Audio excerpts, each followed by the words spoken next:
towards greater harmony within ourselves and also to export that harmony out into the greater world. So we are going to be not going to have too many opportunities for questions and answers in this event. Some of our events are very, very much big on questions and answers. We'll do what we can. If you do have a question, I invite you to put that into the chat box. We'll endeavor to answer those questions as much as we can. Each speaker will be given 15 minutes to talk, and then another, I guess about a half an hour interviewing each of our speakers to find out more, find out what's underneath their message for humanity. And so you'll get to know the speakers a little bit better that way as well.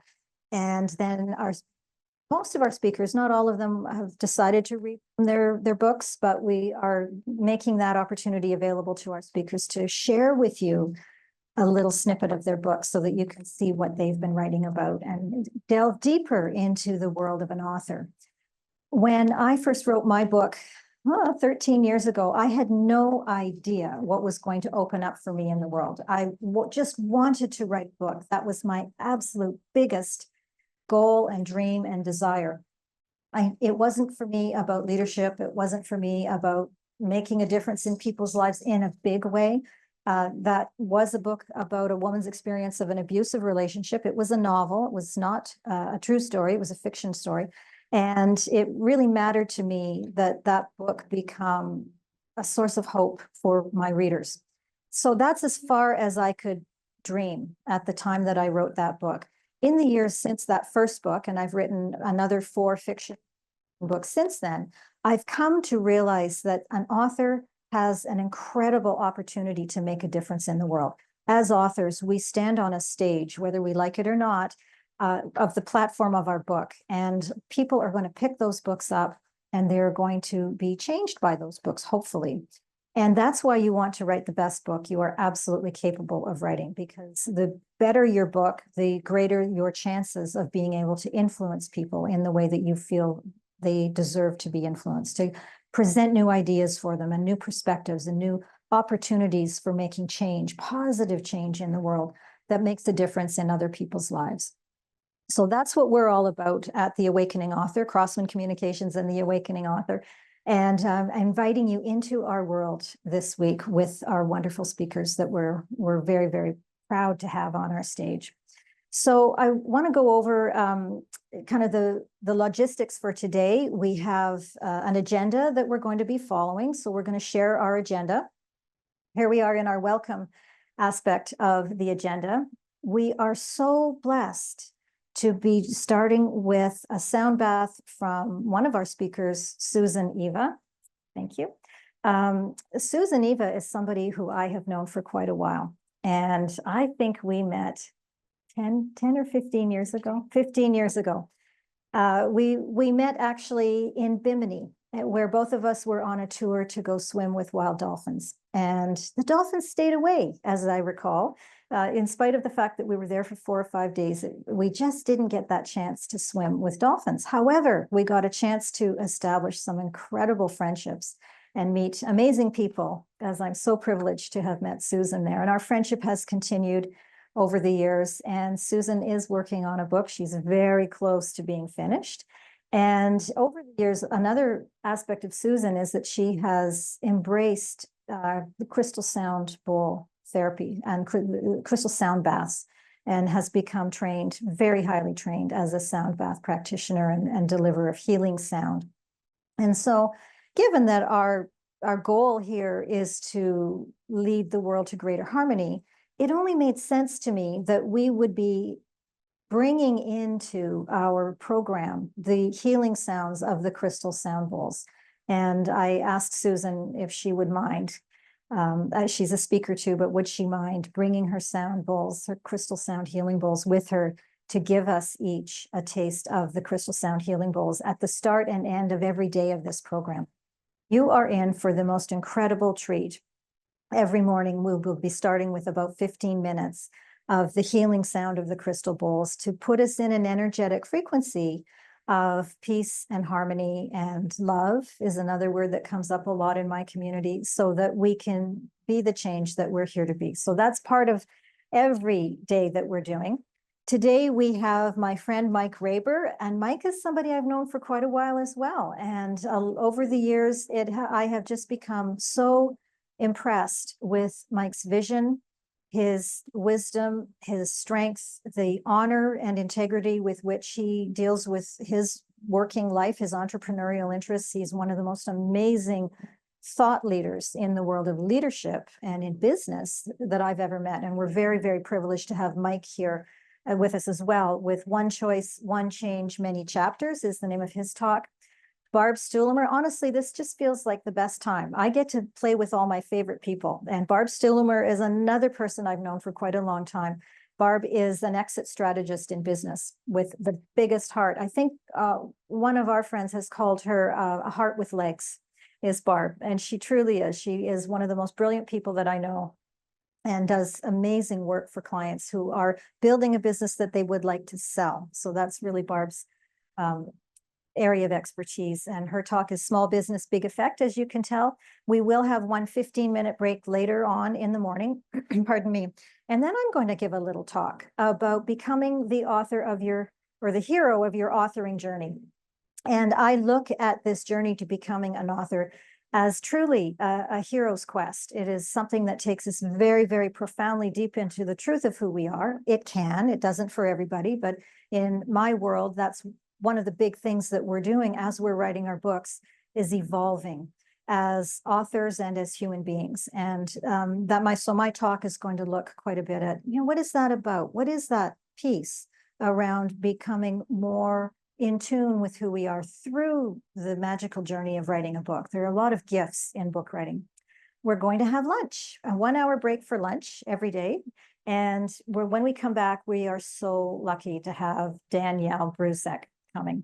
And Danielle is a newer friend for me, and I am just so delighted to make her acquaintance and to feel the respect with which she treats the people in the world around her. She is just one of the most decent, grounded human beings I think I've ever met. And she's going to be talking about unseen disabilities and overcoming limiting beliefs. And it's so interesting to me that since I have met Danielle, I am now observing opportunities to be more sensitive than ever before. Just because I've met this lady and she's put this on my radar, this is now showing up for me, and it gives me an opportunity to be a better human being. And I hope that you find through Danielle's talk as well, that you see those opportunities to be better as a person and as a community member for the people around you.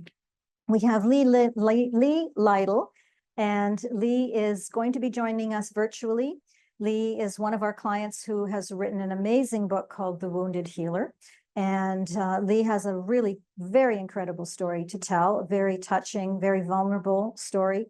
And again, an individual of incredible integrity and decency and love with which he brings to the world. And I think you're going to be absolutely astounded by the story that Lee has to tell. Then we're going to have another break, and then I'm going to be back at the end of the day. We're going to do something that the people in my community really, really, really love. And that is a writing prompt. And it's something that we do this regularly. I have a writing retreats program. So if you're ever interested in being part of that program, let us know. We'd be happy to have you join us. But once a month we get together and I deliver a prompt and everybody writes. I'll probably give us maybe 15 minutes to write, and then together we talk about what came up for you when you were doing that writing prompt. I have a very strong background in writing. I worked in journalism and in government communications. I worked in corporate communications, and I worked as a marketing copy writer. And so throughout my entire official career, what I had to do was sit down and write. When you work in a newsroom, you do not have the luxury of waiting for inspiration to strike. You have a 4 p.m. deadline, and that article needs to be written and away from your desk well before that time, so your editorial staff beyond you has a chance to review that. So for me, it's quite a natural thing to sit down and write. But for most people, that's not something that they've spent their entire life training for. So that's what our writing prompts do, is they help us sit down and write, so it becomes an automatic muscle for us.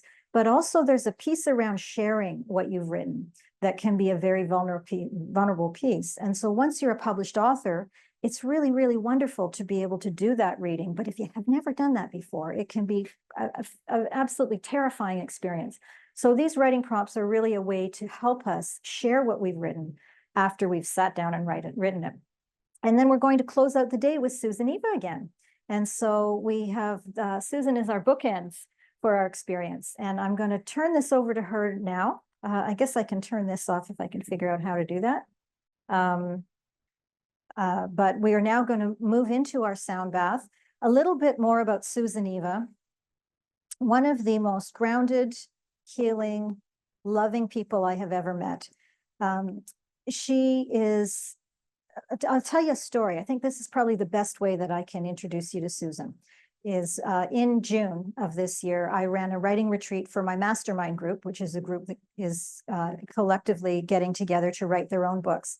And we decided we wanted to do a writing retreat in the Canadian forest lands, which is, I am of the Canadian forest lands. I was born in northern Canada in the woods in a little town called Dryden, Ontario. I still have family there, so I'll give a shout out to anybody there from Dryden who's watching today.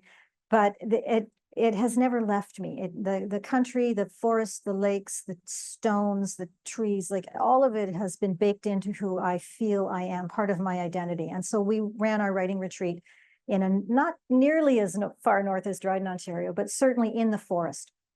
And I asked Susan to bring her crystal sound healing bowls with her to kind of provide a little bit of an energetic complement to what we were doing.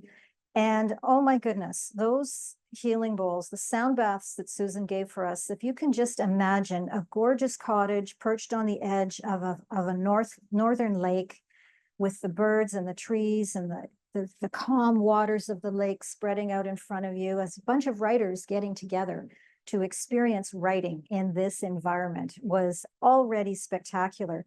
But you add in the amazing sounds of the crystal sound healing bowls, and it became a transcendent experience for everybody in our group, thanks to Susan. It was far and away one of the most extraordinary experiences of my life. And we decided we would write a collaborative book. I mean, everybody has their own books that they're working on, and we decided we would do a collaborative book as well. And I tell you, it astounded me that in 5 days together, we completed 85% of a book, of the content for a book, which for me as an author, that's very rare that you can get that level of quality of writing done in that short of a period of time. And I think the energetic frequency that Susan set for us through her sound healing bowls, those sound baths that we were listening to, was a key component of that. So I hope you will join me in welcoming Susan to set the energetic frequency for us for leading the world to greater harmony. Susan, thank you so much, my heart. I love you so much, and I so appreciate you. Thank you. And please take your 15 minutes. You want 15? Yes, Okay. please. Thank you so much, Susan. Thank you. Thank you, everyone. And it's such an honor to be here, to be asked to play these bowls. I want to introduce you to this. It's an endocrine set. Crystal alchemy bowls are all tuned. These bowls are all tuned to 432 hertz, which is the frequency of nature and healing. It's our natural state. So I invite you to just take a deep breath in. And if you wish, close your eyes and just relax into it. Take your attention inside your body and let the frequencies just take you wherever they want to take you. When I'm finished, I'll gently play the chime so you'll know to gently come back into the room.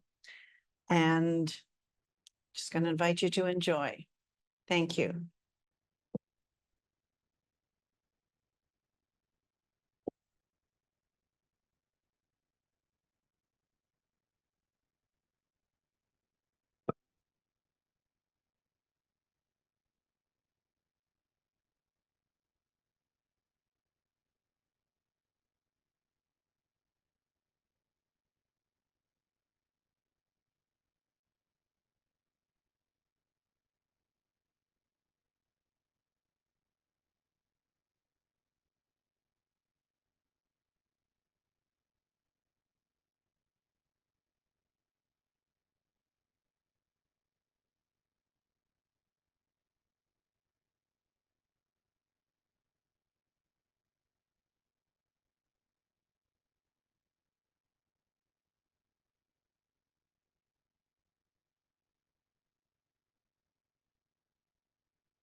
Should ask. She's.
Those.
I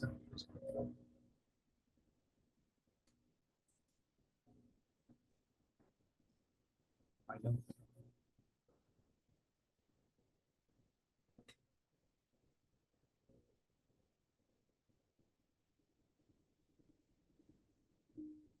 This is what he's doing.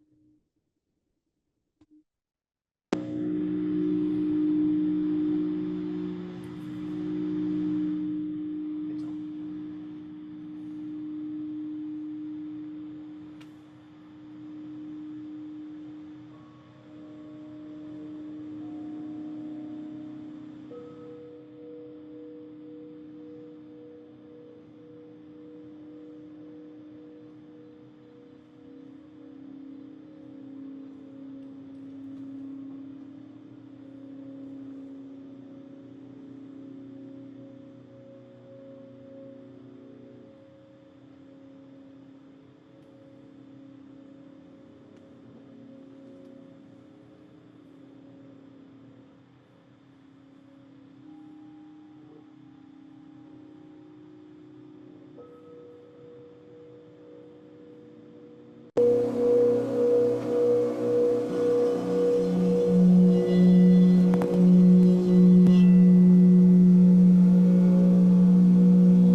presses anything that's not a voice, and we didn't, what? Okay. Hold on 1 second. I'm going to turn the mic over here to Susan. We'll get this resolved by the end of the day for our next go round here. 1 second. Test. Okay. Is this better? A lot better. Okay. So I'm going to turn it over. I apologize. We never had that situation for us, Susan. I apologize. I don't know what. Zoom just completely suppressed it. How interesting. Yeah. Very interesting. You need to give me that back? Yeah. I'll give that back. Yeah. Well, in my world, Robert, everything that happens is exactly the way it's meant to happen. So, you know, there's a good reason for it. All right. Hold on a second. No audio? Hold on. Okay. Should I just keep speaking just to test that out? Okay, we're good now. So I want to thank Susan so much for that beautiful sound bath. And I'm so sorry that most of our folks on Zoom didn't hear that because of the technical issues with Zoom. So I'm glad it did come in at the end. And as I was just saying to Robert, in the world that I live in, everything happens exactly the right way. And so there was some purpose to that, that sound not working completely the way it was meant to. Very, very grateful that we caught the last end of it, but I wonder what that was about. And I invite everybody to wonder what that was about too. And just stay in a state of gratitude for Susan for being here and delivering the magic of what she has to offer. So thank you so much. Are we ready to carry on with our next speaker? Yeah, okay. All right, well, I'm going to make an introduction here to Mike Raber. And for those of you who don't know Mike, you are in for an incredible treat. He is an amazing human being, and I'm going to read his bio here. Yes.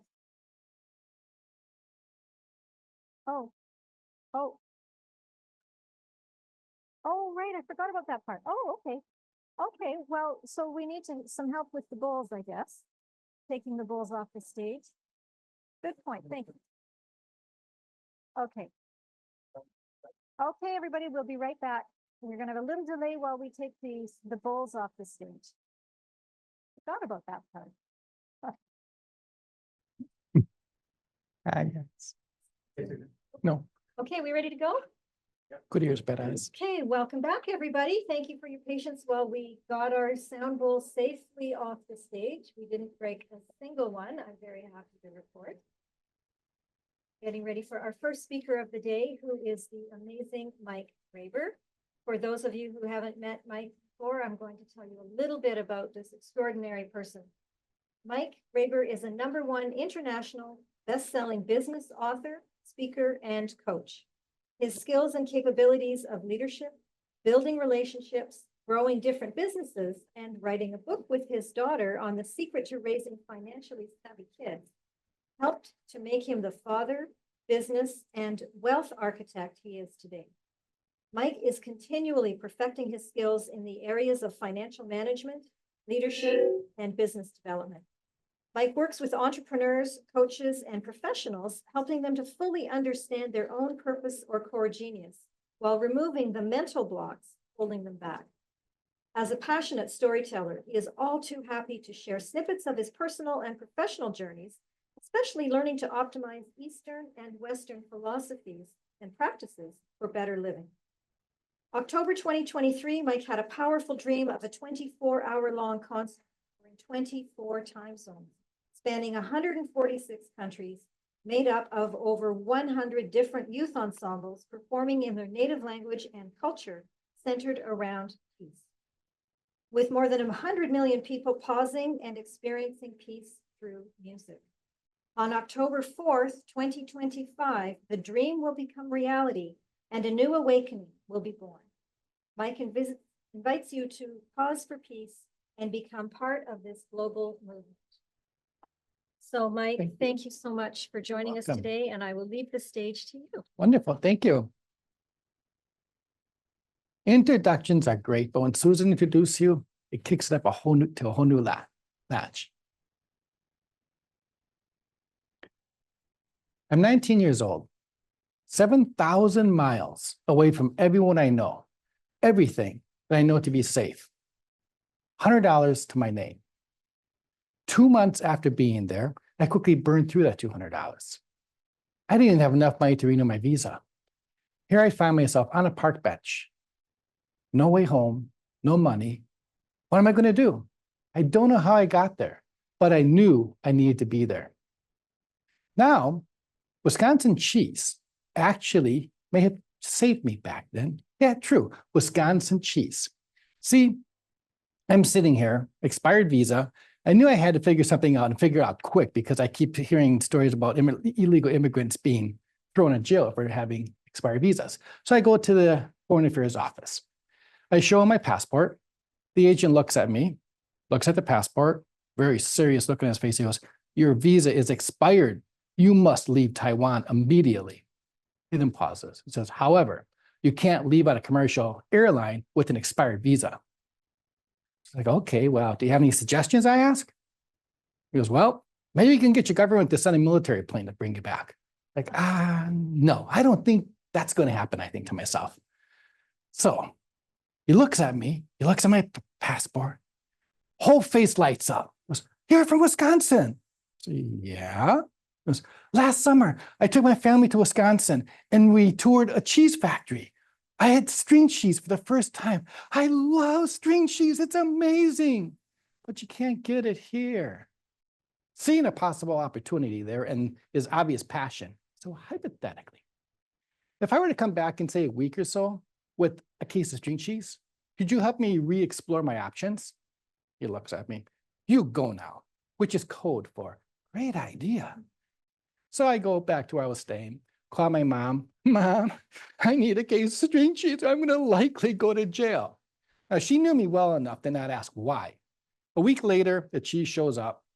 I go in, I put it down on his desk. He takes the cheese, he takes my passport, goes into the back room, and he returns.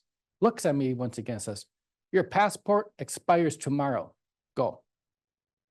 So I went to Hong Kong, renewed my passport, and as I said, Wisconsin cheese perhaps may have saved my life back then. See, I knew I was there for a purpose. I knew I was there for a reason. I didn't exactly know what yet, but I knew I had to be there. When I was 12, I kept watching people around me and businesses, et cetera. And I noticed that business seemed to be a way to empower, to give agency back to people so they could take control of their life. So when I was in 7th grade, I stopped going to school. My stepfather at the time was a head chef at Marquette University. So I would, in the morning, go and help him in the kitchen. And in the afternoon, I would sit in on all the business classes and learn as much as I could about business. And I would go home and work on this vision that I had of building this business enterprise. Then by junior year of high school, I started working full-time in this Chinese restaurant. And I knew the Chinese restaurant would be a perfect foundation for my vision. So I kept asking my boss at the time, "Would you please teach me how to open a Chinese restaurant?"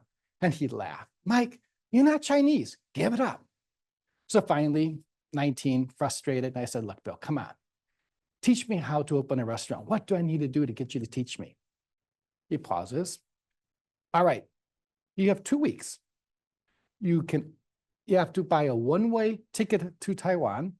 You can only bring $100 and you have to stay there for 5 years."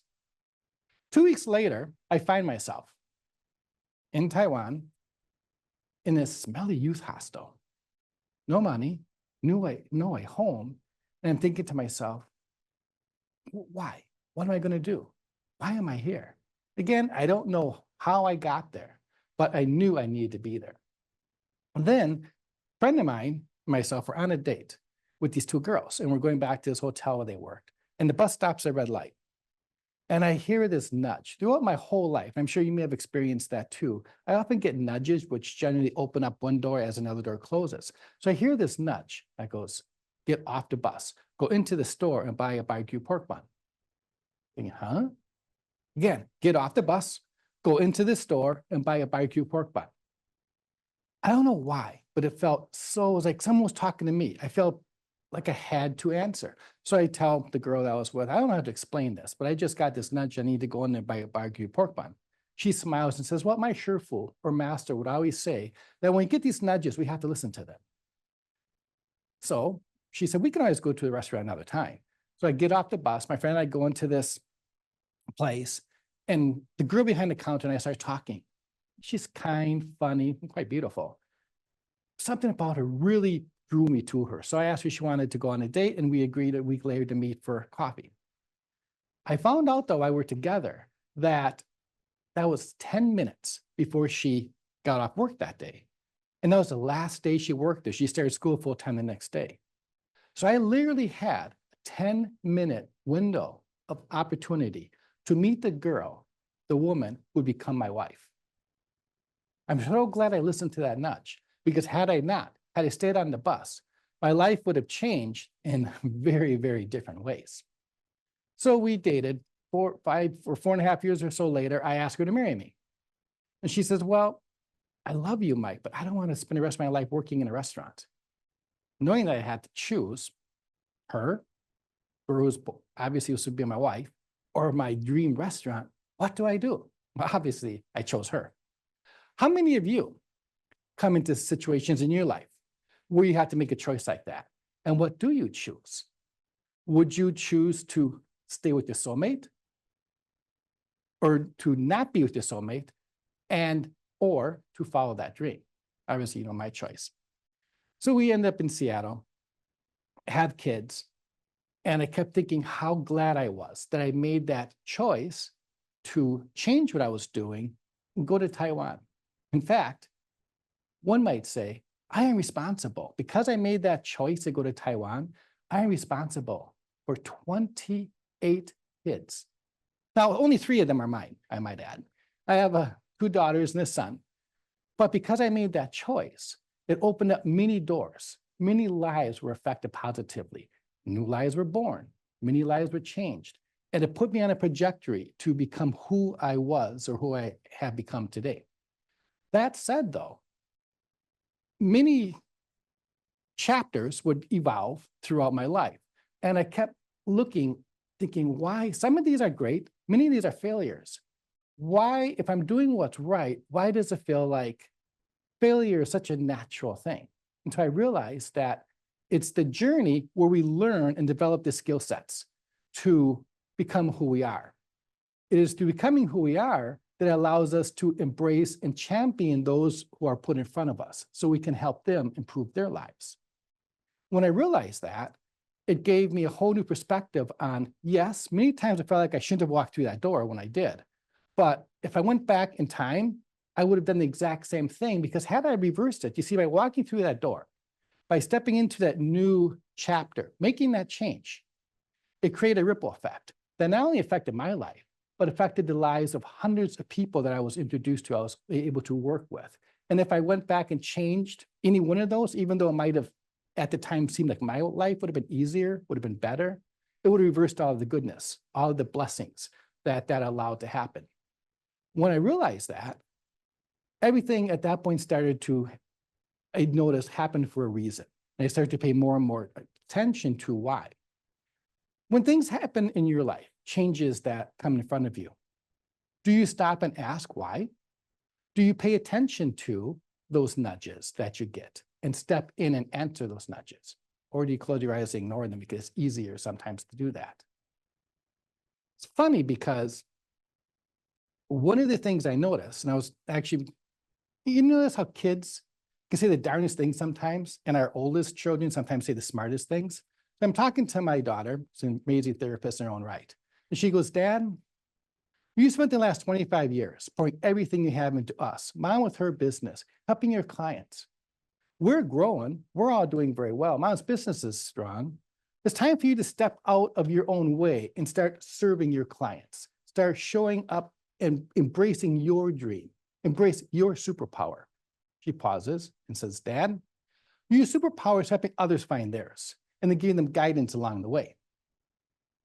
It's time now for you to fully embrace that. And when she said those words, that changed the whole trajectory of what I was doing.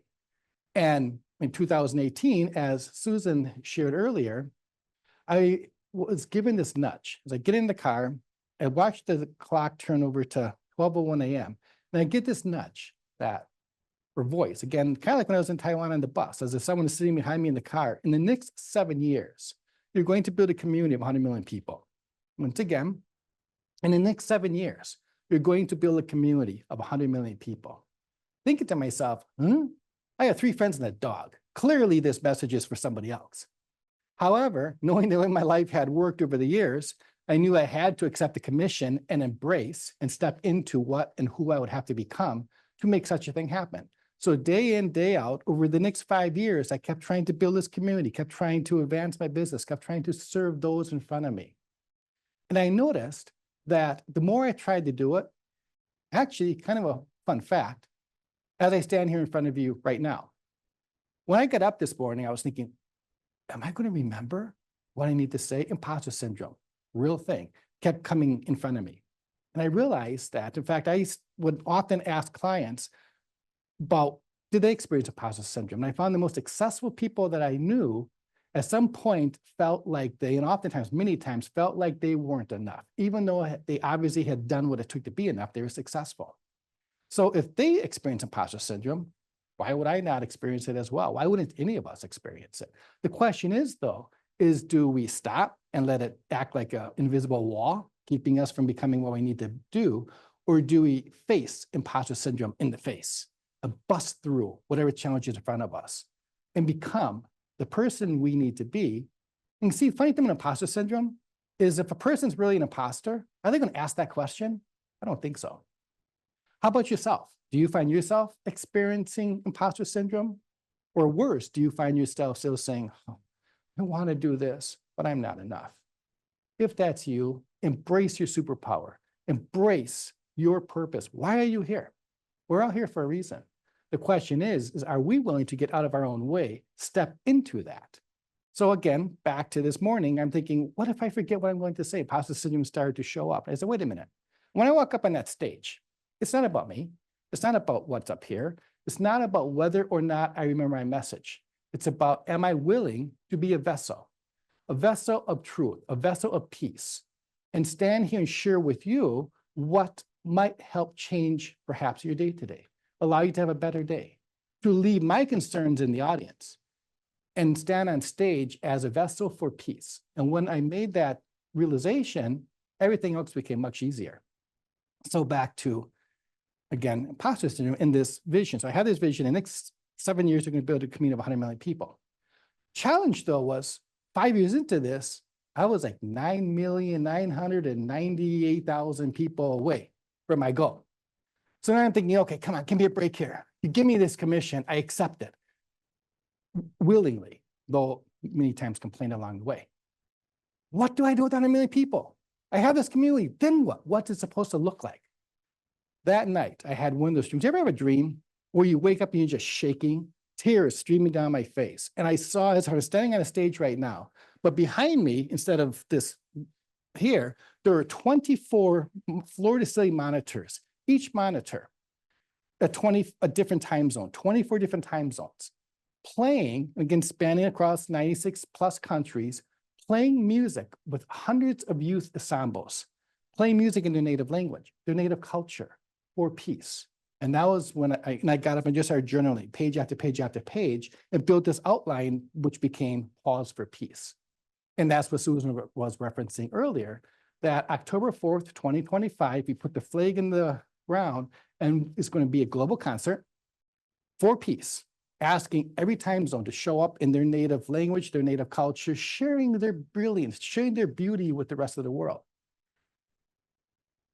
Played for 24 hours, asking each area, each time zone to pause for 1 hour. A minute, 5 minutes, 15 minutes, if that's what a person can do, that's okay, but at least pause and close your eyes and embrace peace. What does peace look like? What would it be like if in the world there really was total peace? It's there, but we have to step out of our own comfort zone and embrace it and do what we need to do on an individual level to make it happen. At least bring it into our own lives. So I ask you, what would you do if you had a magic wand? What would you manifest? Good news, you do. All you have to do is ask, step, and deliver what it takes to become that vehicle, that vessel for peace.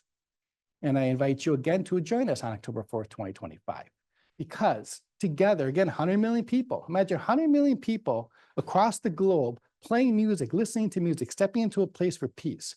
Can you imagine how that will raise the overall vibration of the earth? Can you imagine the conversations that this will, it's not an end, it's not a one-day concert, it's a new awakening. A day where we will all step forward and embrace the globe, embrace each other in a form of humanity that will allow us to become one humanity, one race, one population. And yet music, because music is the international language. All countries, all people understand music. And what better way to celebrate peace than through music? Thank you.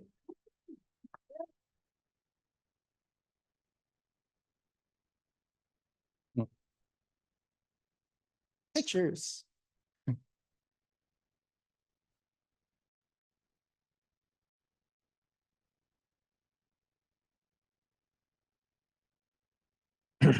Oh, there it is. We're working now. All right.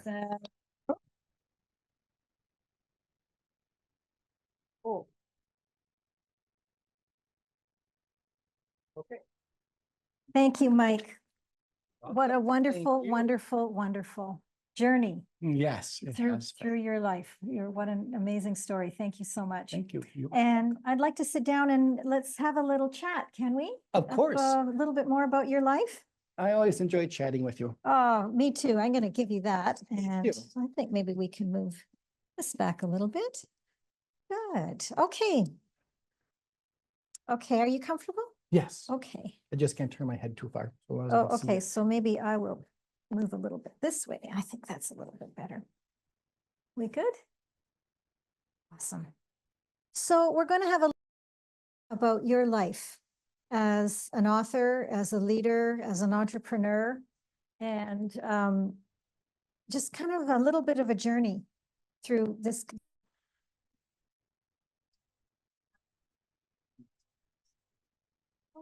Story about the Wisconsin cheese. Oh, thank you. That really, I'm not a string cheese person myself, but I can imagine that some people really are. Yes. Yeah, I'm not It's- crazy about string cheese either, but It saved your bacon. it did. Exactly.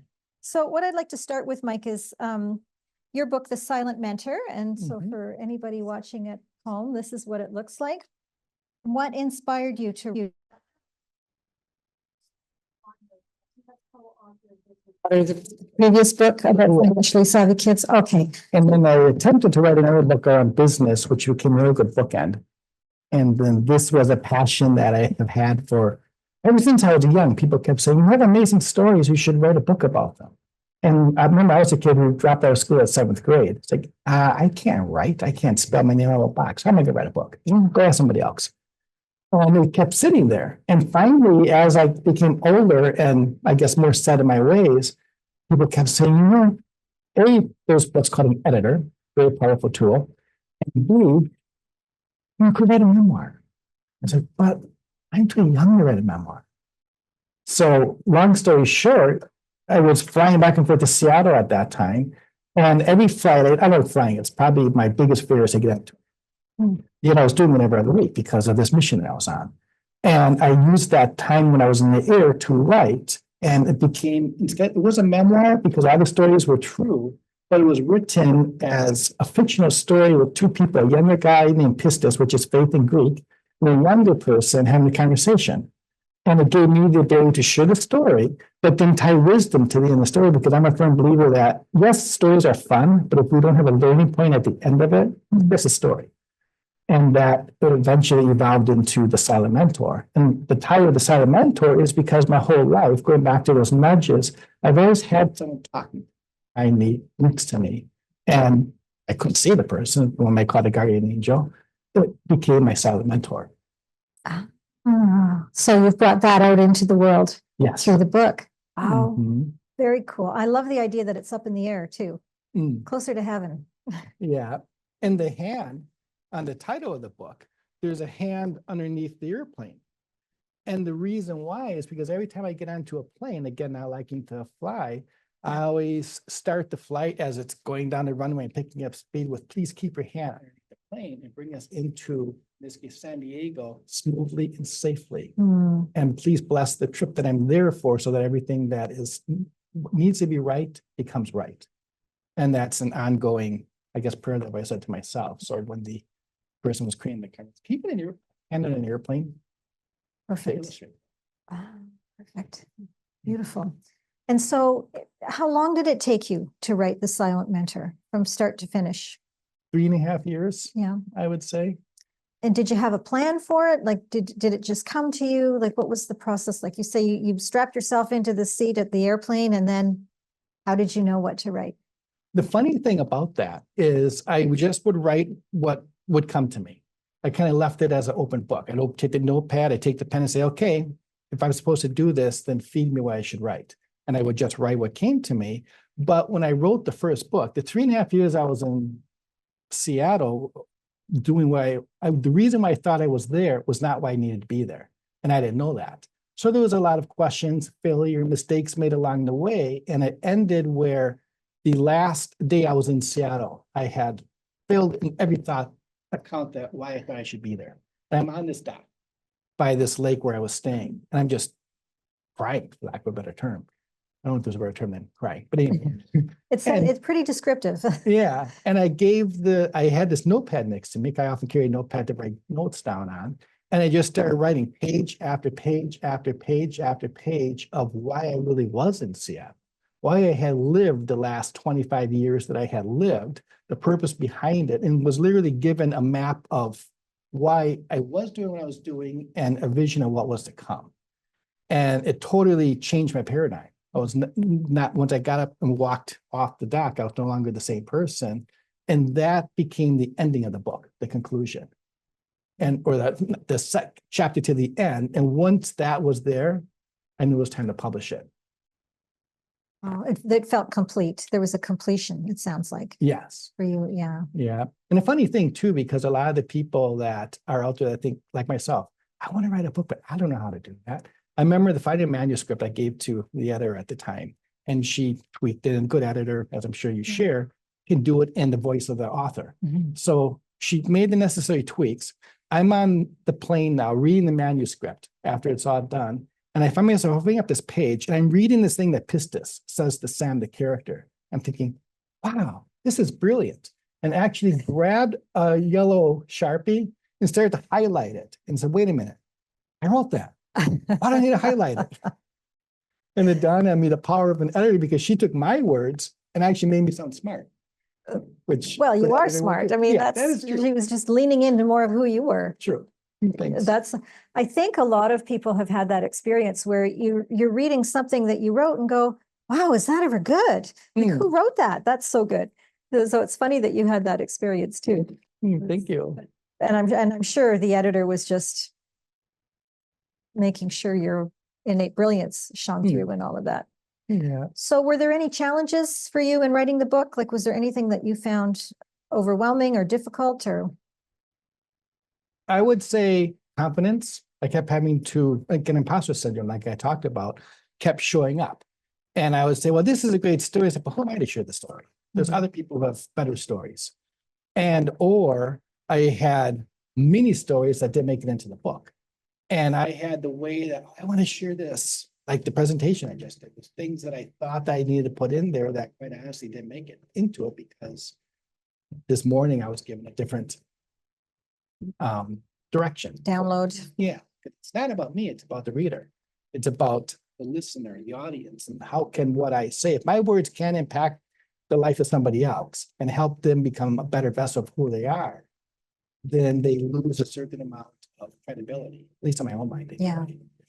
And so then another question that I have about that is, so you published a book, and then how has it come for you to become a speaker on top of that? Like, so, I mean, did the book help you become a better speaker somehow, or get more speaking engagements, or what's the role of the book in your speaking life?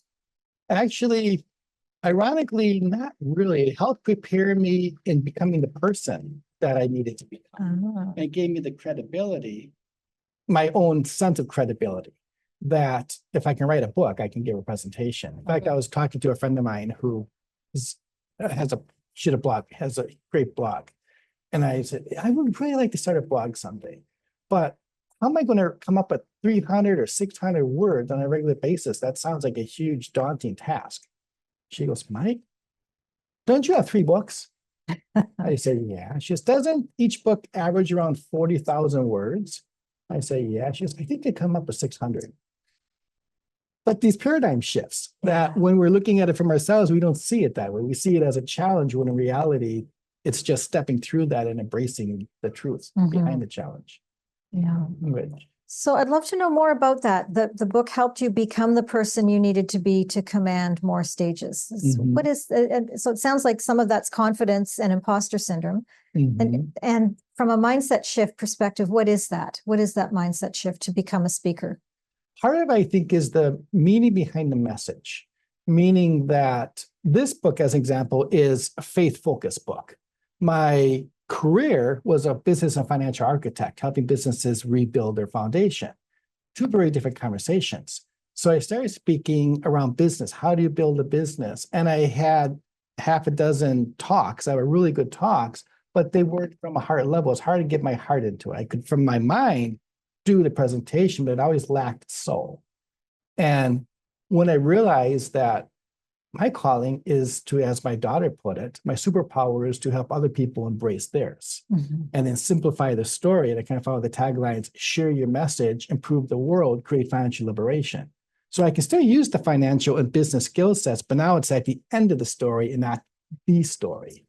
And that, by writing this and stepping into the person, the man I had to become to do that, showed me really where I need to show up and how I can best serve those I'm called to serve, which obviously made my speaking a whole lot more fun. And Because it's not about you. right, exactly. That's, I'm merely a vessel. yeah. Yeah, I see that a lot actually with people who are becoming authors and becoming speakers. And for me, I've experienced that myself. There was a huge shift for me when I realized, wait a minute, this isn't about me. This is not got nothing to, almost nothing to do with me, because it's about the audience. It's really, how can I serve my audience? Yeah. And I wouldn't be standing here if I had nothing to give. So true. Yeah. And one of the lessons I think I learned, and it was through this, because part of the story, big part of the story, was living in my own head. I have to do this. I have this calling, me, me, me, me, me. And the last chapter I referred to was, no, it's not about you. Everything you thought to be real is a fallacy. This is why you're here. This is why you're doing this stuff. And this is why you've been gifted the gifts you have. So get out of your own way. Stop claiming me and start asking we. How can we do this and build the team, the vision, the 100 million people, the 24-hour concert? If I had to lean on my own expertise, we'd be looking at October 4th, 2045, not 2025. I mean, when you pull together the world, it's kind of a big undertaking when you have a year and a half to pull it off. Many would say, you're crazy. However, because all I did was accepted the commissioning to do this. I vowed when I woke up that day that I would make it happen, no matter what had to happen. And once I made that vow, I said, okay, if I'm the vessel, bring to me, introduce into my life the vehicle, the people that we need to make this happen. And literally in the last 5 months, without going too far into it, every piece of the puzzle came together in ways that I would have never. A person told me this a year ago and laughed at it and said, what are you smoking? This will never happen. Right. So tell us more about Pause for Peace. I would love the vision. Okay. You've alluded to it in your talk, but there's more, isn't there? Yes. Yeah, Pause for Peace, it started as this concert. It started as this vision of building this huge community. But like in the talk, I said, it's a new awakening. One of the ways I've seen this change out is the message for peace. I mean, people often, if you watch like movies where you talk about the Miss America pageant, and they get up on stage and, I want this world peace. Yeah. And it's often joked about because it's so far out of most people's reality. How can we have world peace? And granted, it's going to be a continued effort to get there. We can start in our own backyard, in our own community. working with those we are able to work with. And if we can make our backyard peaceful, if we can make our family peaceful, that's a good start. And that didn't show me, well, one of the reasons why people fight, they don't understand each other. So how do you take two different nations that can't understand each other and get them to learn each other's culture, embrace each other's uniqueness, take the language off the table? So we have a way to, a kid, as an example, a kid in Korea and a kid in San Diego could go into a room, have a conversation, and they speak in their own languages, but through transcribing devices and virtual reality, they can understand each other. So if you take language off the docs, they can talk. If you take the share the culture, again, music is the one language everyone understands. And that's why it's the whole concert is it's our youth. Instead of like, we are the world, Hands Across America, One World, were amazing, game-changing events in their time. But number one, they were done by celebrities. And number two was 40 years ago. Most of our kids, they hear about it, but they don't remember it. They didn't have the ability to grow up and embrace what we who were around then could embrace. But unfortunately, because it was that and it stopped, it quickly went back, the ripple went back into itself. With this, because it's our youth, the future leaders of the world, we're giving them the torch and saying, here you go, take this and carry it forward. Stop fighting with each other and start working together. Start learning about each other's culture, each other's uniqueness. And one of the things too is we're not just looking at popular areas, we're looking at global footprint, which means we need a way to get into more indigenous areas where people don't have access to power, they don't have access to the internet. Yet they have amazing cultures, they have amazing things that they do. How do we bring that to them? And we've come across an organization through the First Nations that built a device that basically reacts off a satellite. So you don't need a cell phone, you don't need internet, you don't need all the more modern things that our society needs. This device would let an indigenous nation fully function on its own, take full agency over its own development, and at the same time, we'll be able to broadcast on the platform. Wow. So it's empowering people in the global south, empowering these areas that they don't have access to the resources they need. And unfortunately, a lot of people go in there and say, do it my way. And they want to do it their own way. They want their own agency. So how about if we give them that power back? Teach them how, give them the skill sets, the resources to make that happen, and then bring in through the content, bringing in sponsors, bringing in scenarios where people have a skill set that can help this area. As an example, this area in the global south, they don't have the ability to make clothes, or they did it, now they do. So they would have to rely on clothes being donated in. So what if you had 100 sewing machines and you could teach these people how to sew and they could make their own clothes? And people ran with that. And I mean, I'm just sharing a story that another person shared with me that they're doing there now. And now these areas actually have the ability to make their own clothes. They're taking the clothes to market. They can generate revenue. They're creating agency over their lives for the first time, maybe ever, which is really cool. So long-winded answer to your question, but what I see this as is a starting point for education. One of the people who is our chief education officer, her mission is to change the way traditional education is done so people learn the way they need to learn. Later, Danielle's going to be talking about that and the power of how do we reach kids where they're at and help them learn in the way that they need to learn, the way they're wired to learn, versus the way that someone once thought it had to be done and wrote a book around it, as an example, or a textbook or whatever. Yeah. So again, bringing agency to the individual, starting with our kids and using music, because it's a universal language, but much like earlier when Susan was doing the bowls, music is the easiest way to positively raise the vibration. And if we can do that on a global level for 24 hours, it's going to have a ripple effect that's going to go way beyond that. So the Pause for Peace is 24 hours of music. Mhm. And explain more about that. There's different 24 time zones. Mhm. And tell us more about the vision for how this is going to work. Okay, so there'll be a set time, and a great example of this is there's an organization out of San Francisco called Pathways to Peace. And 40 years ago, they were working with the UN, and the UN was in San Francisco. And they were actually the ones who got the International Day of Peace on the books. And they started with, for 1 minute, from 12 to 12:01 p.m., can we have a complete stop for 1 minute and everybody reflected peace? And the whole city of San Francisco back then, buses stopped running, TV stations stopped showing, music stopped playing. For 1 minute, it was complete silence across San Francisco. We just had the 40th anniversary of this on the 21st of this last month, September. And their ask was 1 minute.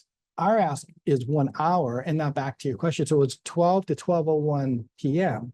What we're saying is from 12 to 12:59 or 12 to 1 p.m. Each time zone will play a concert. So there And will it's be youth in each time zone. yeah, you're- youth you're in each envisioning. time zone. So it's a Saturday afternoon. So most kids are able to play it in schools, etc. But so as time zone 1, the countries that are in time zone 1, New Zealand as example, will play the concert. And the ask is that the concerts themselves will be like 30 to 45 minutes. And then 2 songs out of that concert for the community will be pulled up to the global stage. So globally, there'll be this 24-hour long concert. Plus, we're going to bring in commercial acts as well. But as the world does its job and turns, time zone 2 is now 12. So they start playing. Time zone 3, it's now 12. So they start playing. So we're really focusing on 1 hour times 24. Which is what's cool. And that's how we can get 100+ orchestras or youth ensembles playing it and having that last for a full 24 hours. And then at hour 25, which is kind of funny because there's really 25 time zones, but the 25th time zone is in the middle of the ocean. Oh, Few hours, I'm not sure which direction, away from Hawaii. So, Simona as an example. So because there's no people there and fish don't tell time, they don't count it. So one of our goals is to actually have maybe a ship there or to have a space. So the concert goes 24 hours. On hour 25, as the concert winds down, then the real discussion will start. And that's where we'll have the UN involved and we'll have this global footprint saying, okay, now where do we take this?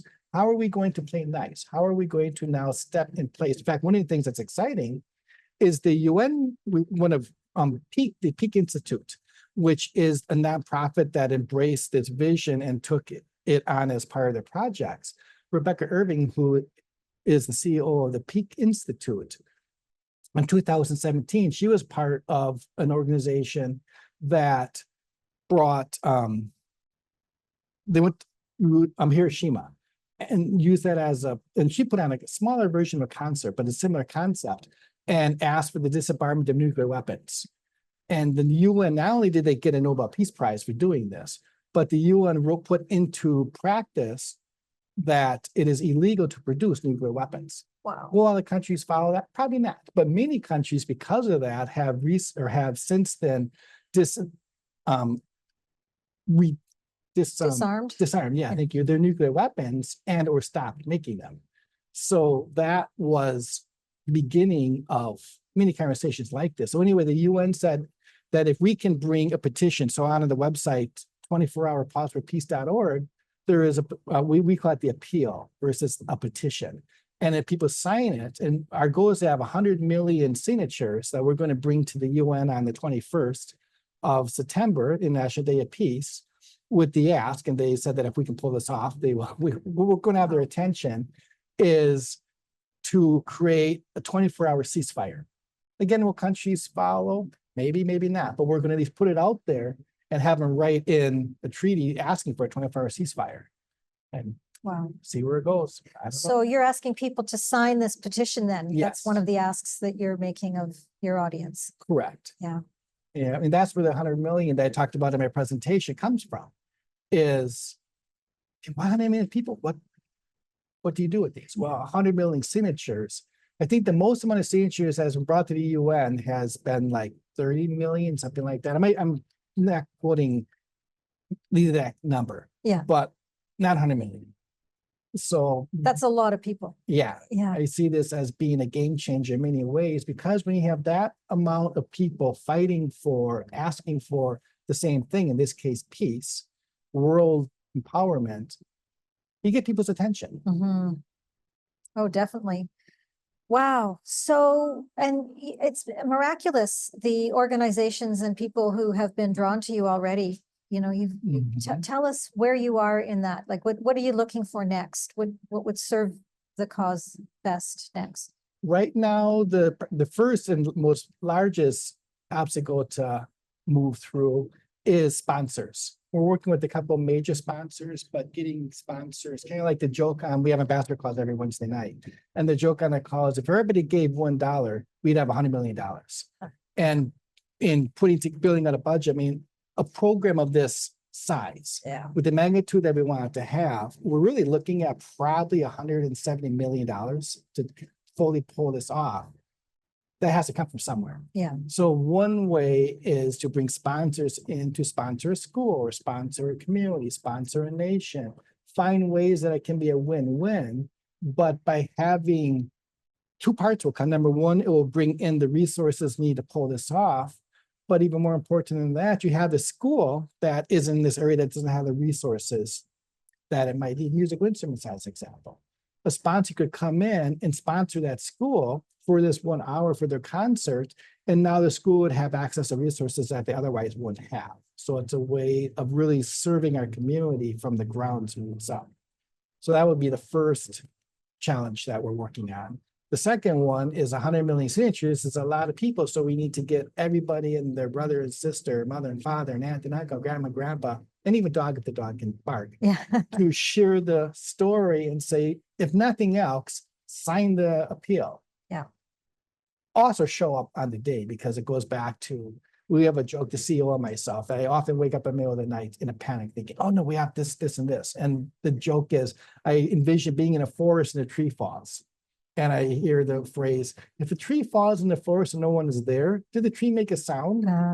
Well, if it's a big undertaking, and if we don't have people in the audience, it will still be amazing, but it won't be as powerful as it can be. So Yeah. we need seats. We need people in the audience. We need people to continue to share it up to the day, but more importantly, to continue moving forward in whichever way that it touches people at a heart level. Wow, this is so vast, Mike. Thank you. Such a big vision. And I mean, I know for me, going back 10 years ago, I had smaller thoughts, Mm. if we can look at it that way. And I wonder if you feel the same way, like 10 years ago, before your first book, you know, if you went back to that, Mike, and said, okay, buddy, you know, get going on this book writing stuff, because it's going to be a step along the path to something really phenomenal. What would you say to you going back? I would have said, start today and don't wait 5 more years. That was probably, I had everything. It's kind of funny. I was going to share in the presentation and then it got cut out. But I spent the conversation I had with my daughter. She says, you need to get out of your own way. I had spent 35 years learning everything I could about business, finance, this, Yeah. that, because I kept. And I was ready 20 years ago.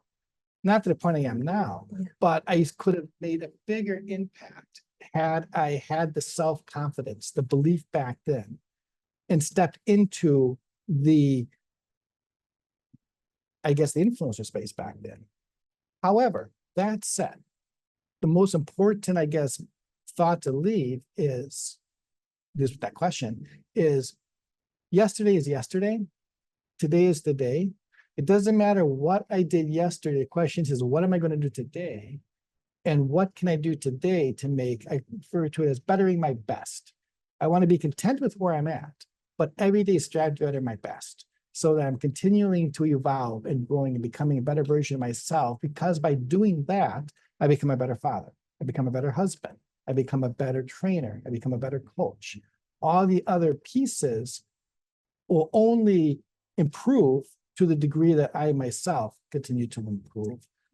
But I have to, at that time, still be complacent with who I am. Wow, that's a big thought. Mm. That's a huge thought. Thank you. Yeah.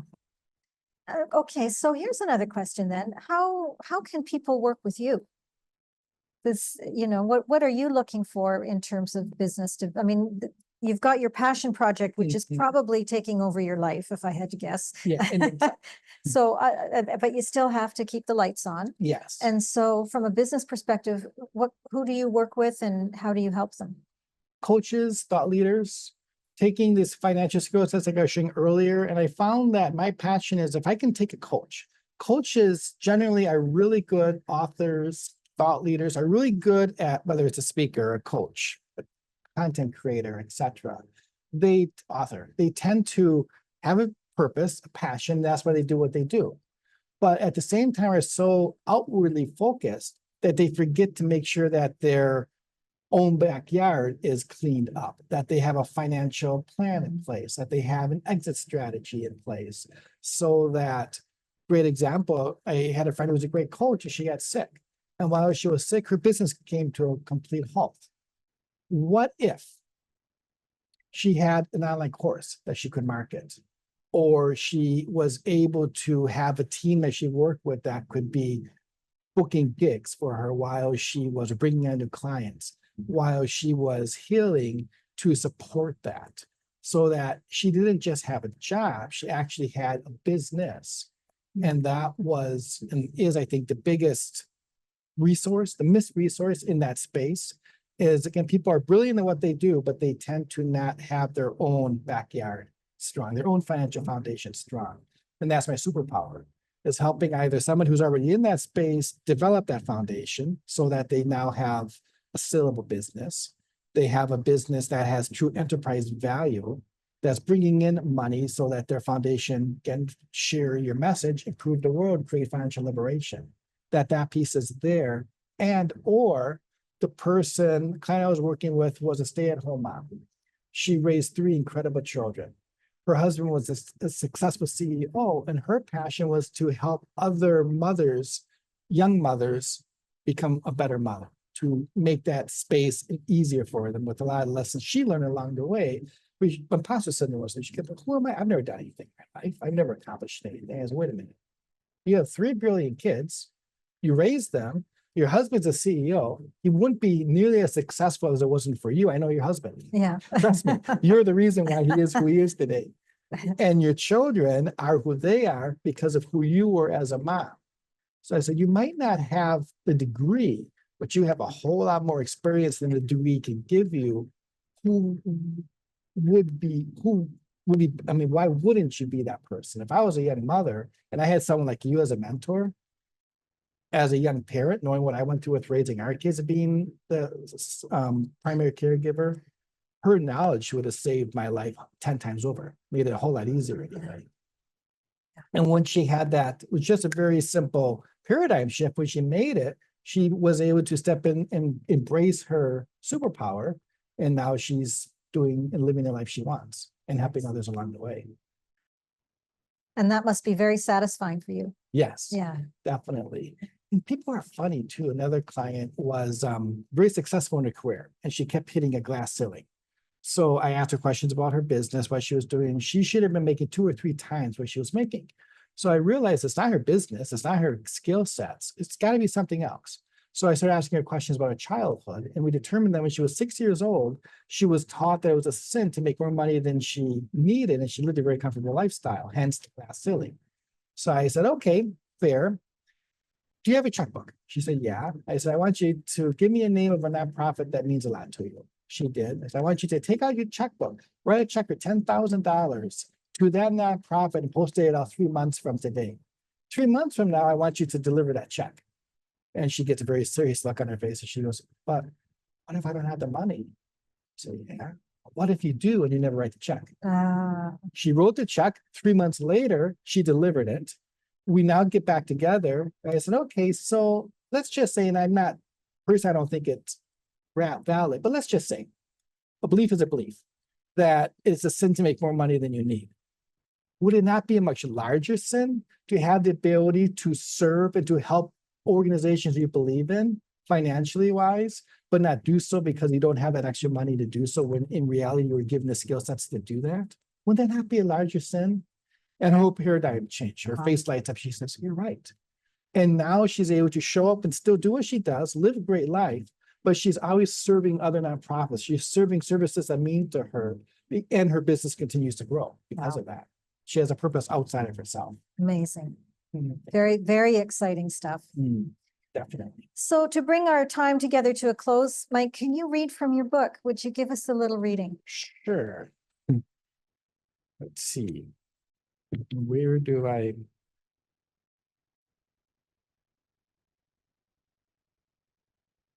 guess I'll read the conclusion. Okay. I was going to go back and read well, it's like 6 pages, so it might be too long, but there's the chapter that I wrote on the dock. Should I read that or should I? Yeah. read the conclusion? Let's read a little bit about the dog. Okay. Mhm.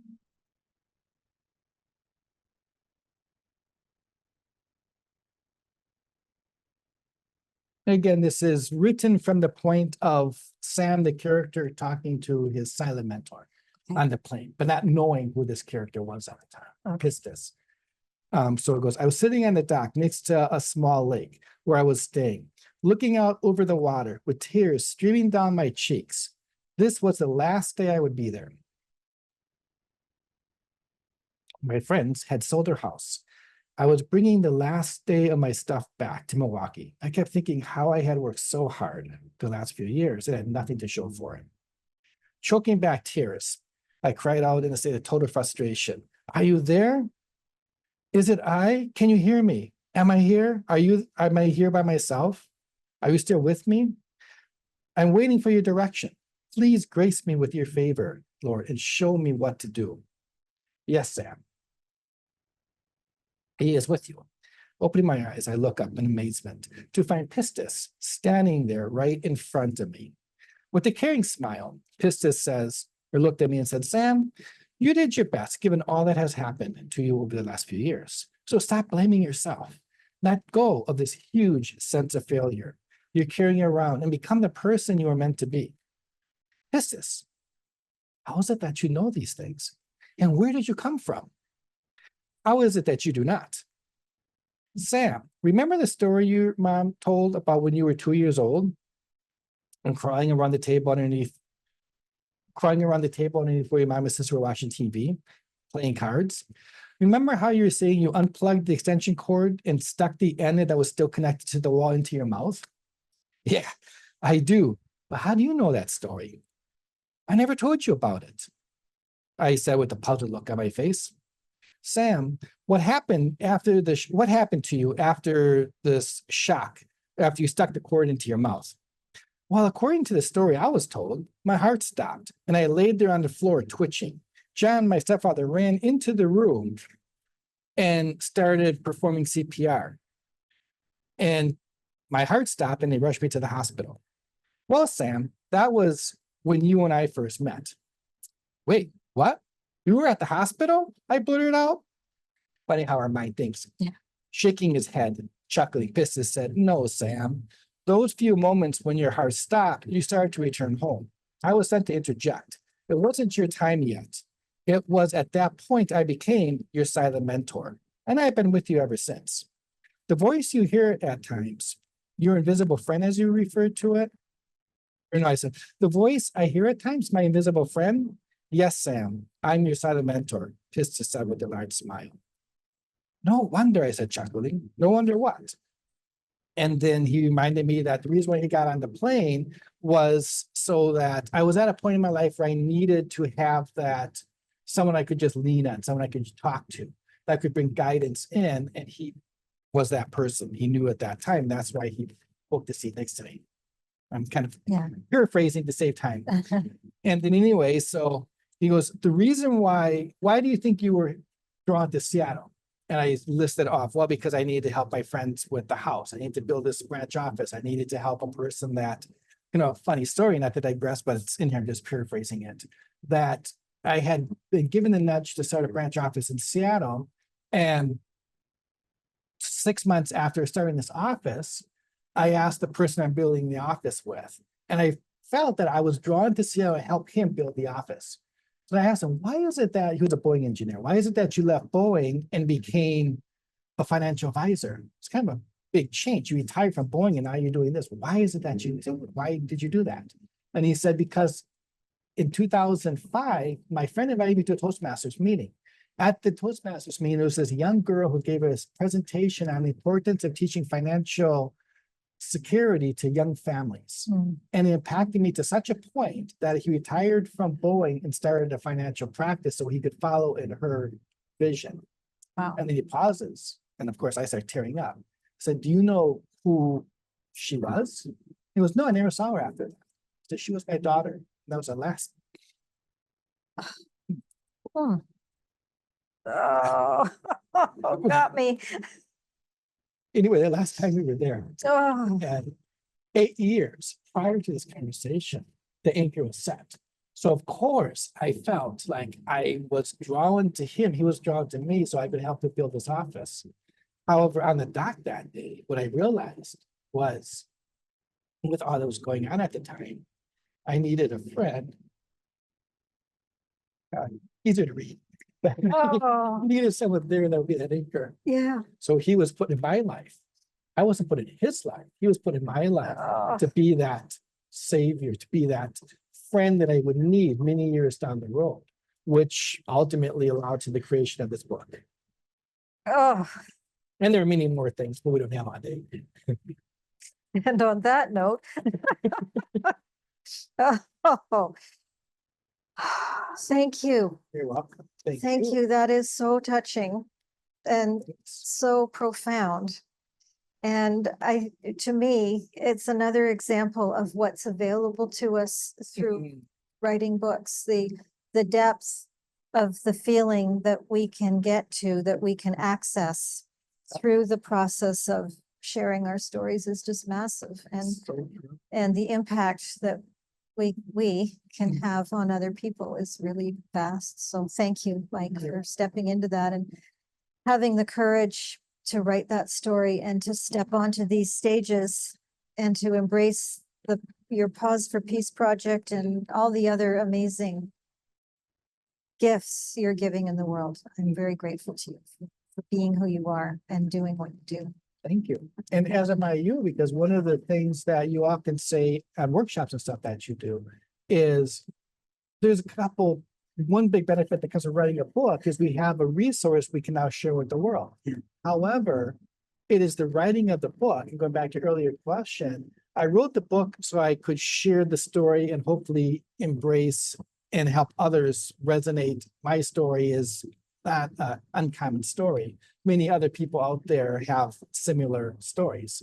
And if they can learn to embrace that and share with others that could benefit from it, then the story has purpose.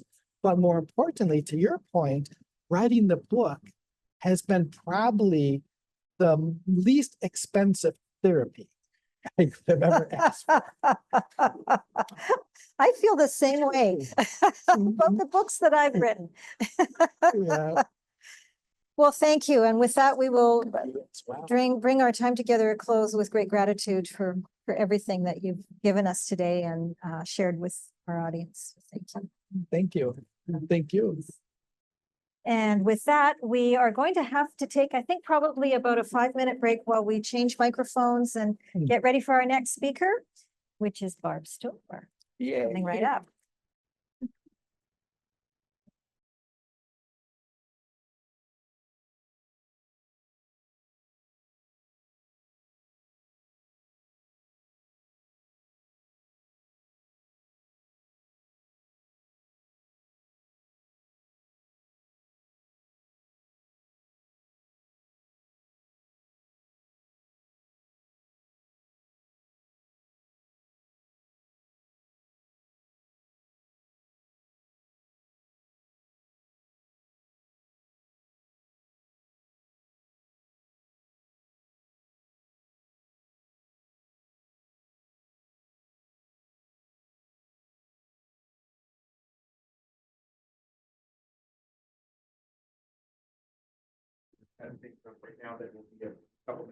Oh, okay.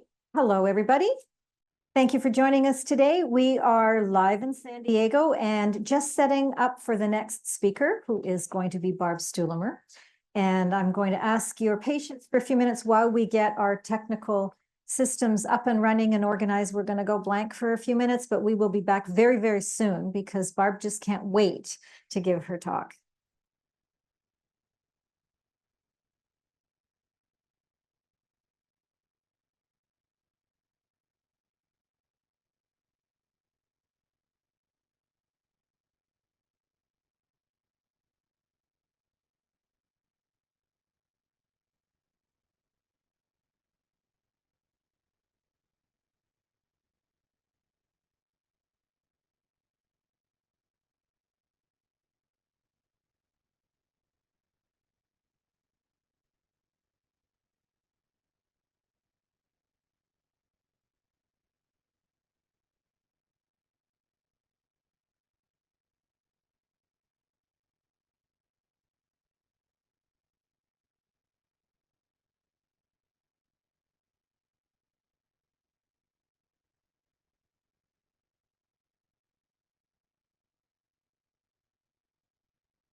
Right. All right. Well, welcome back, everybody. I'm delighted to be back on stage here with my friend Barb Stuhlemer and ready to introduce Barb to our audience. If you haven't met Barb before, I am just thrilled to be able to tell you a little bit more about her. Barb Stuhlemer, MBA, has been a business owner since 2004.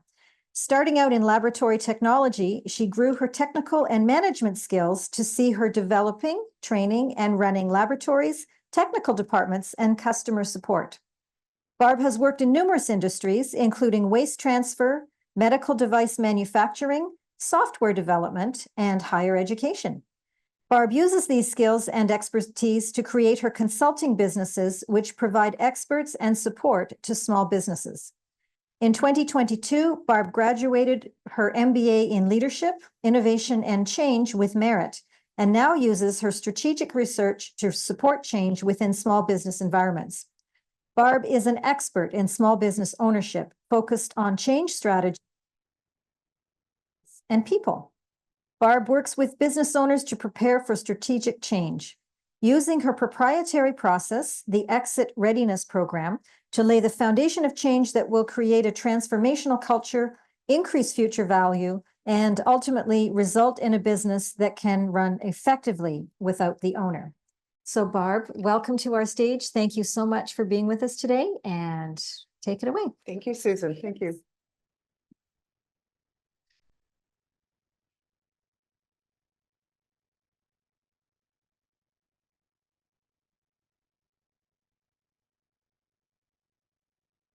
I'm waiting for the beat.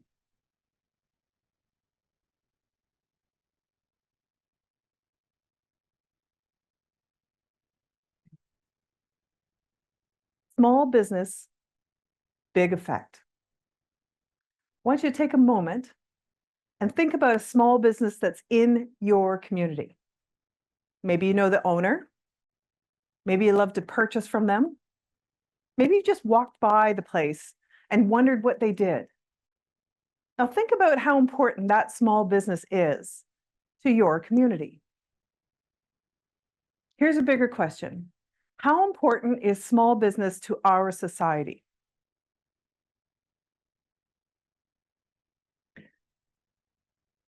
I've been around small business my entire life.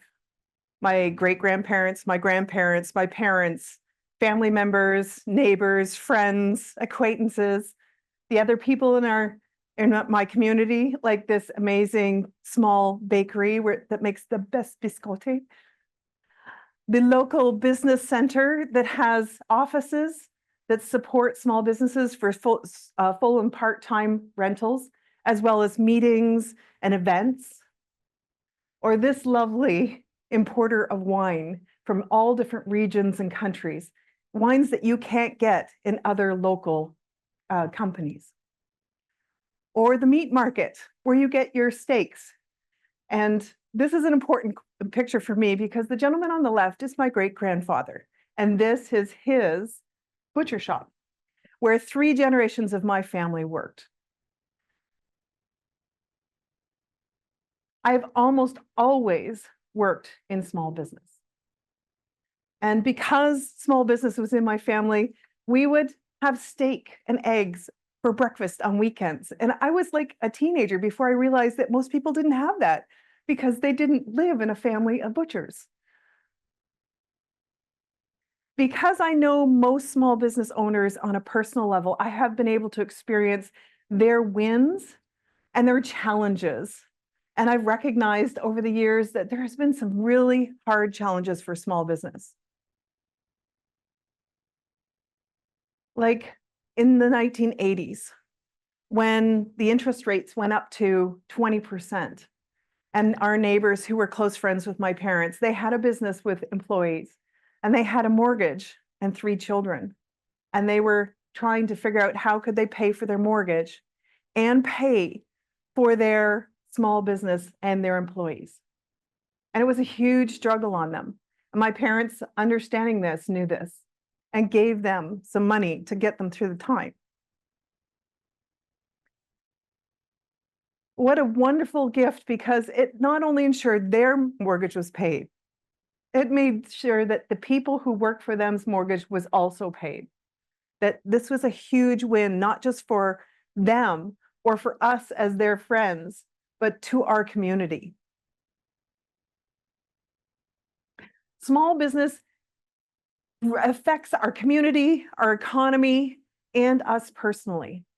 Now, you might be sitting there thinking, I don't know, Barb, that sounds a little far-fetched. It's a couple of small businesses. Like, how does it affect our society in general? You need to prove it. And I said, okay, challenge accepted. Today, I just want to share an awareness of how important small business is. And with that, I am going to give you 3 things that you can do to help ensure that you can help the small businesses in your communities and hence help your community. So first, I want to start with a definition and some numbers. I like numbers, so what is small business? Great question. It depends on who you ask.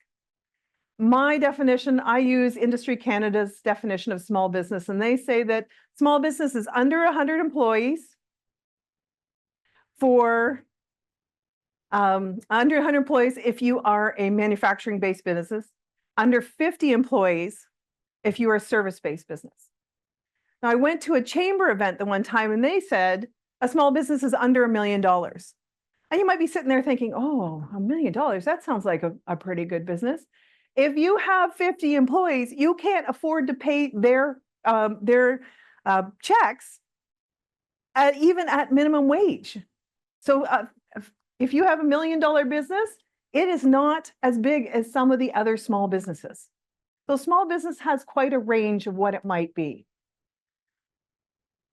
And in contrast, a large business is over 500 employees. I just want to put that in there so that you got an idea of what the bigger businesses are. And of course, in between is the medium-sized businesses. So here is where these numbers start looking interesting. Small business accounts for 97.8% of all private sector businesses. 97.8%. That's a huge number. But you might be thinking, okay, but they're just small. How much does that actually equal? How heavy does it weigh on our economy? Well, it's 46.8% of our jobs. Almost half of the jobs are coming from small business. That sounds pretty impactful. And 35.1% of our GDP. Our gross domestic product, over 1/3 of our gross domestic product is covered by the small businesses. In Canada, that's $600 billion.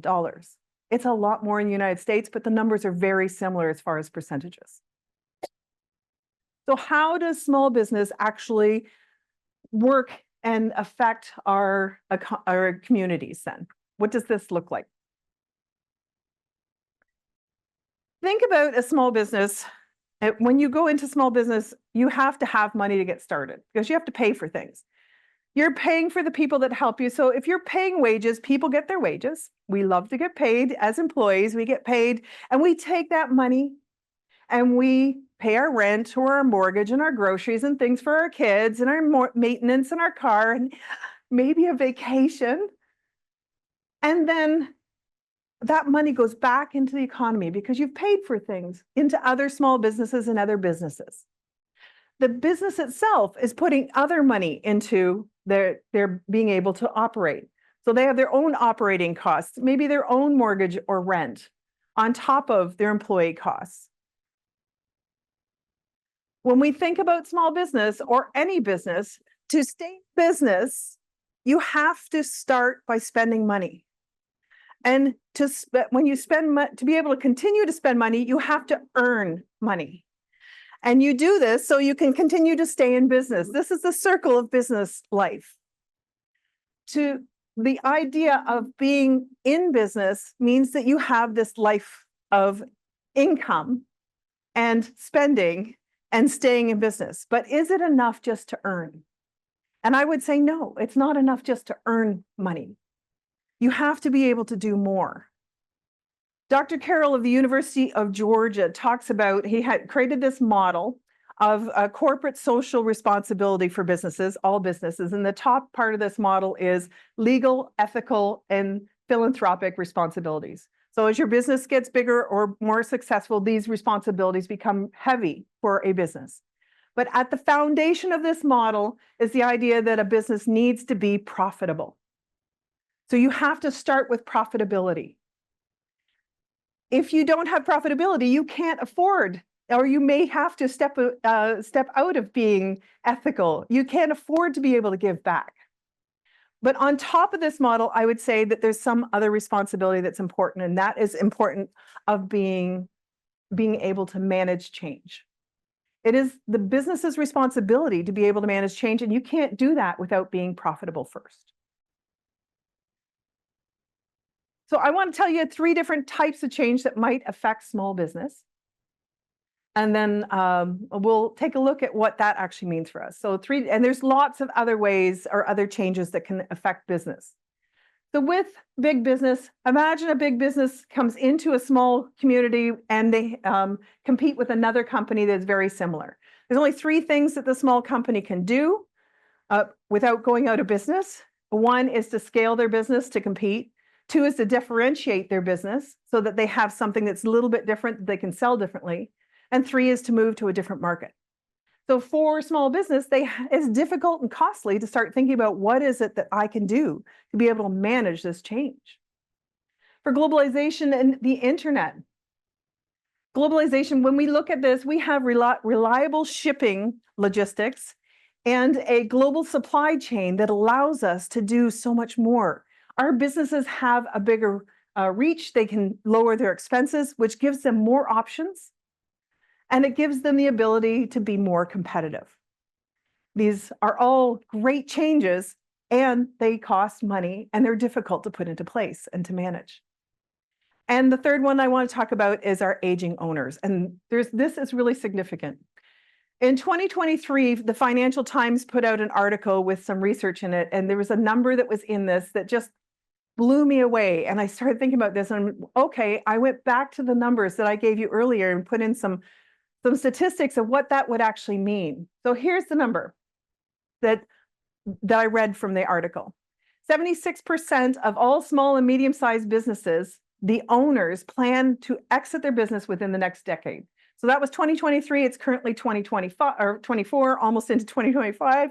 So we only have 8 years of this still happening. With the demographics that are about to move out and the transition of these businesses, there's some significance in how this is going to affect. So let's go back and look at the numbers and what this actually means for small business with the numbers we looked at earlier. This means that if those businesses change hands or if they go out of business, this can affect 4.3 million employees. And this is in Canada. If you have a larger country, it's probably having a much bigger effect, but percentage-wise, it's very similar.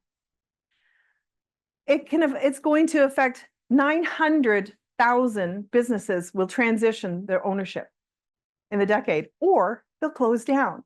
Now, let's just go for the big number here. What if 900,000 businesses close down?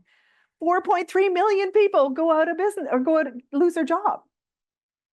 The nice thing about the 900,000 businesses will transition is that we now have an opportunity for 900,000 people in the next generation to be able to take over a business. And it's easier to be successful in a business that's already running than it is to start a business from scratch. And finally, this represents $442 billion in the Canadian GDP, which is just under $500 billion. It's a big amount of money. So we want to make sure that our business owners understand how to exit their businesses, how to set up a business that will be valuable for the next generation. What is the challenge here? The challenge is that most businesses don't know how to start up a business, or didn't when they started their business. And then you knew how to do what you did, you knew what the expertise was, and you just don't have the knowledge about how you were going to set it up. How many of you here are parents? So we have a lot of parents in the room. If you're a parent, you're going to relate to this. If you're not a parent, you're going to understand this too. So it's not brain science. The analogy here is that when you're a parent, one day you were not a parent, the next day you are. It's kind of like being in small business. You can't study to be a parent. No one's got a degree in their wall that says, I am a PhD in fine parenting. It's kind of the same as starting a small business. You could read a book to be a great parent. You could read a whole library of books, but if you don't actually implement and apply what you learn and have time to do it, you can't be a great parent. It's the same as being in business. And if you have one kid and you learn all you can about one kid, if you have the second one come along, you learn a whole bunch of new stuff. So, and that's the same as being in business. Small business owners need to continually evaluate what they have, to identify what they need, to be able to plan how to implement it, and how to manage this change and the results over and over and over again. Small business is not a one and done, set it up and they will come type entity. It is a lifestyle adventure. We need our small businesses to stay in business for years and decades and generations. So what can you do? Here's your 3 things. First, I want you to buy something regularly from a small business, not once in a while, but regularly. Find a small business that you love to visit and go and visit. Oh, second, I want you to thank the business owner and the people that are in the business, because they are the ones that are doing the work. Being in small business is not for the faint of heart. This is a challenging job. So thank them for staying in business. And 3, make sure that your communities have a strategic plan that supports small businesses moving forward, so that our small businesses have a way of staying in business. There's no doubt about it. Small business is really important and makes a difference to our society. But you supporting small business, you are the ones who make the big difference and the big effect on your communities. Thank you.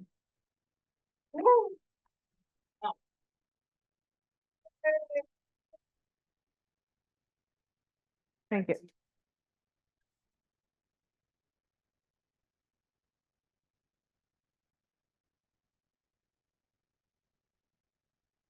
You're live.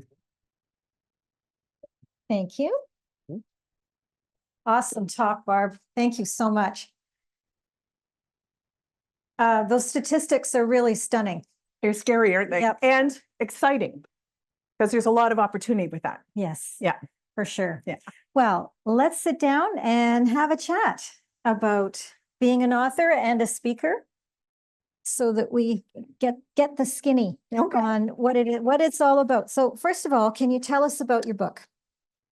So, yeah, my book, so The Entrepreneur Awakening, Making the Move from Employee to Business Owner, was developed because I was already a writer.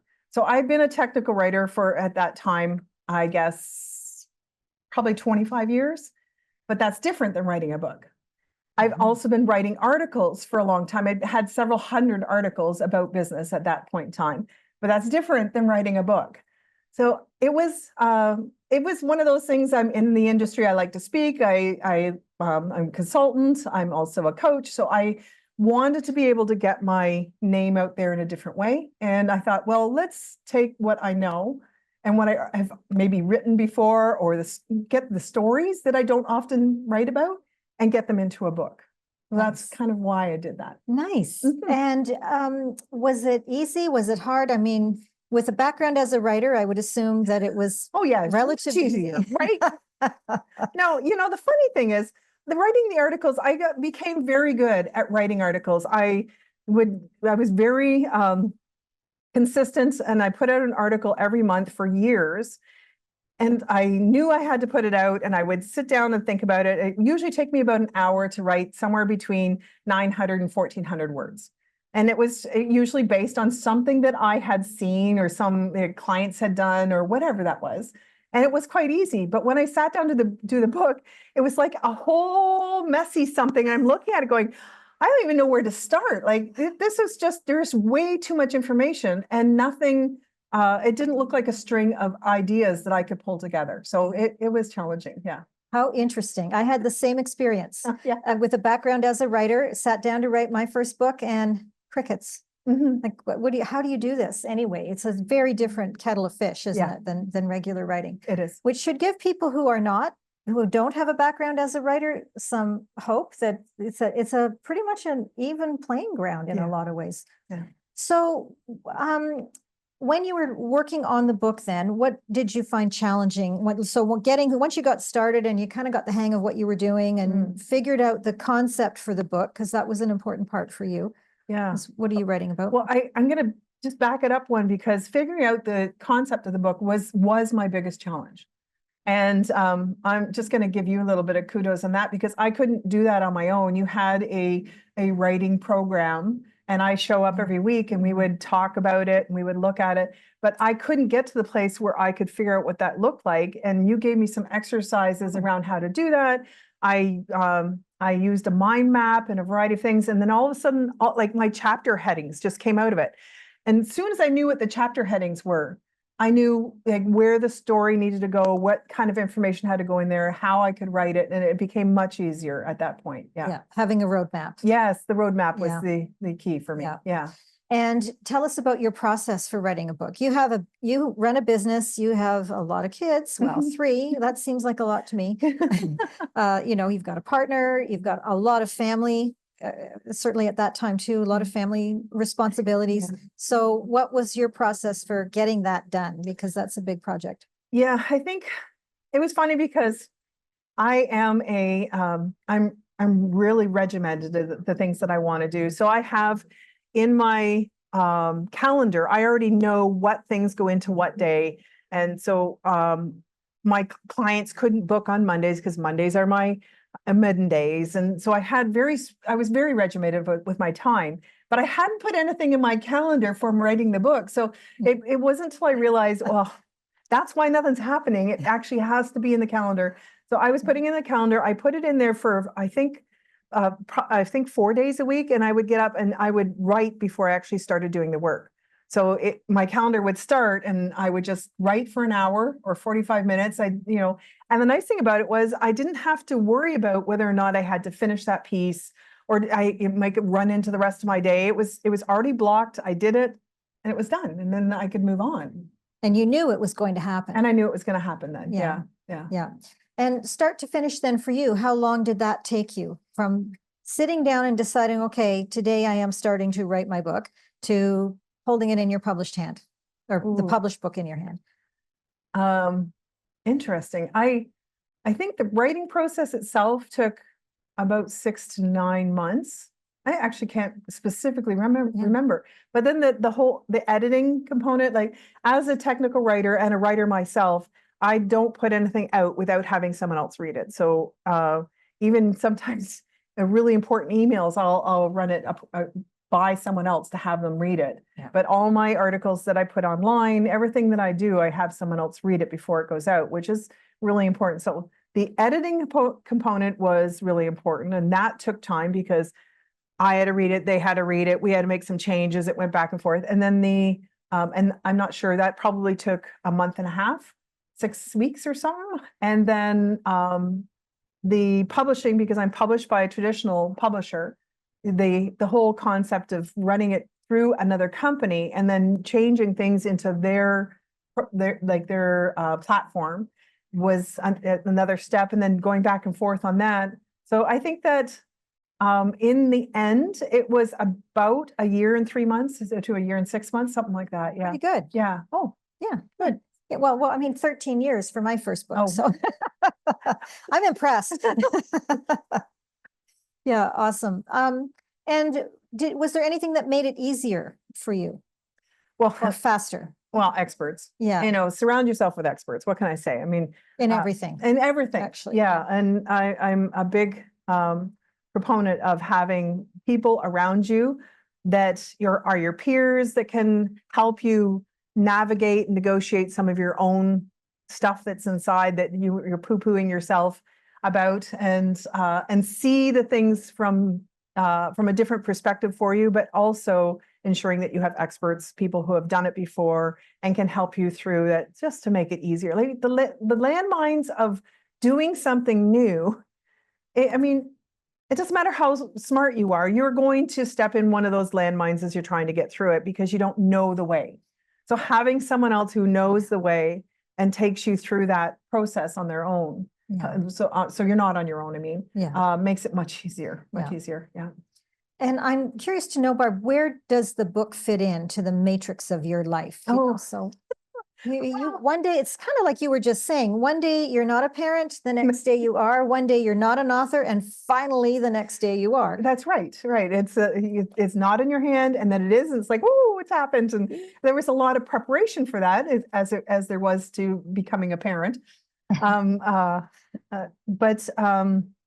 it's funny because I had written this book because I focused on businesses that were already established and already fairly successful, and usually had a few to about 25 employees. So always small business, that's who I work with. But I had a lot of people coming to me asking kind of the foundational pieces of starting a business.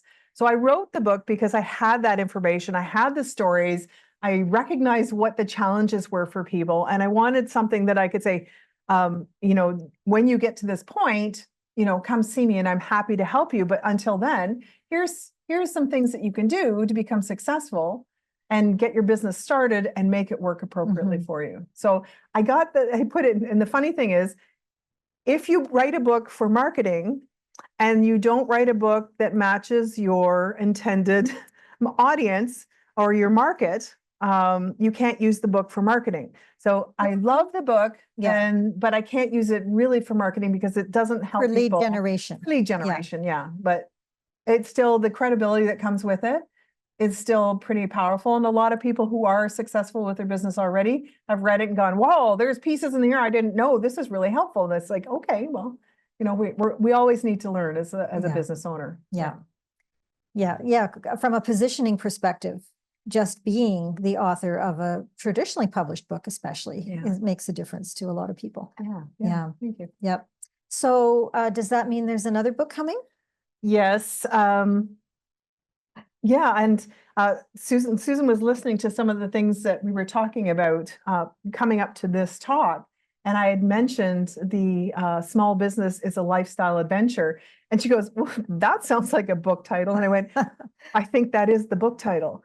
So I do want to talk more about the components of our business, the aging owners, and what that actually means for businesses, what the exit strategies look like, and how we can get people to where they need to be so that the businesses are successful, can run without them, so that they can then have the next generation or someone else manage that change for them. Yeah. Huge. Or sell it, Yeah. walk away, and just, at some point, business owners get to a place where it's like, I just don't want to do this anymore. If you've been doing this for 20 years and nothing's changed and you're still the one who has to do everything yourself and you have to rely on everything and you have to put the check mark on everything, you are never going to be able to sell your business. Like Right. that is, no one wants you. If you're the product, you can't sell your business. That's the challenge. And we have, what did you say, 900 million businesses in Canada that are about to 900,000. 900,000. Yes. Oh, good. Yeah. Yeah, 900,000. Yeah. Yeah. About owners about to be ready to go, Yeah. ready to exit. If then 76% of small businesses in Canada transition or exit in the next decade, that would be 900,000. Yeah. So it is a lot of businesses. Overwhelming, actually. Yeah. Yeah. Well, and if you buy someone else's business, one, you might want the book because then you know what it took to get the business in place without having to start a new business on your own. But if you've already done other businesses, this is a successful way of being able to start something that you didn't have to get into place. Like you've already got the connections, you've already got the clients, you've already got like people know what your brand is, people are coming to you. Your due diligence will determine this, but that's what you want when you get into a small business. Wow. It just hit me. The market for what you do is huge as an exit strategist. Yeah. I mean, that you can't possibly service all of those companies over the next 10 years. No. Okay, Yeah. so what's going to be different about this book then? Since you talked about the book as a more strategic marketing tool, Yeah. how are you going to do that with the next book? Well, I want it to really focus on the process of how to build a business. And we're back that up for a second. When we're talking about exiting your business and I say, okay, how to build your business, and they're going, hold on, I just want to exit. And that's what happens when clients come to me. It's like, yeah, I just want to exit. I said, well, okay, but you actually don't have a business of any value to someone else. So let's figure out how you can build a business that can run without you. And it's like, oh, right. I can't go away on vacation. I can't, or for a month. Yeah. Yeah. My client went away on vacation for a month last January for the first time. And she's like, I'm away on vacation for a month. And her business did not fall apart because she already had a great team, but was learning how to let go of that and get them in place so they could do that work. Which is attractive to a buyer. Which is much more attractive to a buyer than buying someone else. And like, unless you were going to sell a business and you're planning on staying in it and being their employee, it doesn't really make much sense that you are going to sell a business that they don't want to buy it if you're not going to stay. So yes, you need that to happen. Yeah. Can we switch gears a minute? Yeah. Too? Okay. Because I really want to talk about your speaking career. And Barb may or may not mention this, but she is a former president of the Canadian Association of Professional Speakers. So The Toronto chapter. The Toronto chapter. Specific, Yeah. So she knows a fair bit about speaking. I know. And I'm love to know how the book has affected your speaking career, and if it has, but where does it fit into that part of what you do? Well, there's certainly a lot of credibility around if you are talking about it, and you have the written word and people can listen to you and say, oh, that was really interesting. I love that process. Oh, I had so many aha moments. Where can I get more in the talk? And you're at an event and you have the book with you, then people can take the book and have a copy and go through it or buy it online, right? Yeah. So it is a way of adding to the value that you can give in the speaking, but it also, I think it's just the credibility that comes with that. It's like, oh, okay, not only is she capable of doing this, the time and effort and brain power it takes and commitment it takes to write a book, I think it shows a lot about your commitment to your business and what you're willing to do and how much you will put into it. So I think it adds that kind of credibility. Yeah. Well, okay, now here's another question too, because now we're in the era of AI, and I know you are AI friendly. Yeah. What do you like? Are you going to use AI in the next book likely, or? No, as a writer, and not because I poo-poo people who want to use it, is not an argument against it. I have a pride, I guess, about having my words. So on my articles, I put out 2 articles a month now. And if you connect with me on LinkedIn, you can find the articles on there. And at the end of all my articles, it says this is written by humans, not written by a human, not AI. And not because I don't want it to use AI, because AI is very powerful and there's a lot of great uses for it in business, contemplating ideas, how to get concepts out. I've used it. I teach at the college. I've about 12 years I've been teaching entrepreneurship at the college.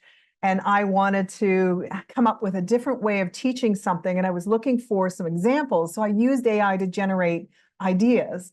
And then I used those ideas to generate the examples that I was going to use for class and how they could go through an exercise to make it stick in their brains better. So yeah, AI is a great thing, but for me, it will still be me writing it. Yeah. Yeah. Yeah. Yeah. That's really interesting because I think it's important as a writer myself that it's my voice Yeah. that's going into that book. Yeah. Yeah. And so I would suggest if using AI was important to be able to write a book, because it's not, I don't think it's wrong. I would just say, don't use everything that AI generates as your own. Use what it generates to generate ideas so you can write something of value that says it in your voice. Original In original. language. Yeah. Original human language. Humanize it. Yes. Yeah. Yeah. Yeah. So then from a speaking perspective, as an author, what are some of the real big benefits then of being an author with a book and leveraging that for speaking? Like you do quite a bit of speaking, so. Yeah, there are a variety of things that you can use it for. Sometimes if I go to an event, I ask, if they don't really have the funds to be able to pay for me to be there, then I suggest, well, why don't you buy a copy of the book for everybody who's going to be there? It comes out of a different, what do you call that? In your accounting, it comes off a different line. As opposed to, paying for the speakers. So they oftentimes will have funds to buy something than they will to pay for a speaker. So it can sometimes be part of a negotiation of the speaking opportunity. Oh, excellent idea. And then you don't need to drag boxes of books to the event with you. Well, that's a little challenging. You don't want to, or if I would just box it up and ship it there and just show up in their office. I don't want to fly with a box of books. You're right. Yeah. Let's do that. Yeah. So then, what is your perspective on leading the world to greater harmony? What, as an author and a speaker and a consultant, you must have thought about that. Yeah, I did. And for the longest time, I had that imposter syndrome about this, here I can do all these amazing things for people, but I don't have that. I want to be the person. I don't want to, I don't want to create a giant event. I don't want to be the person who's at the front rah-rah-rahing and generating other things. And I, for the longest time, I couldn't figure out what that actually meant. I kept thinking, how does that mean? What is that for me? Because I know I have something of value, and how am I going to show up in the world? And then I realized I'd already been doing it. And I am the person who does things from behind. Even when I was an employee over 20 years ago, I was always the one who the manager came to and I'd sit in the office and they would go, so Barb, this is what's going on. Like, okay. And I would help them through it. And I didn't even realize I had been doing this all along. So yeah, I am kind of the leader from behind, the one that sees everybody else step up and do the big things. Mm-hmm. And I think that's why I like small business, because I know what an impact they have in our communities and our society. And I just showed that to you. Yeah. But that idea of how can I make sure that they can show up in the biggest way possible so that impact is huge. And I don't know what that number is. I don't have a specific number that I'm trying to get them to create, but I know if I can help quite a few small businesses, then I know that the world is going to be a better place. Yeah, as you demonstrated, the number of jobs that are reliant on small business success is massive. It is. Yeah, it is. Yeah. Would you read from your book? Would you give us a little taste of what's in Entrepreneur Awakening? A little bit. Okay. Yeah. And this book is set up in 3 parts. So it's learn it, implement it, and live it. And so this is from the learn it part. This is the very beginning of the book. And this is the basics, your first baby syndrome. And it goes through a variety of steps and ideas in this, but what I wanted to read was the story that's in here. And let's make sure I got the right one and the wrong glasses. Oh, No, I've got readers no, somewhere. okay, that's all right. These are not bad. So I'm just going to read a story from in this Okay. that talks about this one particular piece. This is brand specific, brand name and language. And what happened in my business when the language that I used to create my brand was not aligned with what I could actually do in the real world. And it cost me something. So Too Close to My Product is the name of this story. My first company was named SoftDoc Training Solutions. My company provided training and technical writing for software industry. SoftDoc was also the registered trademark name of a software company created by a Toronto company for the legal industry. I was not in competition with them, and we were not selling the same thing. We were fundamentally different. I was able to register the name without issue because it was not another company's name. So they just had a product by that name and it was registered, but they didn't have a company name. When I went to incorporate my company 2 years later, I decided to call up the company that owned the software that I knew about. They had been following me, and although they felt, as I did, that we were not in competition, their clients were sometimes confused when they ended up on my website. Confusion is not a good thing when your name is confusing to a registered trademark name. You need your clients to understand. So I did not want to be attracting their clients, and they were not going to let me. So without argument, I had to change the name. Yeah. That was challenging. It cost me a few $1,000s to make that name change. Oh, But it was powerful but you did that before incorporating.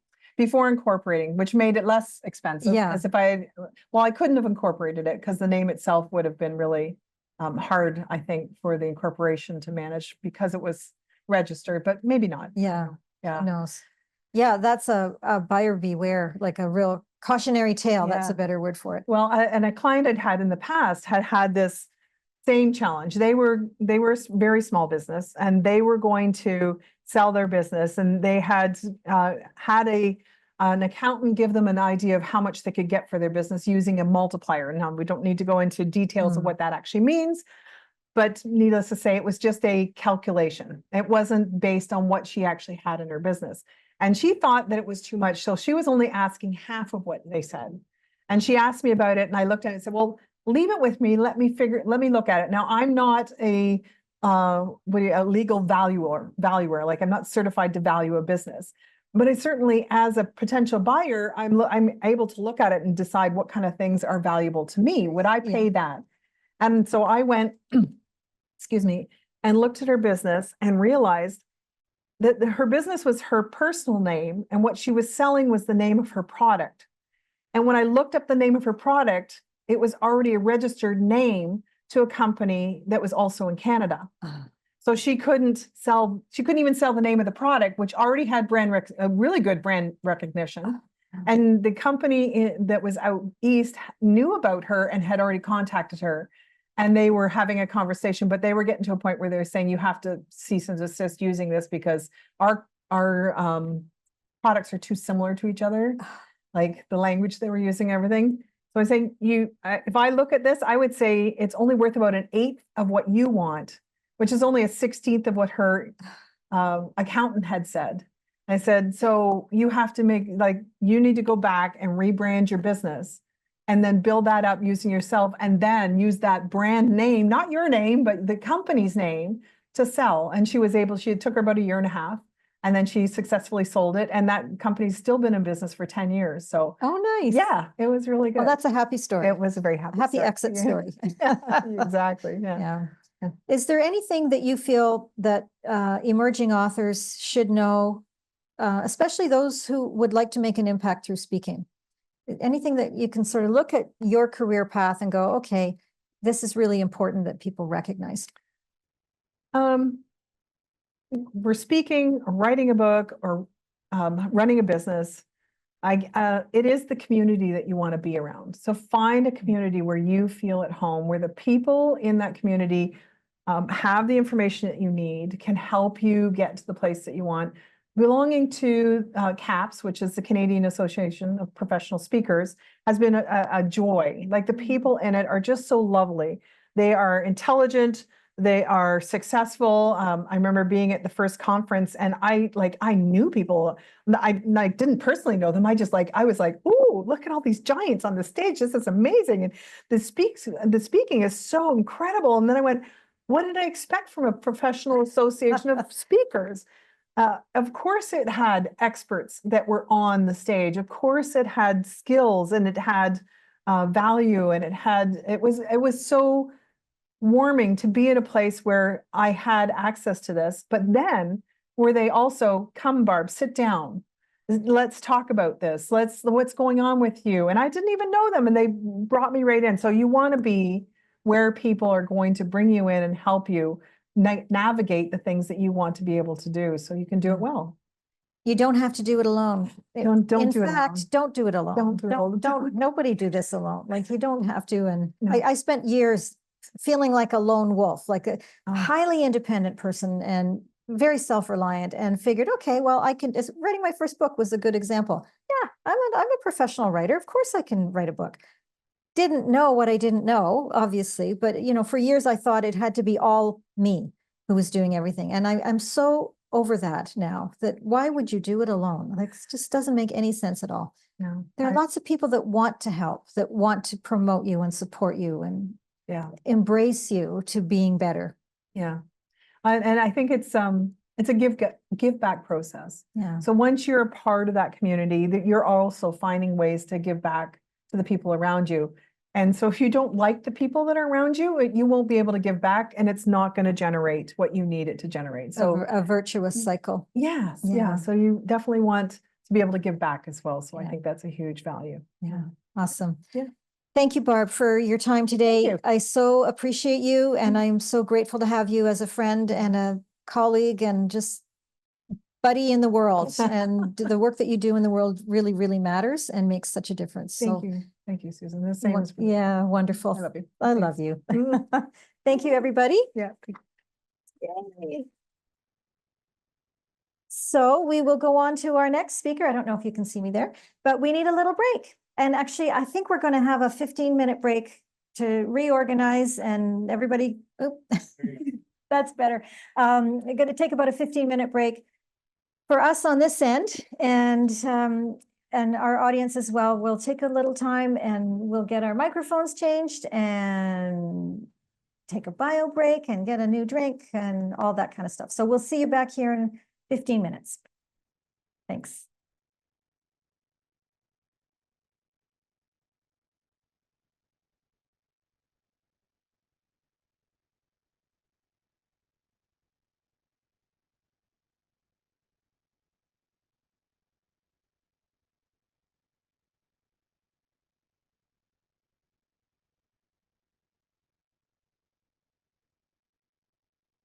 Okay, now.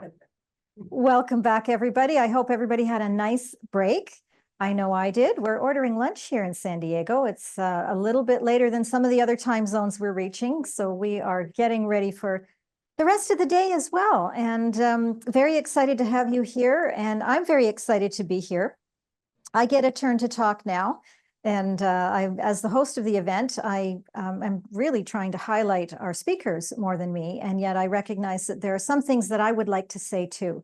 And one of the things that I would like to share with everybody today is something that I feel is really important in terms of your author identity, if you will. I believe that one of the reasons that a lot of people struggle with writing their book is they find it very hard to conceptualize themselves as an author. We often think of an author as something other than ourselves, that an author is an authority, they're leaders, they write books that are about important things, and who am I to write a book? And I know this because I struggled with that myself when I was writing my first book, particularly. But also as a book coach and an editor, I see that a lot in the hearts of the people that I work with, is that there's a lot of self-doubt that comes into the process of writing a book. And what I've come to realize over my years as a writer, an author, a book coach, and an editor is that there is an identity shift that's actually required to become an author. And it's very paradoxical in a way, but in the act and process of writing a book, we become the authority that we're here to be quite often. Some people already are authorities and they know that and they're leaders, and the book is just the next step, a very natural next step for them. But for a lot of us, it is an evolution that's required in order for us to step into the authority and the wisdom that we're here to share. And so that's what I'd like to talk about a little bit today, is what actually goes into that identity shift that's required for us to claim the position on stage, perhaps, that we are here to claim. That there is an element of being born to do this to some extent, but there's also very much an evolutionary aspect to becoming the hero of our own author journey. So that's what we're going to talk about today. And I don't know if I have slide capability here, Robert, do I? I can go? All right, well, let's get going then. A lot of people are familiar with the hero's journey. I think most of us have heard about the hero's journey. In fact, it has become part of our culture, the hero's journey. And we know that a lot of movies are framed around the hero's journey, that a very brilliant individual, okay, and his name is gone right now. The Hero of a Thousand Faces is Joseph Campbell. I got it. He wrote a book called The Hero of a Thousand Faces way back when, I think it was in the late 1940s. And then a screenwriter by the name of Christopher Vogler came along, found Campbell's work and went, this is perfect for movies. And Christopher Vogler took Joseph Campbell's information and chunked it down into the 12 steps of the hero's journey. And we're very familiar with this because it is often used in screenwriting today. Even today, screenwriters will look at the hero's journey and they'll say, okay, these are the 12 steps of the hero's journey. All of these steps have to be present in the script before it can really be a satisfying movie. This is a home run, basically. If you follow this outline, your book will be pretty much guaranteed to be a home run. Now, there's a lot more that goes into it. Writing a book is actually a very challenging and complex process. And with the right mentorship, you can get there. I think almost anybody can get there if they have a guide to help them along the way. But this is really one of the fundamental pieces that would typically need to be involved in, particularly a fiction book, but also in a memoir, for example. Would be really clever of you to follow the hero's journey story arc. And I'm not going to go through all of the steps that list there because I know you can read all that. But there's a lot of action and drama and suspense that's built into the hero's journey story. Typically, a hero's journey story is about conquering the enemy. So there's a lot of physicality involved in the hero's journey from, honestly, they're considered to be cowards to begin with, is the language that I've seen used in the script writing world. And I'm just one person. I'm sure there are lots of different phraseology that's used too. But then they become the hero through the process of going through these 12 steps. They become a hero. And it's very much a conquering mentality that goes into the steps of the hero's journey. A lot of self-doubt and a lot of uncertainty. And then they find a mentor and then they're tested and then they go and they fight the bad guys and they win and the Shire is safe. And that's a very typical hero's journey story. I'm going to go off-piste a little bit here because there is another story arc that I actually prefer in a lot of different instances, and a lot of my clients love this. So I'll tell you a little story that goes along with this other outline called The Virgin's Promise. Kim Hudson is an individual who I admire greatly. She was in screenwriting school a couple of decades ago, maybe 2 or 3 decades ago, and so was learning about the hero's journey and learning how to be a good screenwriter and all the things that it takes to make sure your story is interesting and you can really grab the audience and make sure they're on the edge of their seat so that they're interested and they keep watching through to the end of a movie, particularly. And she put her hand up, apparently. I saw her interviewed. And so she told this story herself. She put her hand up and she said, but wait, excuse me, where is the female corollary to the hero's journey? Where's the feminine counterpart to the hero's journey? At which point, apparently, her instructor looked at her with this bizarre look on his face and said, well, women don't do anything interesting. There isn't one. Well, fighting words for Kim Hudson. Off she went. And she went and examined every piece of literature she could find. She looked at Bible stories, and she looked at the great classics, and she looked at Greek and Roman mythology, and she became an absolute manic researcher into, oh yes, there is a feminine corollary to the hero's journey. And she found it. She analyzed all of these great works of literature and came up with what she calls the Virgin's Promise. And this book is available on Amazon today, called The Virgin's Promise. And the Virgin's Promise is a very different story. It's got 13 steps, first of all. So she has chunked it down into the 13 steps of the Virgin's Promise. And it takes our heroine, and by the way, it's a gender neutral phrase. I'm using the term masculine and feminine and male and female, but it's all interchangeable. Gender is really not relevant to the storyline, but we're kind of calling this the feminine counterpart to the male story here. It starts with the main character being dependent, and there is a price to the conformity. And again, I won't read all of the steps. I'll leave that to you. But the virgin is going through a very different transformation than the hero goes through, in that it's an inside job.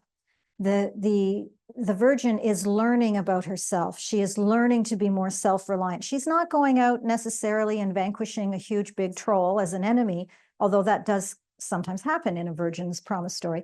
She's conquering the enemy within, her own blocks, her own dependency, her own programming that has kept her from breaking out into the great shiny being that she is. She does save the kingdom quite often. She does rescue the kingdom in a way. And ultimately, because she has claimed her own brilliance, the whole world is a better world. And so that's the Virgin's Promise storyline. Whereas we see the hero's journey storyline in something like Spider-Man, Star Wars is another one where there's very clearly a hero's journey story. The Virgin's Promise, Kim Hudson herself pinpoints examples such as Brokeback Mountain, follows a Virgin's Promise storyline. And the Matrix is actually a Virgin's Promise storyline. So I like that one, but both of them are valid and wonderful storylines. And you know, if you're working on a book, you might play with either one of them and make sure you're hitting all the steps that we know almost guarantee that the book outline is going to be a compelling one. But they both speak to transformation. And I think as much as in the stories that we're writing, we want to talk about transformation, we want to create a transformation for our readers, we're also undergoing a transformation ourselves as we are working on our books. So that's what we're going to talk about today. The three transformations that I see really quite relevant to the author journey are our transformation in the sense of who we are, a transformation in our expectations of our future, and a transformation in our sense of community and our own place within it. The transformation in our sense of who we are, of course, we're going to start with number one. And I can speak to that myself because I have felt that myself in terms of my own author journey. I was born in Dryden, Ontario. I think I may have mentioned that previously. It's a very small town in northern Ontario. You can see that little red dot on the map. That's where Dryden is. It is planted in the middle of just about nowhere. Yeah, I flew into Dryden last summer, and I had to fly to Thunder Bay, and then it's about a 5-hour drive from Thunder Bay to Dryden. You can't get there by plane. And I actually have a cousin who has a camp. They call it a camp rather than, some people call it a cottage, but he has property, and he thinks Dryden, population 7,000 or so, it's way too populated. And he goes out in his truck, and I think he drives about an hour north of Dryden on the road, gets off on a track, and it's about another half-hour drive on it's a track. That's not really a road. And it opens up into God's country. It's lakes and trees. It's silence. There's no plumbing. There's no electricity. It is wilderness. And so that's where I came from. And I was in town, so I wasn't born in the middle of nowhere. But my sensibility is very much the isolation and the beauty of God's nature. And that's been planted in me. That's a very grounding part of my sense of who I am and my sense of who I have been since I was a very little girl. And that's where I started in life. Very important for me. I ended up with a dream as a young child. I wanted to be a writer. That was something I desired so badly. I don't know where it came from. I just knew from the time I could hold a pencil that I wanted to write stories. And I ended up with a writing career. Lucky me. And actually lots of choices along the way that went into that.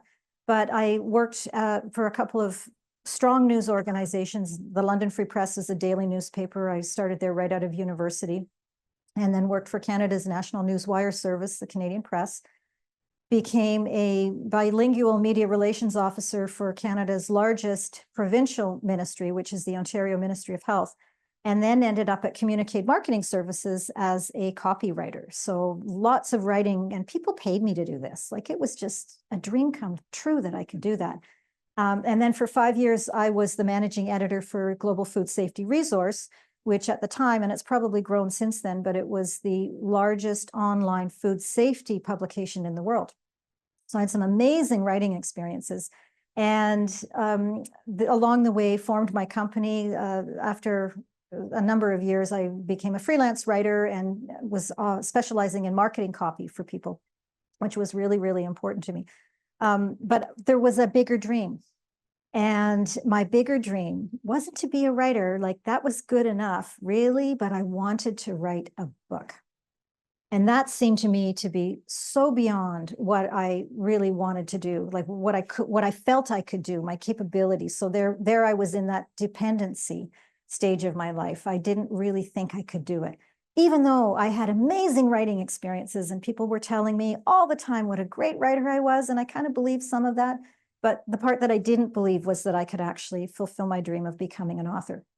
And one day, my husband at the time looked at me and he said, in the way a partner will do sometimes, that kind of reality check, like, you've been talking about this for a really long time. And I said, oh, yeah, I really, really, really want to write a book. And he asked me that $1 million question that stopped me in my tracks and catalyzed me into action, which was, so what's stopping you? And I didn't have an answer to that question because all that was stopping me was me. And that began the odyssey of writing my first book. I was pregnant with our family. We had a blended family of, this was our fourth child. And I thought, 9 months, write a book, have a baby, off we go. I can do this. And ultimately, it took 13 years for me to write that book. So I had my hat handed to me. That kind of bravado of, oh, I'm a good writer, collapsed into, I have no idea what I'm doing here. And eventually I did get that book written. But that was part of my transformation, was from a young lady who was born in the wilderness to someone who actually could write a book and was on that journey, that hero's journey of working on the book. That to me was a big shift in identity that was involved in actually embracing the project and having the courage to do it, because it's a very courageous act to write a book. So then we come to the second transformation, which is the transformation in our expectations of our future. As I said, I got that book. I got that first book, took 13 years. Actually, at about the 11-year mark, my husband was diagnosed with terminal cancer. And 3 months later, he died. And so that left me in a very different circumstance. I'd been pausing on my book for 11 years by that point. We'd moved a lot. When we had 5 children and stepchildren, and his career was pretty bumpy. And I was the supportive wife for a long time, making sure the home fires kept burning, but not really engaging with my book. And at the point of his passing, it was pretty traumatic for all of us in my family. And I guess one of the good things that came out of that was the realization that I had to claim my life back. I couldn't just coast and wait for life to take the turn that it was supposed to make. And of course, in reality, that was the turn life was supposed to take for me, which I didn't realize at the time. But I needed to become a little more proactive about what I wanted in life, because I didn't know. when my turn was going to be up. I didn't know if I was going to be able to finish my book before the eternal bell rang for me. So I, aside from getting my business back on track and feeding my children and looking after my family, and I had a disabled mother living 15 minutes away at that point, so there was a fair bit of responsibility involved in being a loving daughter and enjoying her life as well, being her presence in my life. I really knuckled down and committed to the book. And up until that point, I had not been committed. I had not been determined. I had not been obsessed with getting that book done. But one of the gifts of my husband's passing was that it enabled me to engage with the book in a way I never had before. And so I finished the manuscript. I got it edited. I actually had two editors working on that book. There was a developmental editor. This was a novel, and a copy edit involved in that. So I got lots of editing, even though I was probably pretty capable of doing that. I, as I think Barb was saying earlier, always have other people help you with what you're doing. They will see things that you don't see. So that was it. I got my manuscript finished, and I thought, okay, now what? Like, what happens with this thing now? I have no idea what to do with it. And as luck would have it, I ended up getting a traditional publishing contract. And now, some years later, son of a gun, I've written 5 books. And so in that, it's been about 13 years since that first book came out. And I have written now a collection of short stories was the second book to come out. And then that was followed by the third book, The Right Way, which my publishers came to me and he said, well, you know, you've been writing for a long time. And I said, oh yeah, I've been writing a long time. He said, write a book about how to write. What a good idea. I'll do that. That sounds like fun. And then because I was heavily involved in content marketing as well, the next 2 books were nonfiction books about content marketing. So those were really powerful ways of reshaping my sense of what my future was going to be. From that beginning, when that first book came out, I really had no goals for my authoring career. I didn't really want to be a speaker. I was too busy. I was, I had children underfoot. I had children to raise. I had, my mom to look after. I was starting a business. So just the idea of being a leader was so beyond me. I didn't want to be a leader. I didn't want to be an authority on anything. I just wanted a good life. And I think a lot of my clients feel that way too, that if, this book writing dream is a wonderful thing, but really we just want to get on with life in some way. So there's room for that in the book writing community too. You don't have to be somebody who wants to change the world and write your book, but just know that that's available to you as an author in a way that it is not available to you before you've written your book. And so that has really changed my perception of my future. Is as I have grown as an author, I've come to realize, wow, there's a chance here to impact people in a new way that I didn't know was possible. And my children now are grown up, and my mother sadly passed away a year ago. It's freed up a lot of my time and a lot of my creative energy that I can now devote to supporting other authors in a way I didn't know was possible before. And so that's where the second transformation is that as we become more confident in our authoring and our speaking and all the opportunities we have for making a difference in the world, we come to realize that the only thing stopping us is us. And I invite everybody who's watching today to look at that in your own life and wonder a little bit, what could be possible beyond the book? There's something beyond the book. What is it? And it's waiting for you. And I would even go so far as to say that what I believe is that your book already exists. Pieces of it are on your hard drive. They're in your dreams. They're in your imagination. They're stored in the higher levels of who you are and who you are here to be. There are aspects of your book everywhere in your life. And the important job of an author is to bring all of those pieces together and integrate them into the 3-dimensional reality of your book. And that's what the job of the author is to bring it to life, because it's already there. It's waiting for you to consent to being the funnel through which the book is meant to flow. No one else can write your book. No one has your experiences. And in fact, I would say as well that the universe, God, your higher power has been facilitating you consistently throughout your entire life to be the only funnel through which that book can flow. So in resisting the call of the book, because they call us, they nudge us, they pester us, but in resisting that, you're actually saying no to God in a way, no to the universe. No, I don't want that gift. It's too hard. And it is hard. It is challenging to write a really great book. There is a lot involved. And if you are willing to pick up the mantle of that book writing challenge, unbelievable opportunities are waiting for you. And so that's about that transformation. And here's just as an example of one of our clients who embarked upon that transformation. I admire our clients. As a book coach and an editor, I meet a lot of people who are working on books, and so many of them are making huge waves in the world. And Rodney C. is one of them. Rodney wrote his book, Journalist on Trial, to detail his experience. He's a Liberian. He operates Africa's largest online news organization.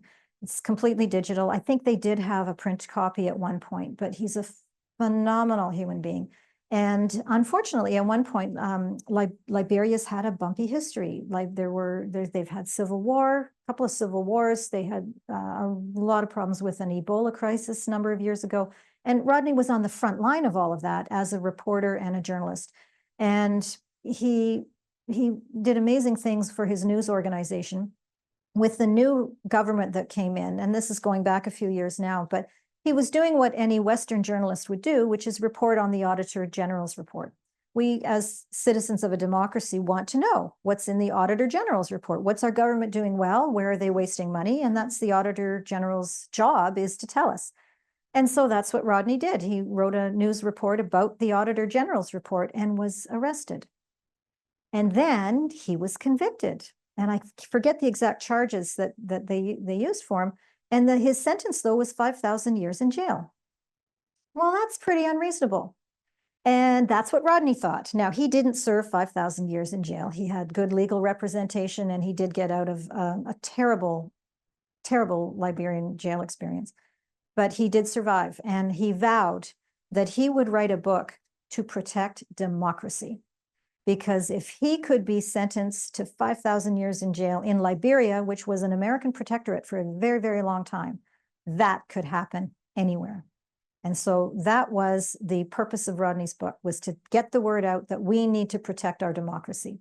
And since then, Rodney has been traveling the world, speaking about his book and helping to gather support for democratic views and just belief in democracy. And so that was a very, very important book and a transformation for Rodney, that he went from having a lot of influence in Africa to now growing his influence in other places in the world, which was not something he was necessarily expecting to do, but it became a mission for him. And then I'd also like to point out, Karen Furneaux is another one of our clients. I edited her book, Strong Beauty, Power Up the Champion Within.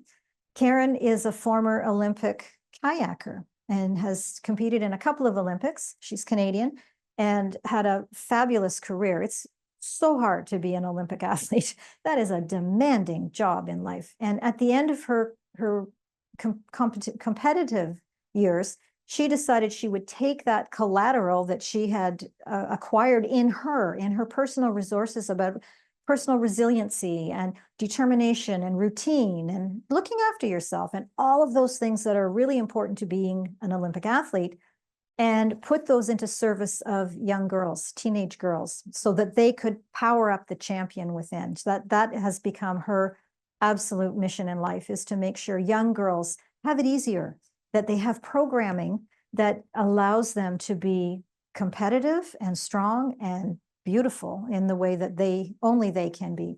And so Karen's mission became very much to be a speaker. She does a lot of speaking now. She's also involved with the Heart Math Institute. Some of you may not know that organization, and has taken that wisdom, she's trained, to become part of how she supports people in the world to become more of who they are and more of who they have it within them to be. But also, because she's got the book, she has the credibility that allows her to go and book speaking engagements that, she's an Olympic athlete. I mean, that's pretty good. That's already a really good platform for speaking engagements. And now she has the book. So that was a pretty exciting part of it. So the next piece that let's just take a pause, I think. And I would like to take 3 minutes and I would like everybody to just jot down some ideas about how would your life change. Now, some of you are published authors already. A lot of us are emerging authors. And I just invite you now to just take a couple of minutes and jot down some ideas on how your life would change.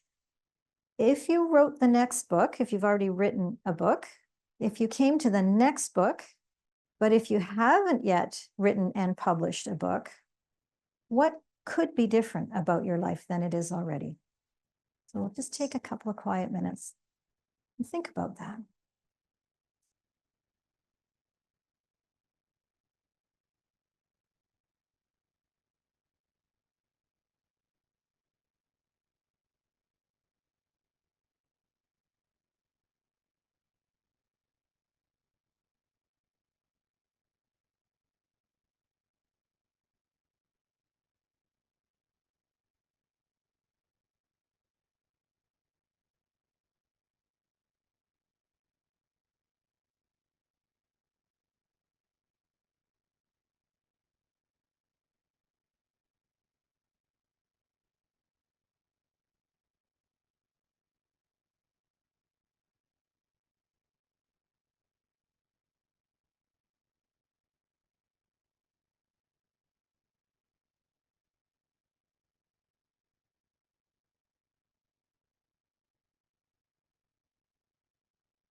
Okay.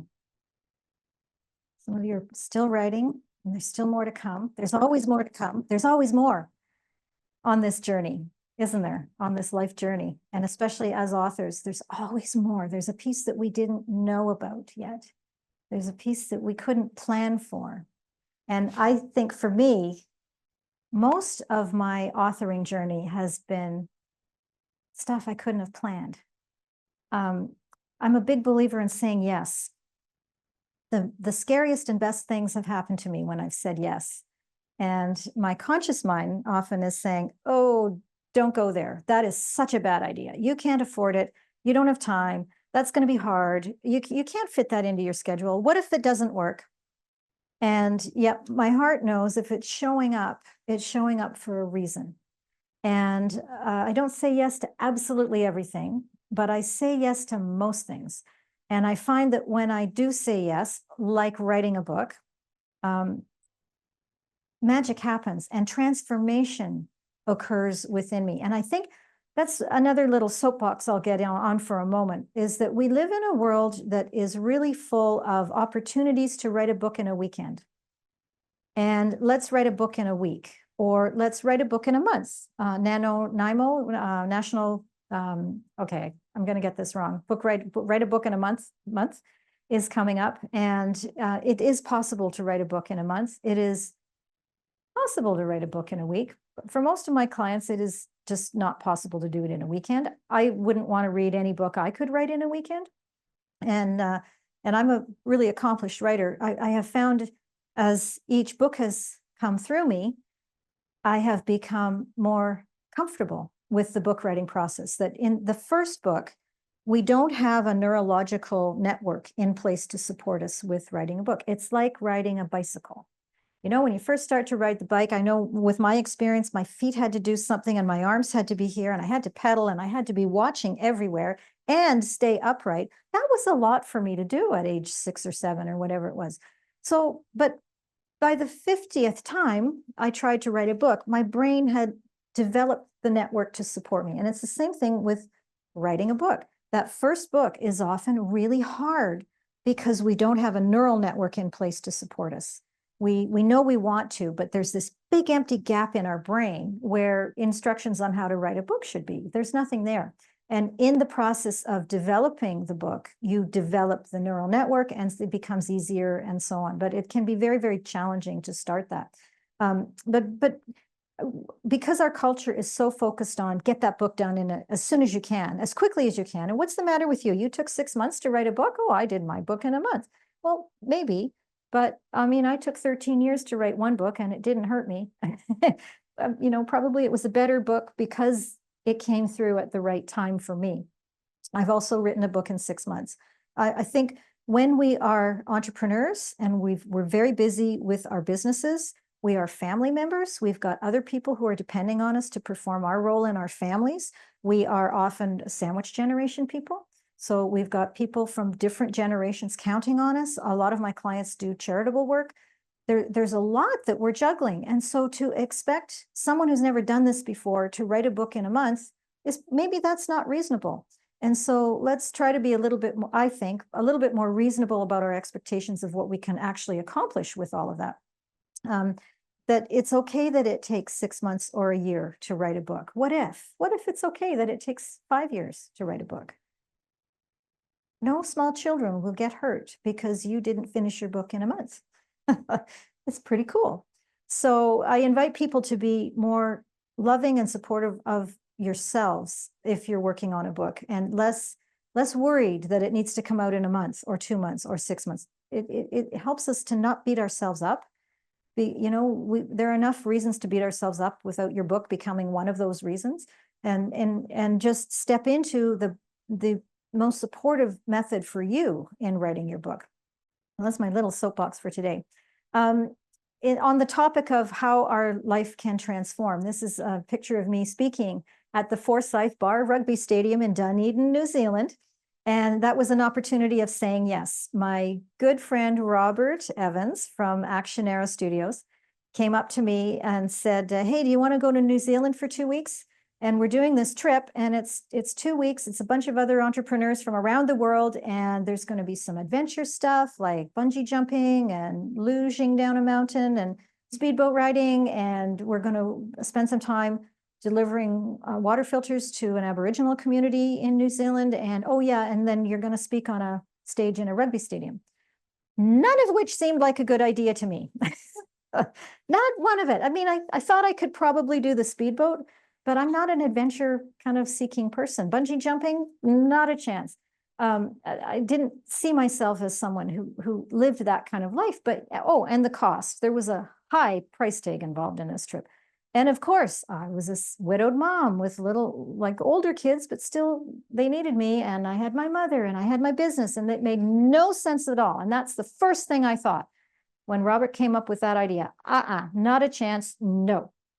And then I took a breath and said yes. And you would not believe the transition in my life as a result of that. So much change. I even have a photograph of me speaking in a rugby stadium now as a result of that trip. That's pretty cool. And it's pretty cool that I did that to me too. Like I thinking back to my early years, very humble beginning, and there I am standing on a rugby stadium in New Zealand. It was such a rush, such an exciting moment in my life that I wouldn't say no to that for anything. And that's, again, those opportunities come up. I do a lot of speaking. Most of my clients, once they've got that book figured out, I help mentor them to speaking engagements, and often they've got their own stuff that they, you know, so many opportunities for speaking out there. There are podcasters and summits waiting for you to share your expertise with them. It can be a little overwhelming to find speaking engagements, but there are tons of them available. Not all of them are paid. So that's the thing. There's paying to speak or speaking for funds and speaking for building your business. They're kind of two different streams there, but there are lots and lots and lots of opportunities for speaking. And the book is like a portal to those opportunities. And so if you have a message and you feel you have something that you can do for the world, then a book is an absolutely beautiful portal into that transformational world. And you know, the other piece is you don't get there all at once. You don't suddenly go from being the you are to being a world famous speaker who's on stage all the time and doing a lot of speaking. We step our way there. And we capacitate more and more and more as we are in the process of becoming that aspect of who we are. It happens quite often very gradually. And so I was quite afraid of that initially that, my life, once I became an author, my life was going to change and the paparazzi were going to be chasing me. And how was I going to be a mom if I was dealing with the press all the time? And that has never happened. That was something I really didn't need to worry about. But I do a lot of speaking. And finally, then, the third transformation that we have the opportunity to experience is a transformation in our sense of community and our place within it. And I was saying a little bit earlier about I spent many, many years as a lone wolf, independent as they come. That's genetics, that's life experience. Like I can handle anything in my own opinion. And I've dealt with a lot in my life, and the ceiling didn't fall in. I mean, it fell in and then I walked over the pieces and went on to the next stage of life. So I've learned to be very independent in life, and I have always loved being independent. And I always thought, I'm going to build my business all by myself. I'm going to write my book all by myself. I'm going to do my speaking career all by myself. Well, that's not much fun. And I think that's the biggest piece for me that's been the most rewarding aspect of my own transformation as an author on my own Virgin's Promise story has been that I have come to prize community almost above everything else. That if I can be part of a community to do something, then I know I will be supported. And I know I will be seen and heard, often loved, and given the support that will help me become more of who I am, to help me become more fulfilled in many, many ways. And I think that's what I've seen with a lot of our clients as well, is that sense of becoming part of an author community, becoming part of the world of authors it's I don't want to call it an exclusive club, but when you have walked over that bridge into authorship, you are joining a whole lot of people who've done the same thing. And it is a courageous journey. I look at writing a book as an act of courage. It was for me. It is for just about everybody that I work with. There are often those moments where we think, what am I doing? Who am I to do this? Like I'm nobody famous. Like, why would anybody read my book? And actually, you have been formed to be the author of those books. My sense of God, source, universe, whatever your perception of that higher power for you has been facilitating you your entire life to become that author. And so let's not throw that back at the universe. Let's thank the universe and say, all right, I consent to be that funnel. And so, and again, we don't have to do that alone. We can do that with other people. And it's so much more fun to be part of a community. And we'll just kind of end here with the idea of making a difference. And going back to my own first book, that never occurred to me that I was here to make a difference. Here to make a difference for my kids, probably. I mean, I saw the direct line to the work that I was doing as a parent, the play I was having as a parent, and the impact that had on my family. But I didn't realize that there was so much more available, that more has shown up, and it will show up for you as an author. And it shows up in mysterious and unconventional ways quite often. And back to that saying yes, is that if we have the courage to say yes to our dreams and yes to the opportunities that come up, we have an opportunity to make so much more impact in the world. We cannot even imagine what is available for us that comes from saying yes. So I'll leave you with that. I think that looks like all I had to say for today. I wish you well on your hero's journeys and your Virgin Promise journeys. And if any of you are working on a book, I wish you the grace to consent to the project. There is often a lot of resistance to writing a book. And once you consent to be the author of the books that you're here to write, it will flow much more easily. The books will come through you in a much easier way. So that's my wish for everybody, is to consent to be the author that you are here to be, and wait to see what shows up, because it's going to be good. Thank you.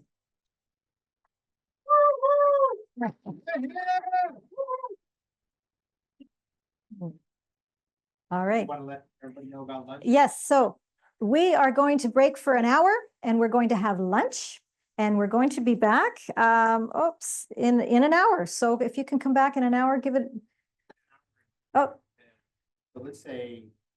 2 o'clock. Okay, 2 o'clock Pacific. If you're in another time zone, then do your time zone math, which is not my greatest skill set, I have to say. 5 Eastern, thank you, Matt. So 5 Eastern, 2 Pacific, and we'll see you in a bit. Thank you. Hey.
Thank you for gathering today to discuss a topic that often goes unnoticed, yet affects millions of lives: hidden disabilities.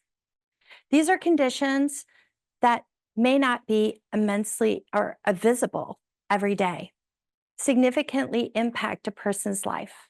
Examples of these are PTSD, ADHD, auditory processing, depression. Did you know that 30% of adults in the United States live with disabilities? And 60% of those are invisible and hidden. Despite how common the hidden disabilities are, we still live in a world where stigma and misconceptions surround them, especially in the workplace. In a recent survey of 3,000 job seekers with disabilities, less than a quarter felt comfortable disclosing their hidden disabilities to their employers. 12% did not feel comfortable at the interview stage, and 30% felt that employees only hired disabled candidates to fill quotas. This reality is why I am here today, to raise awareness, break down those barriers, and explore how to create an inclusive world for individuals with hidden disabilities. My name is Danielle Bruzak, and I have a hidden disability. I disclosed to an employer that I had an auditory processing disorder. This disorder is difficult for me to process written information in the same speed that others do. And I have difficulty writing the words from my head onto a piece of paper. And honestly, it is like the pen is in a standoff with the piece of paper. I'll never forget my boss's reaction the day that I told him that I had an auditory disability. He sat there, looked at me confused, didn't ask me questions, didn't seek to find out more information. He just stood there dumbfounded. And I didn't let that get in my way or stop me. And then the years meeting, this was after I had met multiple deadlines. I had respect from the executive leadership team, and I had met every deadline. Unfortunately, my experience is not the only one. A study in 2011 found 88% of the people with invisible disabilities feared disclosing their disability to the employer due to the fact that they felt that they would be looked at differently and that they would be labeled. That is actually what my boss did. My boss started taking work away from me. My boss started reassigning my work. And when I disclosed it to human resources, they didn't do anything for me. Growing up with a hidden disability has been challenging. I not only struggled in the classroom, but I also struggled with tests. So normally everybody does ABC multiple choice tests. I had a tutor come to my house 2 hours a day, 5 days a week, just to help me study and prepare for my tests, only for me to go into the test, because it was a multiple choice test, and get a D or an F every single time. Talk about really discouraging. And I would even have kids tell me that the girl next to me, she would like study 3 minutes before the test. And then we'd get the test back and they would call me dumb. So it even went as far as the high school principal. And I remember being in the classroom, my name, Danielle Bruzak, come to the principal office. And I'm walking down the principal office and going, what did I do? I didn't do anything. And I got into the principal's office and my mom was there. And I'm sitting there. My mom looks at me, I look at her. And the principal told my mom and I that day, and this was sophomore year in high school, your daughter will be lucky if she graduates from high school. As I left there, I felt defeated for only a minute. Because what you guys don't know about me is I played soccer, and when you're in that zone, you don't care. And so I went ahead and walked back down that hallway, and I had this fuel ignited in me. And I said to myself, I am going to graduate from high school, and not only high school, but college. And from that day forward, with persistence and family support, I found a specialized school 3,000 miles away, and I went my junior and senior year. The school was called the Landmark School in Boston, Massachusetts. I went from a CDF student at my local high school with a tutor 2 hours a day to the Honor Society. And I graduated with A's and B's, and I was one of the top people in the school. So I didn't stop there. I went and got my AA degree, my BA degree, and a paralegal certificate. And my sister saw that principal probably about 3 years after I got my paralegal certificate, and she asked how Danielle was doing. And my sister said she has her AA degree, BA, and by the way, she's a paralegal. So for me, that was their way of getting back. My journey taught me a lot of importance. It taught me advocacy, education, and a supportive community. Now, today, I use my experience to help others with similar challenges. Too often, individuals with hidden disabilities are told they're less than capable. just like that principal told me, and just like the kids in the classroom told me, but I didn't let them defeat me. I also didn't let my disability define me. The key to breaking down these barriers lie with 3 important actions. The first one, education and awareness. We must educate ourselves about these hidden disabilities. Understanding these conditions will break down those stereotypes and create an environment where people feel safe disclosing their disabilities, whether it's at the workplace, whether it's at home, or in your personal life. The second one is advocacy and communication. It's crucial to advocate for ourselves and others. Open conversations about our needs, whether in the workplace or the classroom or in personal life.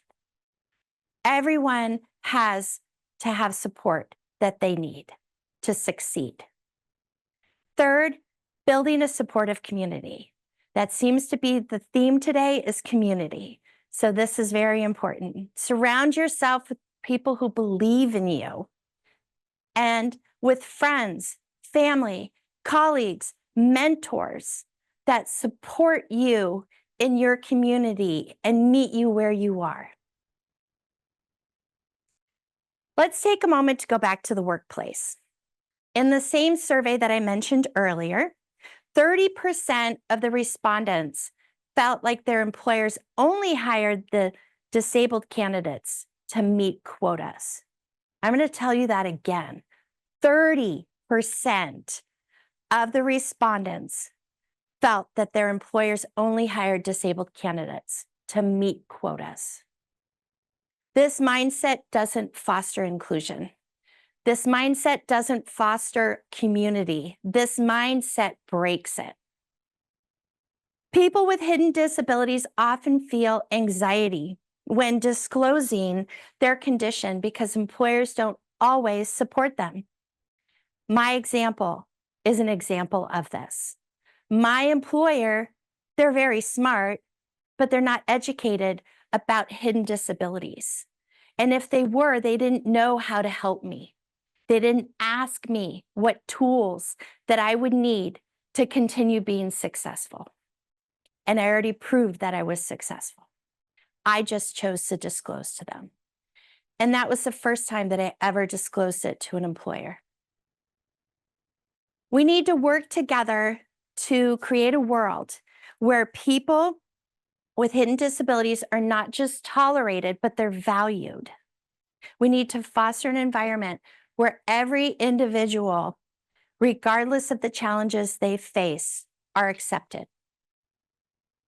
In conclusion, hidden disabilities should not be hidden. They should be awareness. We should be feeling comfortable enough to tell people about our hidden disabilities. The one difference between a hidden disability and a physical one, you can see the physical disability. You can see if maybe I don't have part of a leg, or maybe I don't have part of an arm. A hidden disability, unfortunately, majority of the people think that the people are either lying or they're making it up. And we're not. Let's embark on this journey, fostering society that values and uplifts everyone, regardless of the challenges they may face. Remember, having any disability, whether it's a hidden disability or a physical disability, this does not define you. I did not allow my auditory processing disorder, which I have known since 2nd grade, define me. If anything, I had the fuel inside my belly to go ahead and prove everyone wrong that said, you can't do this. You're stupid. And that principal that day that sat there and said to my mom and I, she will be lucky if she graduates from high school. Remember, we need to have a supporting environment and need to focus on the amazing talents that each individual in this world brings to. We all have our superpowers. My superpower may one day be writing a book, but I may need help, or I may need to sit there and talk it out. In high school, in order to write papers, I used to literally have a dictation that almost like a doctor does. And then I would be able to hear myself and write down everything, because sometimes I'd transpose words. So go out there, support people that have hidden disabilities. You probably are walking around and don't even know. The person next to you may even have one, or they may not know. Thank you.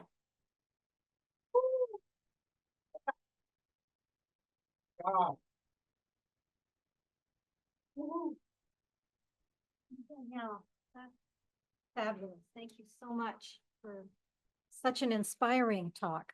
Thank Really, you. really inspiring. Will you join me for a conversation? Oh, I would love We can to. talk about. Oh, we need to. mic check? Oh. Maybe I'm not thinking about it. Project a little bit. We good? Okay. So let's sit down, Danielle, and I would love to have more of a conversation with you about all of this, because I think you've brought to our attention a topic that is not discussed generally in the world, or at least not in a lot of the worlds that I come across. And I wanted to thank you because since first meeting you, I've now, as I mentioned earlier, it's showing up for me, this issue of invisible disabilities. Is there a definition for what an invisible disability is, or is there kind of an accepted understanding of what that is and what falls into that category? Well, ADHD, definitely, learning disabilities, ADD, and some examples of those are like auditory processing, which is what I have, along with actually depression. There is also a whole list that when you go ahead and apply for a corporate job, they now list, PTSD, ADHD, ADD. They also list like irritable bowel syndrome, depression. There's diabetes is another one that falls into that. So there's a lot of, hidden disabilities. Are they allowed to ask that though? Like my question is like, is it any of their business? First of all, like from a privacy perspective and workplace law and that kind of thing, I guess obviously they're allowed to ask or they wouldn't be asking. They're presumably. allowed to ask, and then there's 3 answers. Do not disclose, or wish not to answer is what it is. Yeah. A yes and a no. And majority of the people, I would say, choose not to disclose it. When I went ahead and applied for my job, my corporate job, I didn't disclose it. But I had to make a choice because they started putting me into roles where I was not going to be successful. They wanted me to read and redline contracts. Well, as I said in there earlier, it takes me a while to process that, and I don't process it as quickly as the normal mainstream person. Plus, that tapped into more of my disability. And so at that point, I felt that I had to disclose it to them and then explain to them why I needed to work on these other things and why I wanted to be more of a corporate paralegal, where I was doing presentations and I was, creating more project type stuff rather than being a contract paralegal. So you knew what your strengths were and you knew what your limitations were, which is an invaluable tool, I would think, for you to kind of manage your situation. And I'm wondering if you could define for us what is auditory processing, because I'm sure there are people listening today who don't know what that is. Yeah. So what is auditory processing? I think A that disorder. I think the easiest way to probably put this, but I'll probably put it in more words, is, when you have a computer and you have a monitor and they're not connected, that is probably the easiest way to explain what an auditory processing disorder is. There's a disconnect. And so when I read something, sometimes it doesn't quite go up into the comprehension part of the brain. And so what I have done, what I have learned, Landmark School provided me with a lot of tools. And what I have learned is to go ahead and read it, hear it. So I had to have things on tape and then write it. So now you're doing 3 senses. And with those 3 senses, I'm actually capturing it more and it's sticking inside. Whereas some people, like my sister, can just sit there and read and comprehend like this. So, and I mean, and my son, one of my sons can read and just comprehend it and regurgitate it like within 5 minutes. So easy for them. Where it takes a longer time for me to process it. How did you find out that you had an auditory processing disorder? I was in 2nd grade. I was a little delayed with speech, which is kind of ironic because I love talking. And that I always say that people wouldn't know I had a disability because of the way that I talk and that I'm, very verbal. And so my mom was sitting there in 2nd grade, kind of being, I wasn't quite picking up things as quickly and stuff. And so they thought it was my ears. And so we went to the ear doctor, and then I got, the tubes out, adenoids in, et cetera. And then I was still kind of a little delayed. And so my mom wanted me to go get tested. So I had a really comprehensive test since I was in 2nd grade. Now, it did not really present itself until I was in 6th grade. And so in 6th grade, it got to be harder because you had to read more and there was more demands. And so from 6th grade all the way up, I had a tutor come 2 hours a day. That must have been so hard. Yeah. And so when I found Landmark was almost, I remember sitting there going in, and I was touring the school, and I told the headmaster, I said, I'm not going home. I'm starting tomorrow. Mom, go ahead and ship my stuff out. Wow. And the headmaster was like, well, that's fantastic, but we don't have any openings till January. Oh. So I had to wait a couple months. I really credit your mom too for staying on top of it, because I imagine there are lots of parents out there whose child is not thriving. And at the end of the ear test, they don't know where to go, or they wouldn't necessarily know more testing is available, or keeping going until there's a definition to what the issue is. Yeah, definitely the community, family support, friend support, that was huge. And I also use sports to help me and to feel confident. So that's where I thrived. And so I brought that back into my schooling because I wasn't feeling successful in the schooling. And so then when I went to Landmark and I started seeing the grades, I was like, that changed my life. And I was like, I'm going to college. Hey, I'm not stupid after all, which is what your teacher was basically telling you. Yep.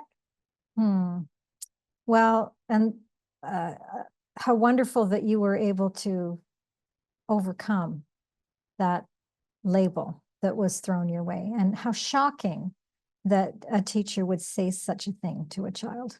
That boggles my mind that the teacher felt that was appropriate to say to begin with. But however, maybe that was the fuel that you needed to keep going and prove what you were really about. Yeah. And so when I come across those challenges or those people, I just remember, got that fuel right there in the belly. Keep going. Just watch me. Yeah. Yeah. So I'd love to look at the workplace a little bit as well.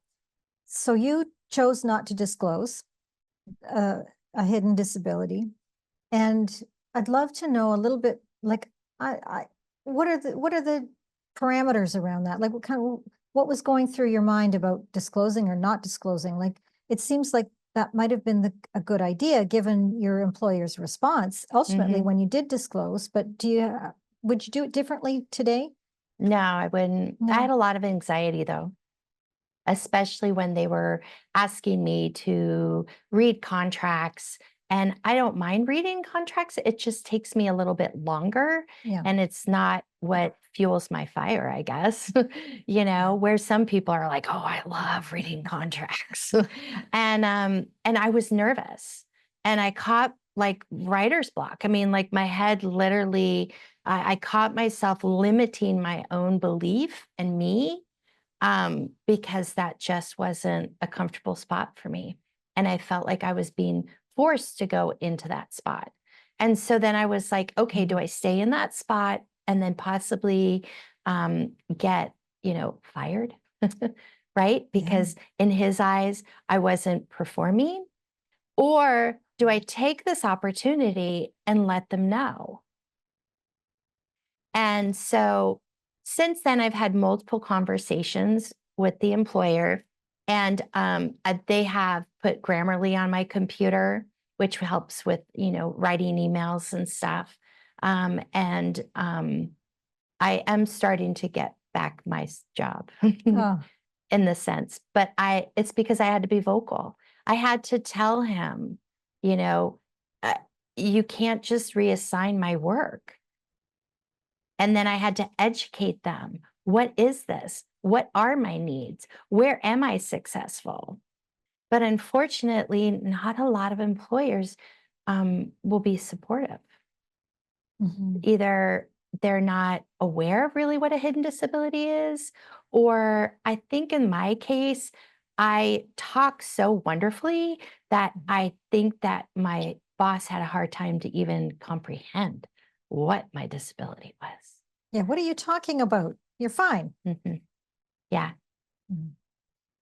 So going forward then, it sounds like they're making strides Mhm. towards improving that situation. And look what you've done for other people, for other employees even, that now your employer at the very least is educated about what this looks like and how best to manage somebody because employee management is the whole thing, right? Like when you're in a corporation, you need to manage your employees. And so you've given them new tools in a way to manage better. Yeah. And advocating for yourself and knowing what your needs are. And for my particular situation, I had to keep knocking on both their doors saying, hello, remember, this is, these, in a way, my limitations, right? But I'm just not successful in this and this. However, look how successful I am in this corporate paralegal job with all of these duties. And these are all the things that I thrive in. And do better than a lot of other people. Yeah. So advocating is definitely the key. So then my other question is, there are a lot of people out there that don't have a diagnosis. They haven't found their way to finding out what the challenge is and putting a label on that. And I imagine the workforce is full of people who have perhaps an auditory processing disorder and don't know that they do. Like they know that there's some things that are challenging for them, but they don't know what it's called or that they should be advocating for themselves. They just kind of are feeling squashed by it somewhat. What should people do if they're in that situation? Any suggestions on that? I think the biggest thing probably is to just do research and talk to people. Feel comfortable opening up to someone, whether it's your significant other, whether it's your best friend, and explaining to them, gosh, when I look at this, it just doesn't quite stick. Or, anything like that. And starting with at least one conversation with a confidant. And then if that person doesn't know it, then start with the next person and just kind of start, talking to people to try and figure out what the underlying issue is. It's almost like going to a physician or a doctor. You have a problem, right? You have to go and you have to advocate for yourself. You have to give them, the symptoms. And then based off the symptoms, they look in a book and they decide what you have. But then there's some doctors that, really do the research and really help. So I think it's kind of the similar thing where, talk to somebody, start with the most confident, the person that you trust the most, and then go from there. And then everything kind of evolves. You need to have the courage to take that step. Mhm. It's about courage, probably. It is. It is a huge amount of courage. I remember sitting during COVID back and forth going, do I tell them? Do I not? Do I tell them? Do I not? Because the fear that I had was that they would look at me differently. And it's just bias. It's just human beings. That's just something that human beings do. But being aware of it and conscious of it, then when somebody comes to you that has a hidden disability or an invisible disability. Because, you know, if you have a broken ankle, somebody can see it. You can't see it if it's inside of you. And yet it can still be impacting everything that you Huge. do. Huge impact. Yeah. Yeah. And yet that's so interesting. It doesn't mean you should throw a person out because they have a auditory processing, ADHD, pick one. They have a limitation on how they can thrive one way. And undoubtedly, my belief is they have an area of incredible brilliance somewhere else. Yes. That it's not showing up here. Like I look at me, I don't have a diagnosis of anything. However, I love writing. I'm good at writing. I love editing. Anything with words. I'm good at Scrabble. All that stuff. However, put a line of numbers in front of me and ask me to add them up 5 times. I will give you 7 different answers because they dance. It's like somehow the numbers are doing this little dance in front of me. I don't know why they're doing that. It's fascinating to me, but I can't do numbers.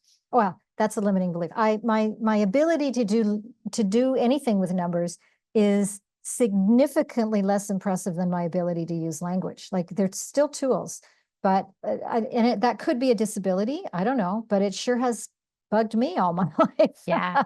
It's gotten in the way of a lot of feeling of productivity and fulfillment. Like I think that's the thing, is that we all have something that we're not good at. Yeah.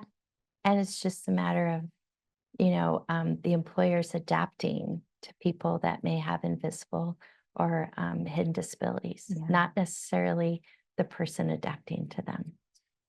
Yeah. So in your journey, have there been a lot of resources for you? Like, do you see this in the news a lot? Have you been able to find great resources online where you could get support and information and all that kind of stuff? Or is that we're still building that? So we came across Landmark College before I came across Landmark High School. The summer before my junior year in high school, my mom was talking to a lady and they were just kind of chatting and everything. And somehow, oh, my daughter has learning disability. And then, my daughter has learning disability came up in their conversation. And my mom and dad have always been supportive. They said, you don't have to go to college if you don't want to. There's vocational schools, there's this. So they always provided with those kind of options. And so this day, the lady said, well, my daughter goes to Landmark College. She graduated from high school. It's a college that preps you to go to college. So that's where we started. We went to Putney, Vermont. And then the next day, I found out that there was a high school. And my mom's like, let's go shopping and hang out. And I'm like, no, we're getting a rental car and we're going to Boston, Massachusetts. And so we drove and they got us in and I had the conversation. Wow. And right then and there, I was like, I'm home. I'm home. This is where I need to be to get the skills. I'm not waiting till after high school. I refused to go into remedial classes. I was in regular mainstream classes. Wow. What a tiger. What an absolute advocate for you. That is how could you be that way? So many people are not. And yet you were totally focused on what you needed. I was in my zone. And I really think that my superpower at that time was athletics. And so I was like one of the top tennis players. I was one of the top goalkeepers, one of the top skiers. And so because I had that zone, I had a goal and my goal was to go to college. And I didn't care how I got that, what the path was. My goal was to get to college and graduate. Wow. And so I just was on that path. And so as you were asking about, resources and the internet, and if we found it, that was how we got to the college. And then that's how we got to the high school. So it was just my mom talking to people and my dad talking to people and letting them know, hey, this is what my daughter has and she has a dream. How do we get her there? Yeah. Wow. So you have a mission and you have a dream, and I'd love to know more about what you see as being possible for other people who have hidden disabilities. I honestly do not allow the disability to define you. Go do your dreams, go fulfill your stuff. For example, I want to write a book. And as I just said, the paper and the pen have a standoff, Yeah. right? But I'm going to write that book. You know, it may be from a pet's version because I do the pet sitting, or it may be from my own story. Yeah. But I'm going to write that book. And share what you know. Mm-hmm. A lot of people I know actually do dictate their books. And it's not all that unusual in my world for people who want to write a book to have a gap. So a lot of really visionary people live in the land of ideas, and they know there's more available to us, and they see it, they feel it. There's a presence to the vision of what they see as possible for themselves and other people. However, reading a book is a three-dimensional reality, like it's a 3D thing, is a book, a linear process. And this is a long way, actually, from the vision down to the paper. So what you're talking about makes me suddenly wonder if a lot of the people that I've worked with who found this a really big gap may possibly have had or do have auditory processing issues. And so the solution to me, one of the solutions is to dictate the book, is that we can do that. There is lots of technology available for dictating what you want to create in terms of your book. And I mean, with AI now, and we use at Crossman Communications, we use a platform called otter.ai, OTTER.ai, and you can have your text, you speak into your phone. It's an app on your phone. You've probably heard of it, and it will automatically email to your inbox what you just said. The transcript of what you just said. And it's just a beautiful platform for people who find that a big gap. Like it's not wrong. It just is. We all have different strengths. Yeah, definitely. So that book is coming.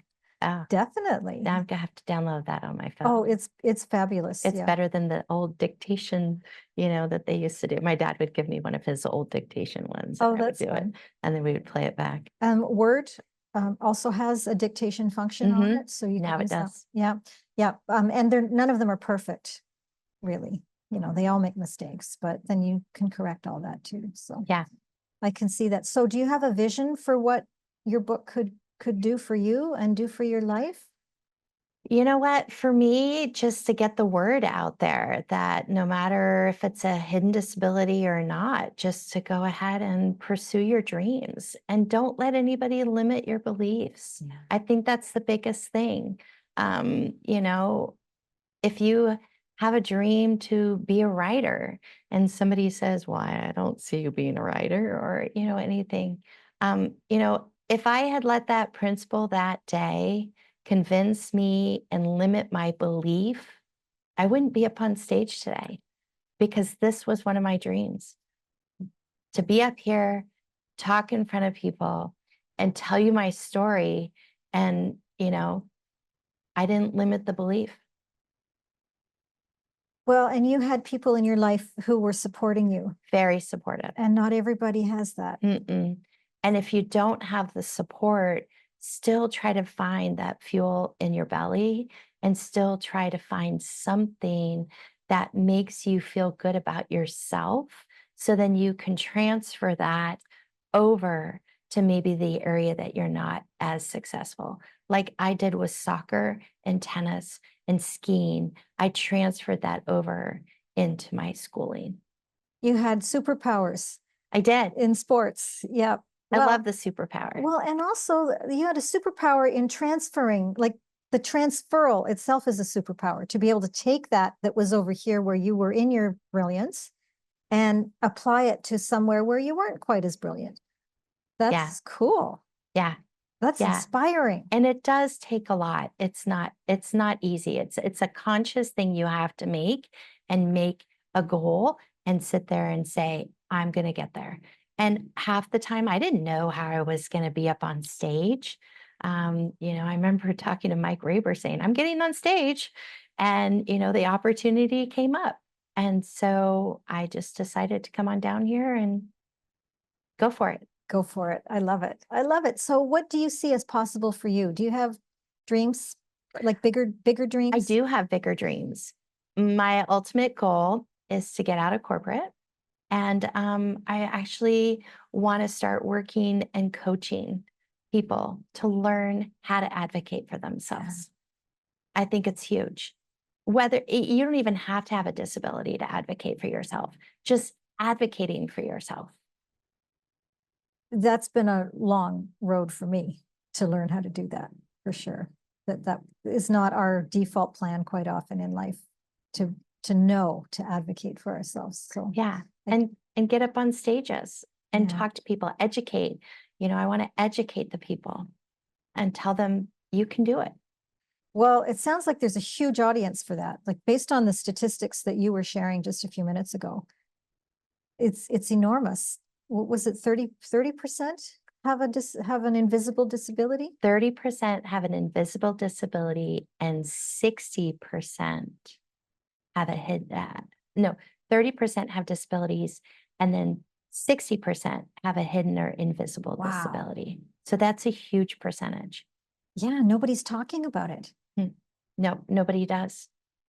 Everybody's afraid. And the number one reason is that they'll have a stigma. Somebody will look at me differently. If I tell them that I have an auditory processing disorder, they're going to look at me like I'm stupid. But you're not. No, no. So it's more on other people to understand and really be compassionate and have empathy for those people to figure out, you know, some ADHD, folks, they have a difficult time, with emotions, understanding that not everybody processes those emotions at the same exact time or in the same manner, and then having empathy for those people rather than sitting there labeling them. Oh, that person, oh my God, look at they're psycho, they're going out of control. You don't know what their story is inside. They could have been struggling for years. They may or may not have a disability, but they're struggling on how to process their emotions. Yeah. It's not an area of brilliance for them. Right. I'm reminded, so my late husband was also a person who was told by his grade 10 teacher that he would never amount to anything, that he would, and this was at parent teacher night. And when he was in grade 10, we went to the same high school. And the teacher said, it was his English teacher, said, yeah, he's never going to amount to anything. You'll be very lucky if he can find a job as a ditch digger. He's just useless. So, and of course, his father was a PhD in some kind of geological engineering, and that's not what he wanted to hear about his son. So my late husband had a very, very tough time believing in himself after that, and did very, very, very, very well. But where the kind of the processing part of it really came home for me, because this processing stuff is really intricate. I think the way the brain works and how things come together well for some people in some areas and not so well in others. Well, what I noticed with him, because he was brilliant, was we would be making a decision about something. And I would go, okay, this, I process very quickly, and my answer would be done. He would go, I've got to think about that. And I would watch him, and he would just sit there literally thinking. And he would think for a very long time. And I'd be looking at my watch going, okay, well, come on, we got to do something here, because I'm a fast processor. And he was a very slow processor. And he'd come up with a totally different answer. And it would be so much better than what I had come up with, because he'd gone very, very, very deep. He'd cross-referenced and he'd thought, and it was harder for him to come up with an answer than it was for me. And quite often it was significantly better answer than what I was coming up with. And that taught me about processing speed, because, it taught me to be more patient, because as a fast processor for most things, I just want to get on with things. But not everybody is like that. And I wonder if now, back in school, if his teacher had known that he processed pretty slowly compared to some of the other kids in the class, that there would have been much more accommodation made, a lot more understanding. And certainly she wouldn't have said that hideous thing about he'll never amount to anything in life, you know, that did a lot of damage to his expectations of his future. Yeah. Well, you brought up a really good point. When I was going to high school, there was no IEP programs. They didn't have Wow. anything set. And I remember my sophomore year in college, I went to a college and they said that they had, you know, a service or resources. And I had to explain to them why I needed my books on tape. And I actually got kicked off the tennis team because they did not accommodate me. Back then, yes, I probably could have sued them, but I chose not to. I chose to move on to a school that was supporting me and that I was able to get my college degree. But back then it wasn't as aware as it is now. Mhm. And so nowadays there's a lot of support at colleges. There's tons of resource centers. There's Right. people that will help. And also even in grade school and middle school, I didn't have any of that. I was so fortunate that Landmark College was probably, or Landmark High School was as expensive as a college tuition. So Which didn't was matter to very you at the time. fortunate. No, I remember sitting there that day saying, I'm coming tomorrow. And my mom's like, we don't even know if we can afford the school. I'm like, I don't care. You guys will figure it out. And I went home and I sat with my dad. And I mean, I was on a mission. Yeah. I didn't care where the money came from. I didn't care if we had to get grants, whatever. I was on a mission. I felt at home at that school. After years of not feeling at home. Yes. Yeah. And one day I will be on their stage talking to the kids at graduation. Yay. I can't wait. Yeah. You've got to let me know when that happens. Okay. I really want to know about that. Sounds good. And it will happen. It will. Yeah. I've got a lot of dreams. Yeah. Well, and a book is a magnificent way to share that hope. Like you offer so much hope. Just incredibly inspiring story. And if one person can do it, other people can do it too. So. And that brings my long-term goal is that even today, if I made a difference in one person's life or thousands of people's lives, then I've succeeded. Well, I imagine you've made a difference in thousands of people's lives already, Danielle. And I really appreciate you for sticking up for who you are and advocating for who you are and claiming who you are. That's a dream that not everybody can do. Like it's an action not everybody can do, even people who have no invisible disabilities. So that's really quite inspiring. And I can't wait to read your book. You've really got to hurry because this is going to be one heck of a book. Oh no, the pressure's on. Well, no, do it your own way. But just know that people are going to love it. It's what we need. Yeah, I got it all up here. Yep. Okay. Let's get that thing downloaded. So I'll just go ahead and on the plane on the way home. Dictate Absolutely. it. Yeah. Yeah. So one quick thing, because I know we're wrapping up here. I just want everybody to know that it's definitely been a roller coaster. There's definitely been highs and lows and highs and lows. So even though I have met, you know, the goals that I had to go to college, you know, and I continue kind of putting goals out there. Some days it's been rough, but I just keep getting back down to the fuel in my belly and what the end result that I want. And then finding resources, community is huge, and finding people that are supportive. And I tend to be around more supportive people than I do the people that are limiting my beliefs. And if I see somebody or around somebody that limit my beliefs, I will exit and I will go find someone that believes in my beliefs. I love that. What comes to mind for me with you, the way you are living life is you keep going, you go towards what you want. If you find some resistance, you go around it and you say, next, okay, it's over, next, let's keep going. It's remarkable. It's inspiring. Thank you. Yeah. Yep. Well, thank you. Thank you very much. And was there anything else you felt it would be good to tell people? I don't think That- so. I that think I've wraps it kind up? of covered everything, and I really appreciate the opportunity and thank Mike Graber for providing the opportunity and me saying yes. I think it took not even maybe 48 hours. I sat there and I said, yeah, I'm going. Don't know what I'm getting into, but I'm going. And I'm just going to get up on stage and tell my story. There you go. And let's see what happens next. Yeah. That's always the way it is. You say yes, you're scared to death, but you say yes, and miracles show up. And sky is the limit. Yes. Definitely. Yeah, it is. Yeah. Very exciting. Very. All right. Well, thank you. Thank you Thank so much. you. And let's see where the next steps take you. I can't wait. Fantastic. Yeah. Thank you. Thank you. Oh, okay. Yeah. Oh. Oh. Oh, yes. So, thank you everybody for being part of our interview today. We are going to be moving next to an interview with another emerged author by the name of Lee Lytle. I'm very pleased to be bringing Lee to stage in just a couple of minutes. We need to change, well, maybe we don't need to change microphones. I'll have to check with the tech experts here. But we are going to be welcoming Lee on stage very soon, and we'll be right back.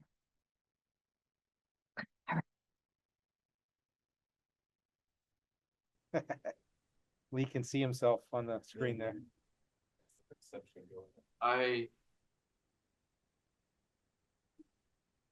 Okay, Susan, go ahead. Yep. Let me just make sure. Lee, wave if you can hear Susan. I cannot hear her right now. No, hold on a second. I know what I'm doing wrong. I'm fixing it. Here.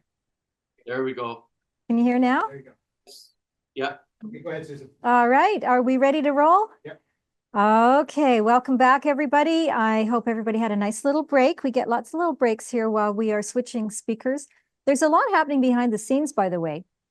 In here in our studio at Action Era, a lot of microphones need to be switched and equipment needs to be turned around and cameras turned on and off. So there's a lot of technical stuff happening, and I really appreciate your patience while we get all that organized. We are welcoming our last speaker of the day now, and this is Lee Lytle, who is somebody that we have known at Crossman Communications for a number of years now. His book, The Wounded Healer, came out a few years ago. And I am just so thrilled to welcome Lee to our stage. He is somebody who's doing enormously important work in the world. And I'm very grateful to include Lee in our community and to have him such a stalwart faithful in the awakening author world. And if you haven't met Lee before, I really am thrilled to tell you a little bit more about him before he goes on camera. Or on stage here. Author Lee Lytle shares his raw personal story and truths he's learned about healing from traumatic experiences. It demonstrates how his insights into creativity and the power of the imagination enabled him to take difficult experiences and lean into them, which set him on a path of continually seeking and reaching new edges in life. 24 years of professional and personal experience with addictions and mental illness have led Lee Lytle to the conclusion that we are all imperfect, and that is okay. Lee believes tremendous healing occurs the minute we share our stories honestly with others who have experienced similar difficulties, and that expressing our true identity is the greatest medicine we can ever find. So, welcome to Lee. Lee, so glad that you're here, and I will let you take it away. Wonderful. Thank you, Susan. And hello.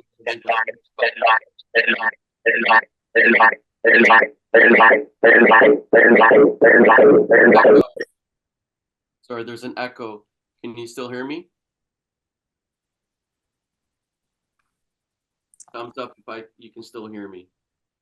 I can still hear you, but the volume is lower. Okay, there was an echo. Okay, so Right. I'll just start then. Thank you so much, Susan and Tanya and Action Era. I just feel so honored to be asked to come and participate. And the theme that I'm feeling today that everybody is expressing is community.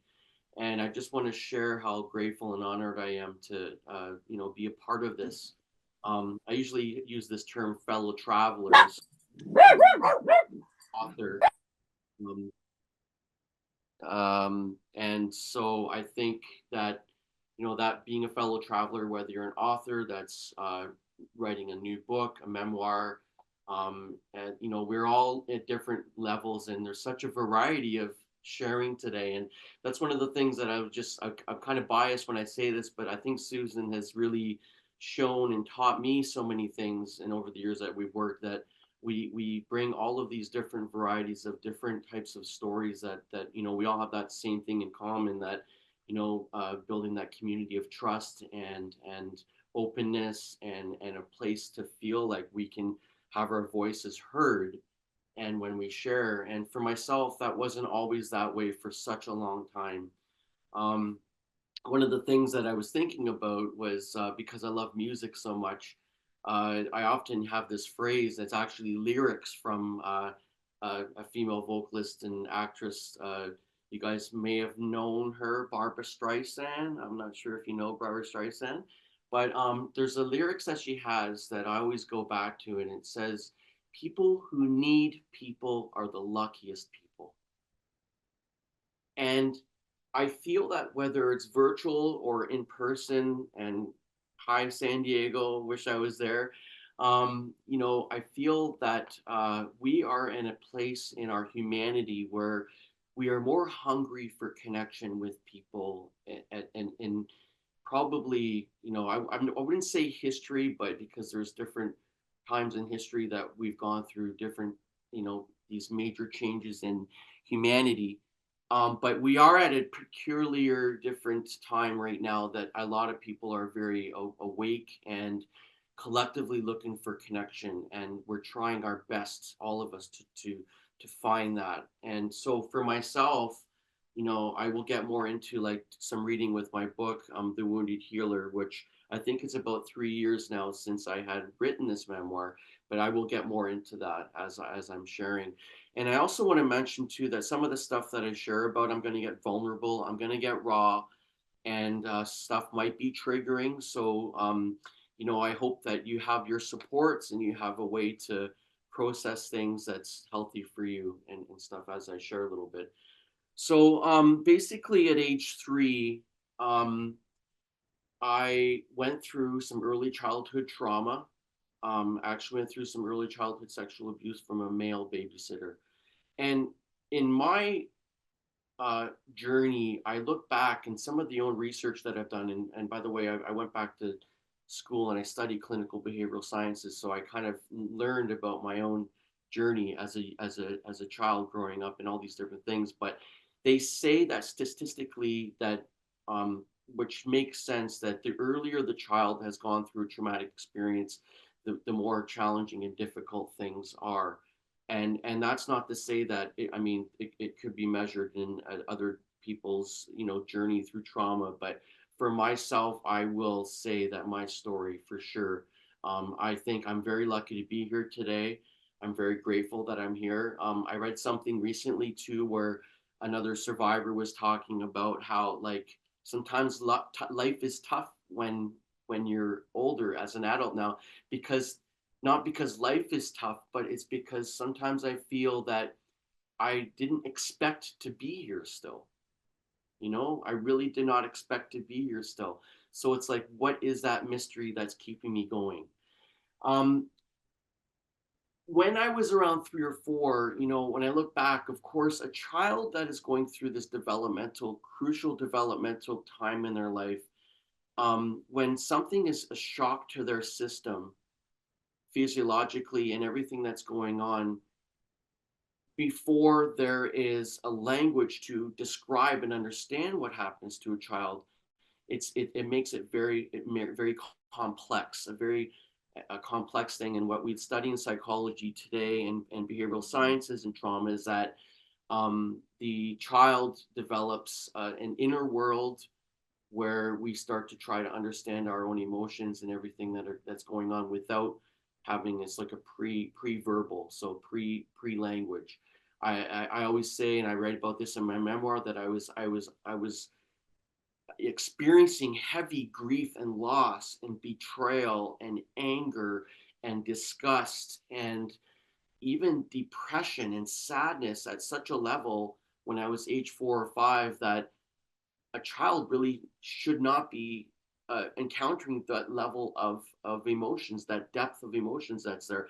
But interestingly enough, the brain and the system will learn a way to manage and cope through those things. So when I look back in my memoir, I talk a lot about when I look back at my experience and how I managed, how did I cope with those difficult, intense emotions that I had.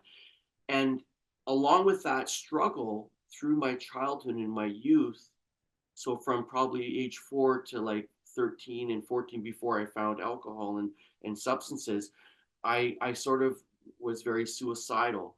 I remember times where I was about age 4 or 5 where I would lay in bed and I would hold my breath, and I would hold my breath to see how long I can do that because I felt like that was my only escape. I felt like I wanted to not breathe anymore. And it wasn't a game. It was for real, that I was having these emotions, that I already felt this intense pain inside. Um, there were other times where I remember, because of the trauma, where I went through a period of like maybe age 6 to 8 or 6 to 9, where I actually was ashamed of my body. I was having difficulty with understanding what was going on, and in our home, I didn't go to the washroom, and I used to urinate in bags and tie them and keep them under my bed because I was afraid to go into the washroom. I was afraid to, like, all of these things that were going on. So, through a lot of the work that I've done in my life as an adult male, now I go back and I look, and when I do these talks, I get more comfortable with my experience, and I understand now, and I can regulate myself and understand that child that was there, that, in a lot of the therapy work I do now for myself, and I'll share a bit of that. And it relates back to going back and comforting that young boy that was there, that had those things that happened to him. The unhealthy coping skills, I think, I'll just switch for a moment because a lot of my stories related to like early childhood trauma, but I know that trauma is such a buzzword in our world. And there's a reason for that.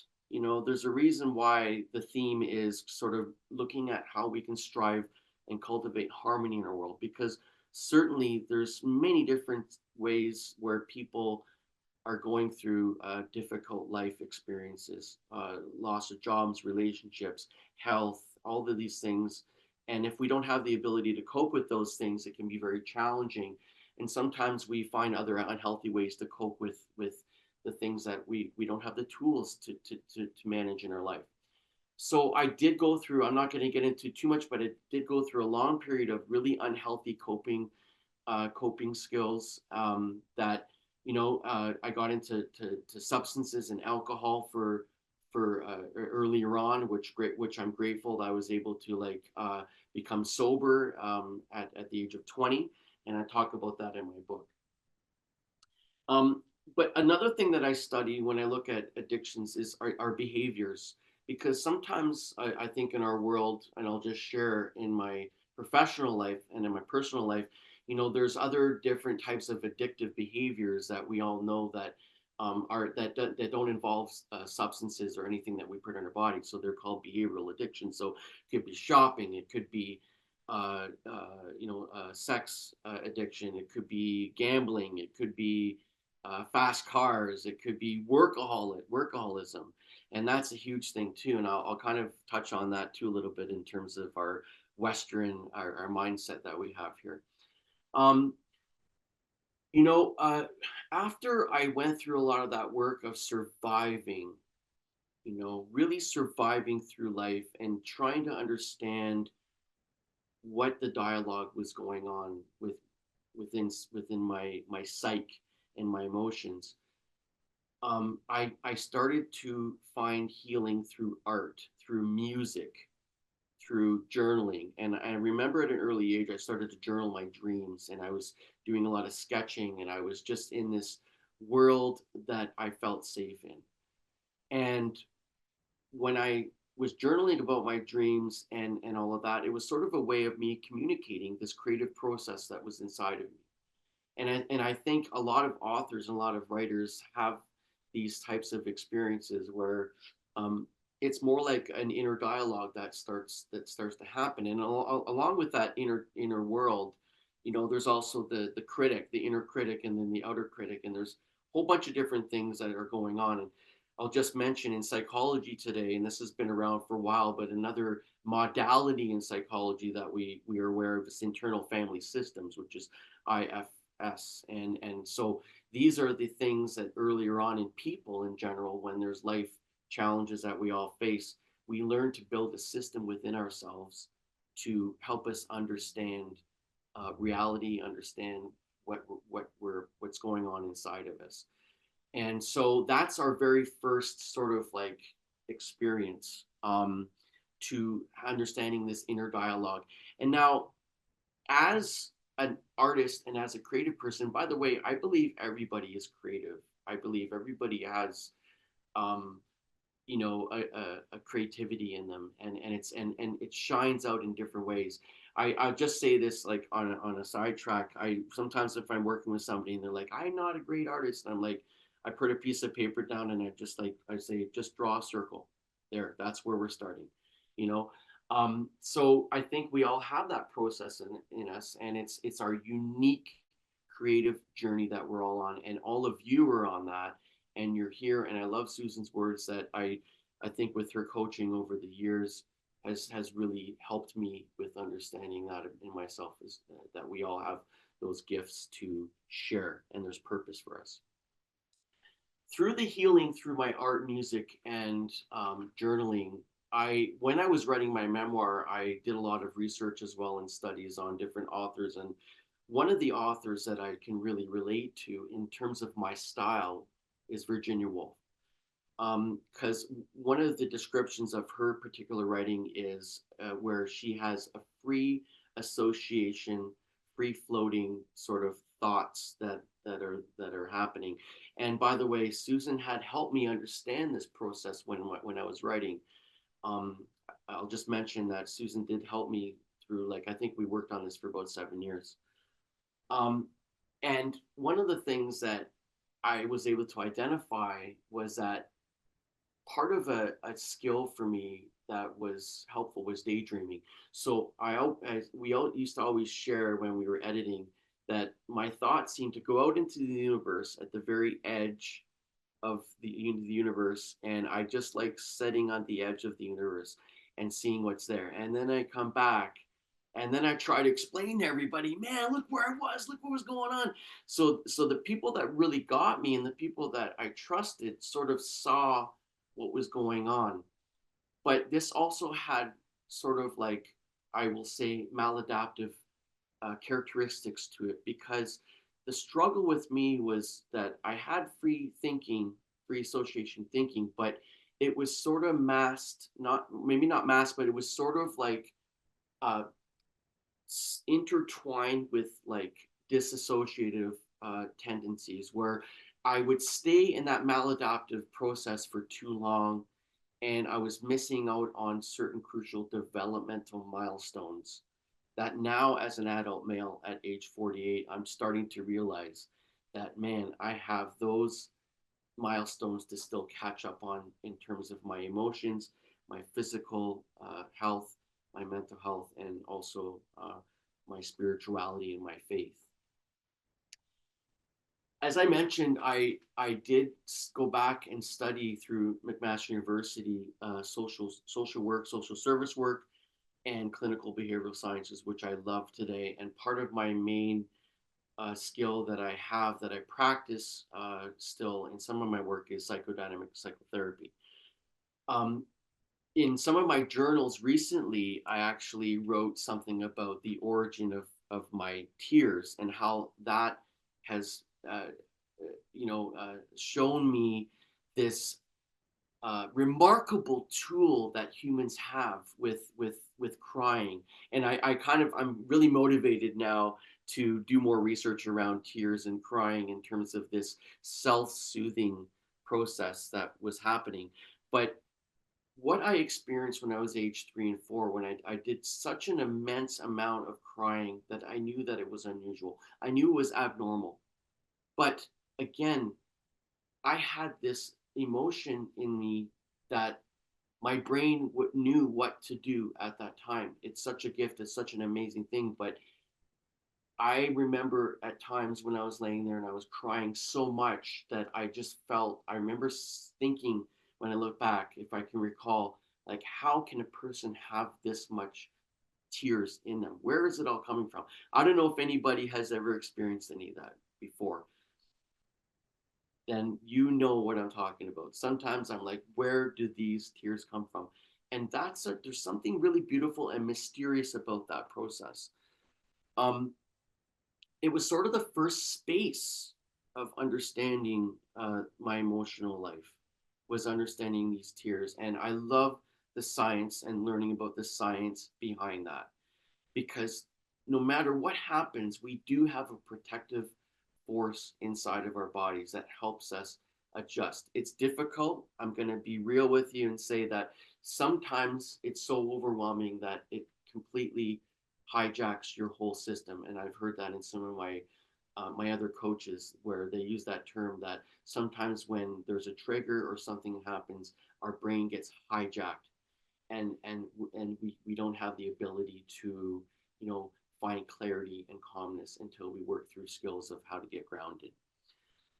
This saying that I've heard really helped me, and it relates to my writing, the process of my writing. Shame dies when our stories are shared in safe places. And forgive me, I can't recall the person that had made that quote, but I just remember it and I wrote it in my notes. And that's what's important about being vulnerable. And I'll say this to you, that this memoir actually, and I feel that all the authors that are here now and anybody that's looking at on their path to becoming an author, it's sort of a tool. It's really a container. It's a vessel of your words. And for me, the process that I went through to write this and gather all of my material really was a way for me to make sense at such a massive level of my own personal story and what I've experienced. And so the wounded healer, as we know, that title, and I'll share with you, is a term that's coined by Dr. Carl Jung, psychologist, back in the early 1900s. And that's one of my sort of like influencers, I would say, because Carl Jung and Jungian depth psychology is something that's very fascinating to me. And the term wounded healers basically are lived experiences. And I think a lot of us, like, I really felt touched by the previous speaker and all the speakers today, just being vulnerable and sharing our personal stories and our journey and what our purpose is and our mission.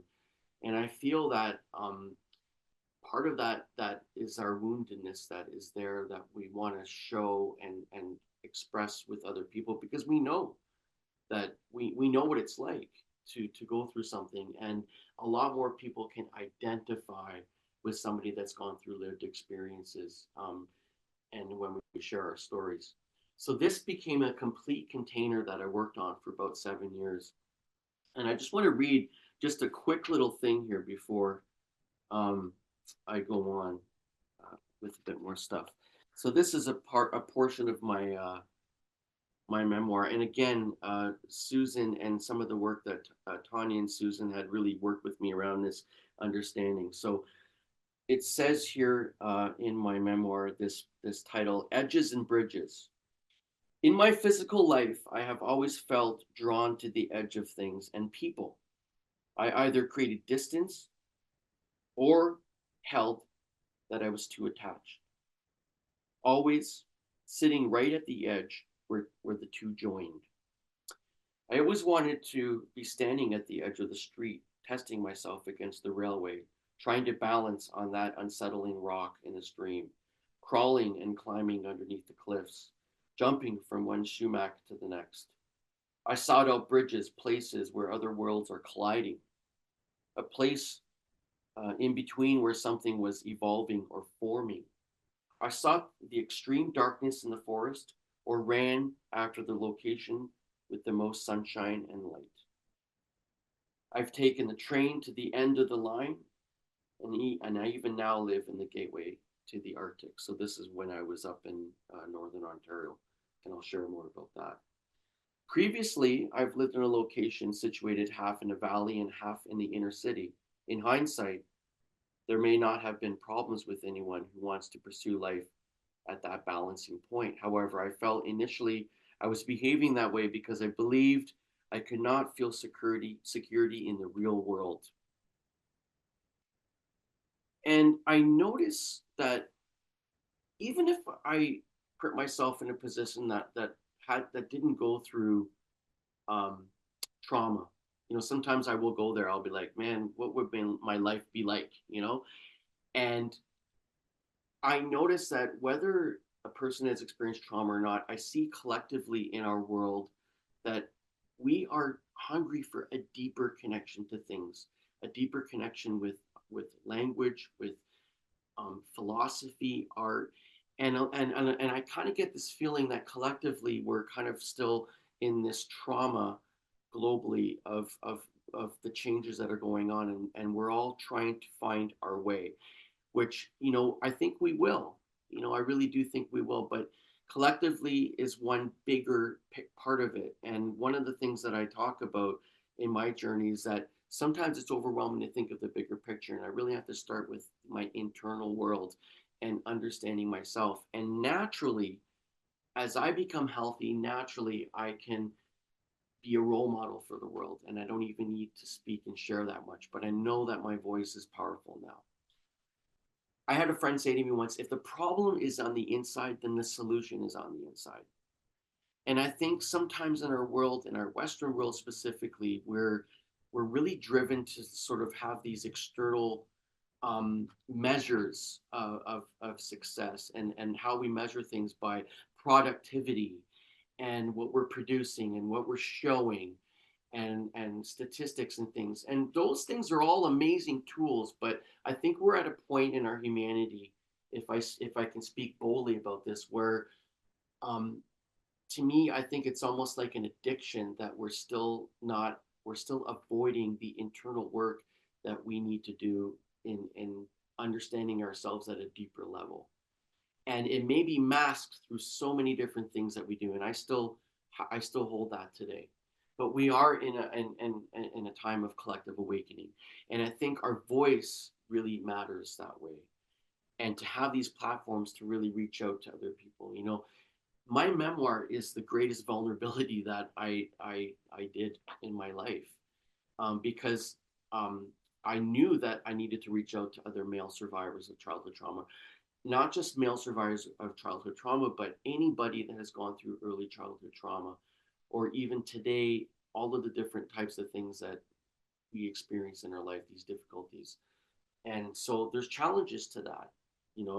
I met I met a lot of, and I'm sure maybe we'll talk more about this in the interview, but I faced some of those challenges, that the questions are very tough, difficult topics that I needed to look at. Like, for example, like, where were people when I was 3, and things I never really looked at that came out through the writing process.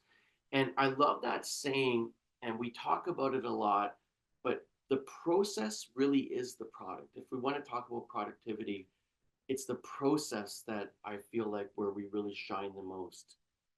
And I know that the work that I put into this memoir was very intense, and I had moments where I even wanted to give up because I didn't know how it was going to get shown to the world. I was disclosing something very difficult. Like, I know that I had to deal with the consequences of the family dynamics and things that happen in the world. So I had to look at those things and to learn how to sit with those and see how I can be true to my world. How am I doing for time? I'm just double checking.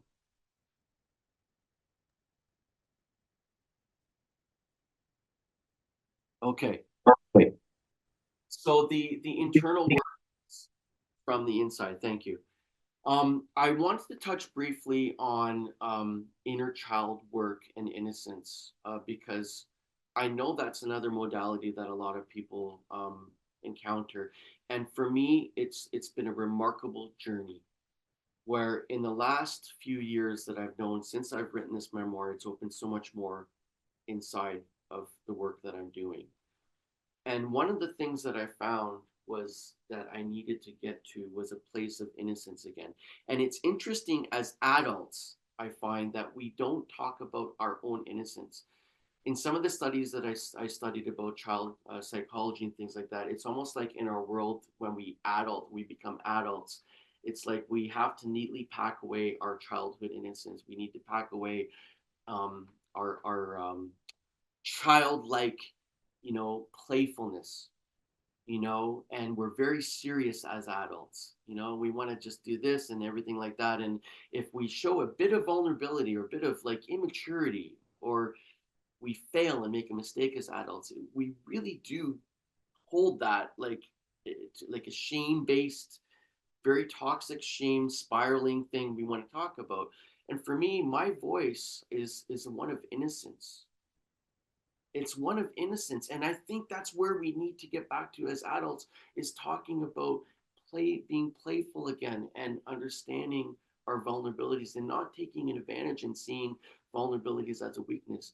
I'll just share this. I'm not going to speak for all of males, but I know that that's one of our challenges. That's one of the things that I had to go through as well in my discovery, was in my voice talking about being vulnerable, because I also grew up in a culture where, if you show your weak, if you show crying, if you show that you're having difficulty, try and express your emotions, then you're looked upon as weak. And it still happens today. It still happens today. And this is for everybody as well. Anybody that's sharing their vulnerabilities. It's almost like a dog eat dog world out there. As soon as that somebody shows a bit of like emotion, it's I don't know, there's something that happens there, so it makes it more difficult. And if you really want to know more about vulnerability and in emotions and shame, I would redirect you to look at Brene Brown material, because that's some of the work that she's done is so amazing. So we can still, I've learned, I can still hold I want to share this hope with you. We can still hold our vulnerability yet keep our boundaries as adults. There's a way to do it. Okay, so it looks like we're getting ready for an interview. So I'm sure some of this stuff will come out more into the interview. And I really appreciate your time for allowing me on this platform. Let's continue to talk a little bit more, and open the door and have more discussions around this. So thank you very much for everybody being there and everybody online. Lee, thank you so much for bringing so much wisdom and heart and vulnerability and hope and inspiration and all those other wonderful things that you bring in every day of your life. But for bringing that here to us today, I am so grateful to you, my friend, for being you and having the courage to step into what you're doing currently. It's really extraordinary work that you're doing. Are you there? I can't see Lee, but I guess, oh, yep, he's there. All right. Excellent. Well, so Lee, we're going to have a little interview here, and I'm curious to know why you wrote your book. If you could share with everybody, what was it that prompted you to say, yeah, I want to write a memoir? What happened there? Well, that's a great question. I feel like as I mentioned, I did a lot of early journaling through my recovery, my healing, when I started to look at my personal healing journey. And I feel like I wanted to, when I went back through a lot of that stuff, a lot of it was really sort of out there, but a lot of it was also, I wanted to capture my poetry, my creative writing process, the things that I was learning about in the world, in philosophy, in science, and my music and my art. There's a chapter in my book that's dedicated to music and how much music, and I'm sure a lot of us can identify that, just was such a big part of my healing journey. So I really wanted to compile all of these notes together and put something to bring this message to the world of of recovering through early childhood trauma, and specifically for men that have gone through early childhood trauma. And so I wanted to write this memoir, and it was also a sort of a healing process for me as well. That I was ready to sort of, like I said, look at making things, bringing things into a different light than once it's written down on paper, it's out of your head, right? And you have it down, so it becomes more real. And that's what I was willing to take that risk to see what was going on with my story. Yeah, I've often said that writing a book is an act of courage. And it seems to me that in your case particularly, it required a great deal of courage to write that memoir, to write that book. Absolutely. And I just wanted to take 2 seconds to mention that um, I was very fortunate when I had the space and time to do this, to work on the memoir, because I was working as a professional up in James Bay in Northern Ontario. Um, and I want to acknowledge the First Nation communities in Ontario that I supported. That really became a part of that courage path for me, because I was allowed to sort of be there and work and live and play in amongst the First Nation communities of Attawapiskat and Saskatchewan and Moose Cree. And so I wanted to acknowledge that as well, that I don't think I would have had that space and time to understand what the energy I needed to really go to digging away at the memoir. Yeah, it seemed to me at the time as though the people who you were living among were providing you with a very safe space to explore what you'd been going through and to explore the issues that you deal with in your memoir, and to really come to terms might not be the right expression, but to be with it, to be with it all, to be Lee with all of that going on inside you and outside you. Absolutely. I was very fortunate, like I said, to be in a place that's very remote as well, like in nature often, by water often. I had fires often, so those were really tools for me to like um, get grounded. And I had that. I'm very fortunate that I had that space to do that work.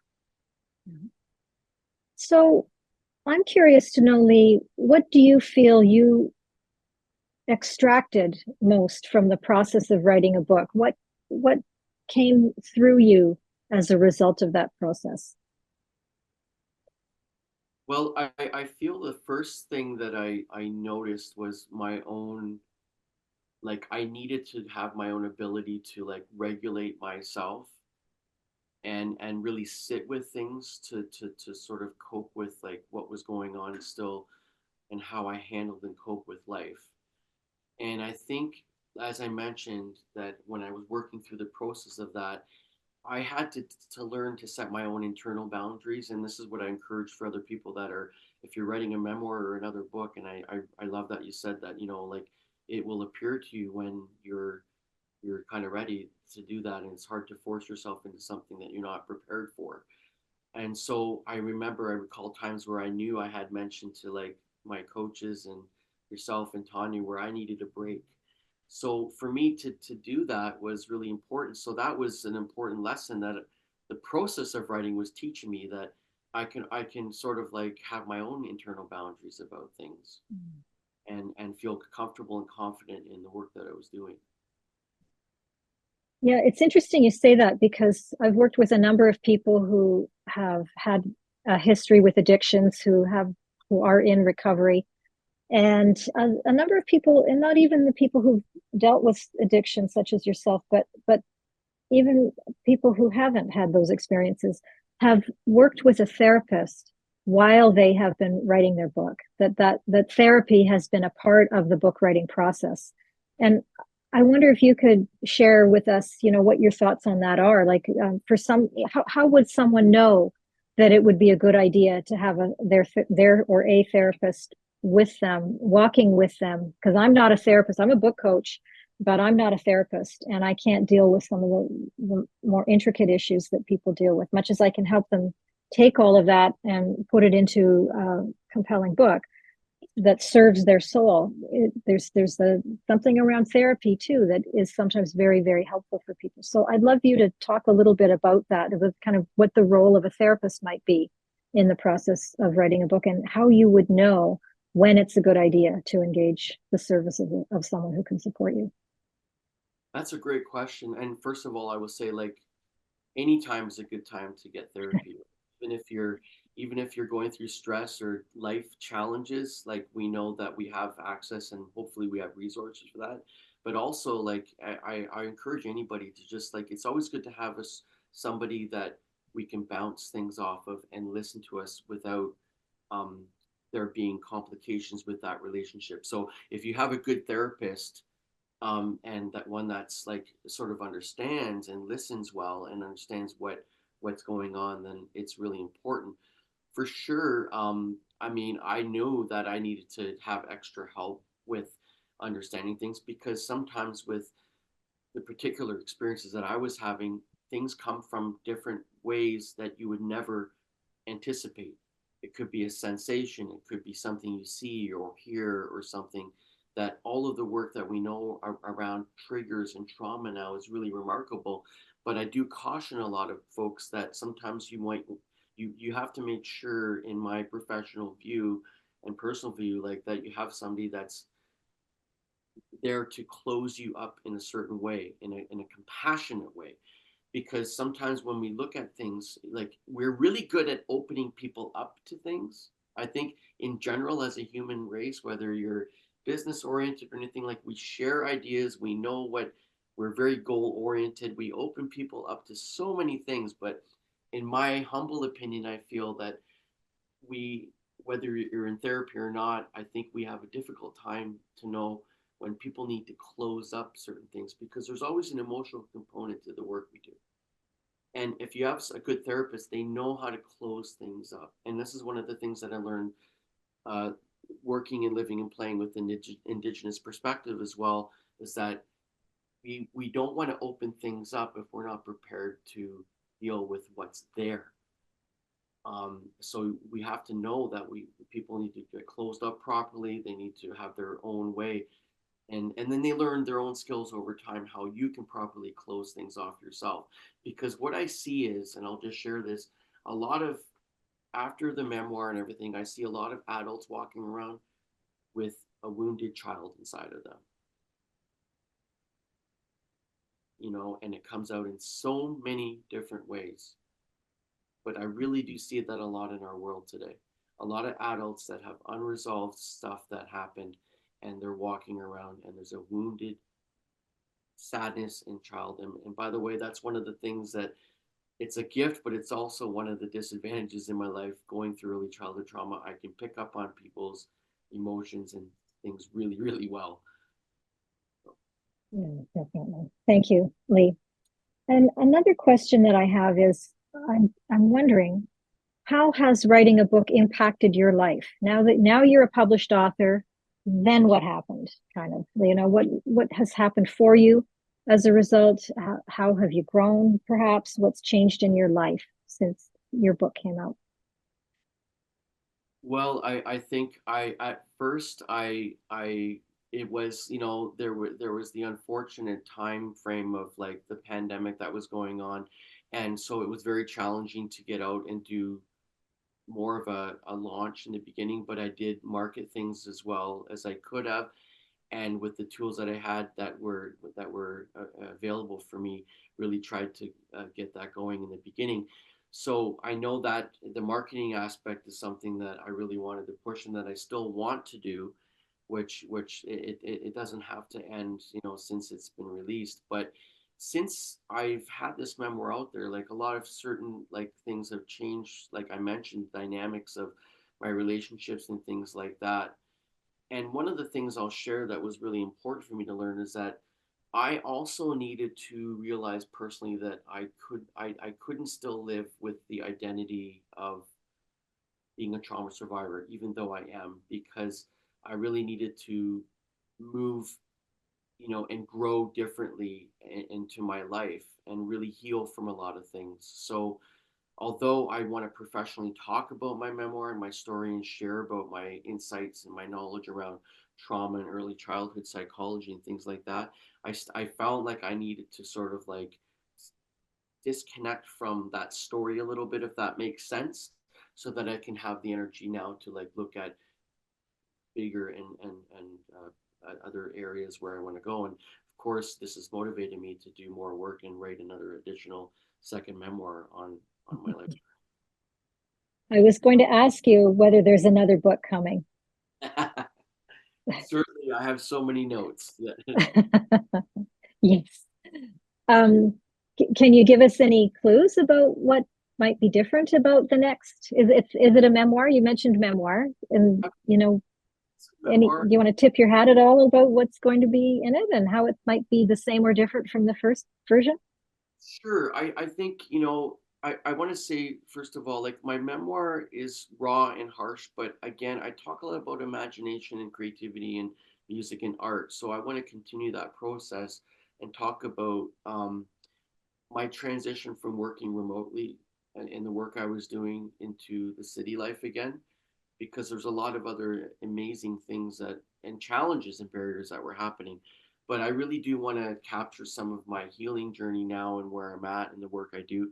But I also like I kind of feel like I'm getting more into like science fiction or fantasy with my creative writing and that type of thing with some of the stories and things that I want to write. So I really want to take my creativity with my work now into like even film or music and things like that to bring it to another level. If I can be permitted an observation, Lee, having known you for quite a while now, I think that your Wounded Healer, the memoir, the first book, is remarkable for many, many reasons. First of all, the healing and vulnerability that you bring through in the book is incredibly powerful. And, you know, you talk about how raw the story is. And yes, it is. It's very painful to read parts of your book. At the same time, there's so much hope and so much inspiration and so much love that you bring through it. And the creativity, you know, that I just love how creative you are, because there are elements of that, you know, there's poetry in there, for example, and the elements of the creativity bring me to a place of wholeness. You know, that's my perspective on the Wounded Healer, is that yes, you know, there's pain, there's agony, there's struggle, there's difficulty, there's challenges of all kinds, and yet there's forgiveness and hope and inspiration and perseverance. There are triumphs. You know, you really present the whole picture of your human journey. And I think that's one thing we can all draw a lot of strength from, is you know, the clinical stuff and you know, some maybe the concrete part of child sexual trauma, and yet the growth and the liftoff that comes with that as well. And I really appreciate you for writing such a powerful book, and also for opening many people's eyes to what that journey is like for people. You're giving voice to so many people who have gone through that experience and have not had, you know, maybe that have gotten a little lost along the way and haven't been found yet. And that's one of the things I love about your book. It provides an opportunity to be seen. You know, I think you really see the journey of someone who's in recovery from all of those hard things that happen. And so I really, really salute you for the courage and strength that it's taken to write that book, but also for putting it in front of us and saying, here we are. This is what it's like to be human. This is one aspect of that. Absolutely. Absolutely. Yeah. And you know, like, and the emotional intelligence that we learn from examining our pain and identifying our pain, is one of the things that I want to create in my message to others too, because a lot of us really don't know, we can't identify our feelings exactly what they are. Sometimes, we have sadness and anger, but really it's the origin of grief that is underlining it. There's a word for that actually, for like having like an inability to identify our emotions. It's called alexithymia. Alexithymia. It's sort of not identifying what our emotions are, and I think sometimes we get caught up in our emotions so much that we lose track of that. So that makes a lot of sense. Yeah, definitely. So, Lee, would you be willing to read a little bit more from your memoir? Have you got another passage that you could share with us? Thank you. I will read a poem. Um,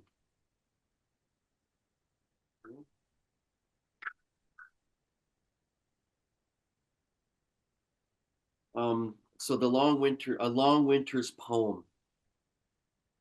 In my quiet moment, resting here in the bay, a reflection so majestic of the snowscape in the raven's eyes. Is he weary? I inquire. He and I may have been swimming in the ocean gray. My love turns to the shadow of the wing. There it is, the dark point of his wing. Wild in its form, touching the edge of the winter sky, atop the surface of the shadows, we are born alike. We are not concerned for the setting of the sun, because there is a fire in our veins. The same fire beneath my skin. The wings bump and jump on the drifts, the creator of new winds.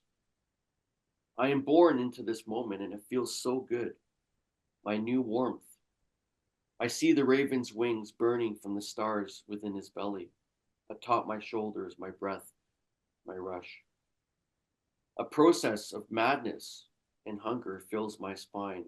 We are both lifted to gather the fire from the stars, in love with this world. I sit on its back and we fly through the galaxy as we approach the tree line. Below we see a white fox and he is waving his paw. The raven quickly plucks a small twig and holds it on its beak. New colors of pink, blue, and yellow are forming in his coat, and as I grip and hold tight, I'm still resting. In a raspy voice, he sings out to me a song, calling us both captains of patience. The beauty of this land has broken down my entire humanness. I am humble. As we set for the sun, he directs me to scoop a small flame from its surface with the twig. I then place the twig with a small flame onto his beak. In reflection, I notice his eye turning and forming in a dark pupil. I see the land below breathing deeply up and down as we approach. The swamps beneath the frozen surface are breathing and swaying much like the floor of an ocean, like frozen grass caught in the northern Arctic winds. Slowly landing, I am left floating on the back of the raven, and I begin to sleep under a small bush.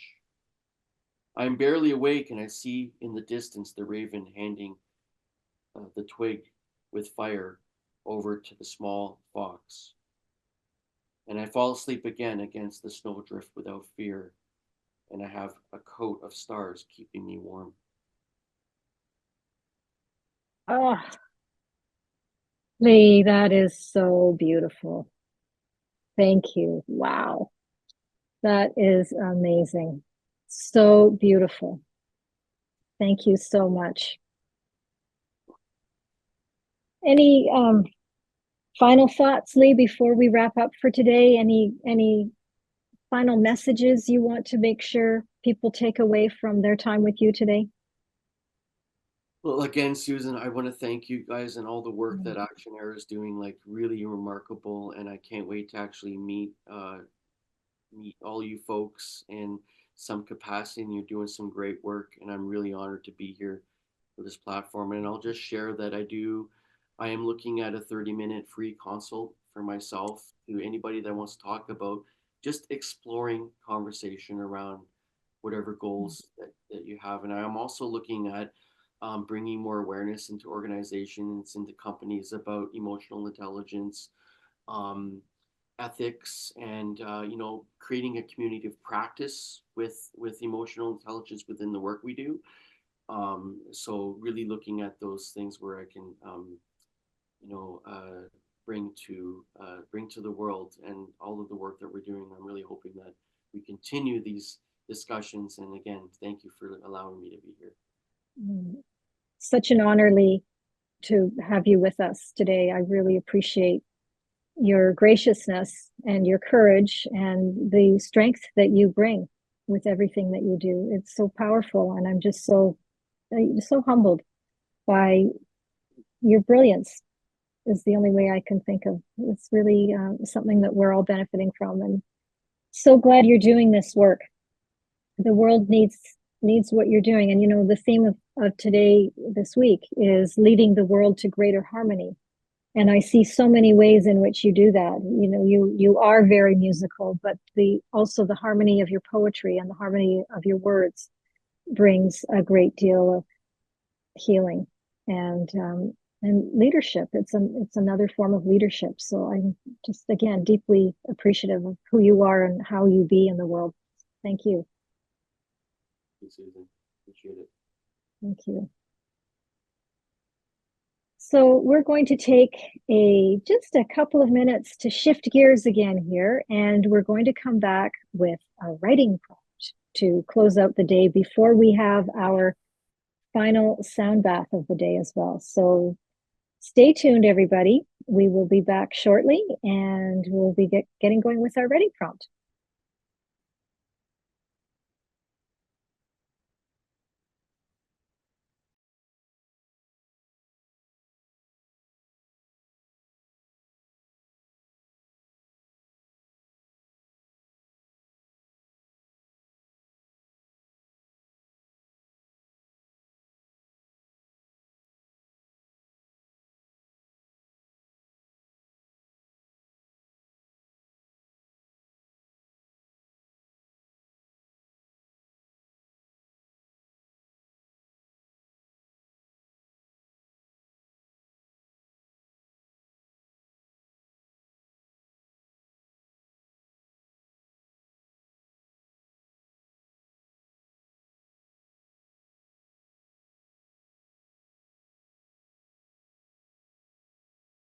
There we go. Oh, we're unmuted. Awesome.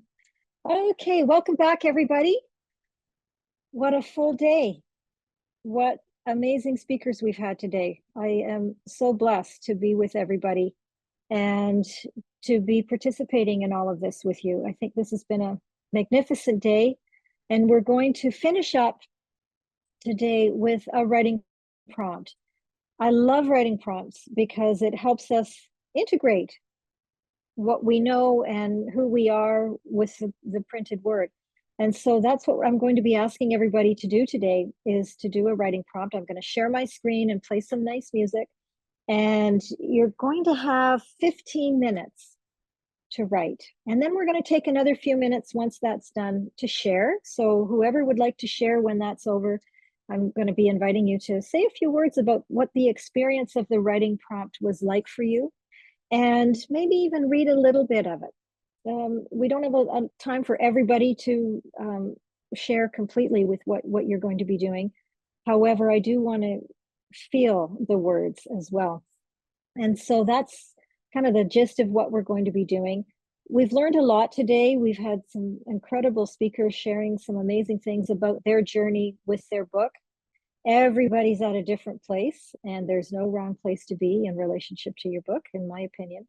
And I am going to really invite everybody to write whatever comes up for you. So that's, for me, that's what a writing prompt does. It's a catalyst for your own creativity. And again, there's no wrong way to do this. You can refute the writing prompt. You can use it and say, I agree with this. I mean, that's not the kind of writing prompt we have today, but there are really no rules as to what you can do with the writing prompt. So I'm going to invite you to just take a few minutes. I'm just about to share my screen and put my timer on. I'm going to share my sound. I've got some nice music for us. And here's what our prompt is today. My book's job is what? What's your book's job? And it's a book that you may have written. It may be a book that is waiting to be written. It could be almost anything, but let's see what comes out of my book's job is. So we're going to have 15 minutes. I'm going to set my timer now, and we'll see you on the other side of 15 minutes. Here comes the music. Okay, now we did it. Oh, that unmute button was being very stubborn. So how did that go, everybody? Was that a good experience? Do we have any brave people who would be willing to unmute as well and share a little bit about what that experience was like? What or what came out of it, or even if you'd like to share some of your writing, we'd love to hear that. Cynthia, are you saying yes? Awesome. Thank you. Could we please unmute Cynthia? There we go. Hello. Oh, we still don't have sound from Cynthia yet. Oh, here we go. There we got All it. right. Hi. Hi, it's good to be here. Yeah, happy to see you. Yes. I guess I think reading what I wrote is going to say more than what I could say about how I felt about what I was going to write, or how I Please. felt. So let's see. My book has been my companion, my confidant, allowing me to explore and express everything and express everything that has come up for me in the writing of it, ever since finding my beloved husband of 35 years dead. Not that the book contains all that came up, but all of the parts of our lives reference each other. And it turns out, by that writing this memoir, I've been going through therapy. And like my life coming up, excuse me, my writing is a little bit hard to read. Coming up for loving examination bit by bit. May this expression inspire and support my readers in finding their way to a fulfilling life. Oh, Cynthia, that is beautiful. There was an expression you had in there that was really breathtaking. Was it loving expression? Something like that? Like therapy, it was like my life coming up for loving examination. And loving examination. What a beautiful phrase. Yeah, that's gorgeous. Thank you so much for sharing that. And of course, Cynthia is a beautiful writer. We know that. Very, very experienced and beautiful writer. So much appreciate you being willing to share, Cynthia. Thank you. You're welcome. Lovely. How about someone else? Can we have another volunteer? Who would like to share a little something about what they wrote? I'm sure there must be somebody else out there. No brave souls? That's okay. Does anybody want to share a little bit about what that experience was like? Some people find it challenging to get going on a writing prompt, and some people find it a little easier. So I'd love to hear, even if you want to talk a little bit about what did that feel like to you? Maybe I'll check the chat box. Oh, Susie loved the exercise. She learned stuff about her book that she didn't know. Oh, she can't come on camera. Thank you, Susie, for sharing that. I think that's one of the wonderful aspects of writing generally, is to learn things about ourselves. Yeah, Susie, do you want to say more about that? You don't have to come on camera. That's okay.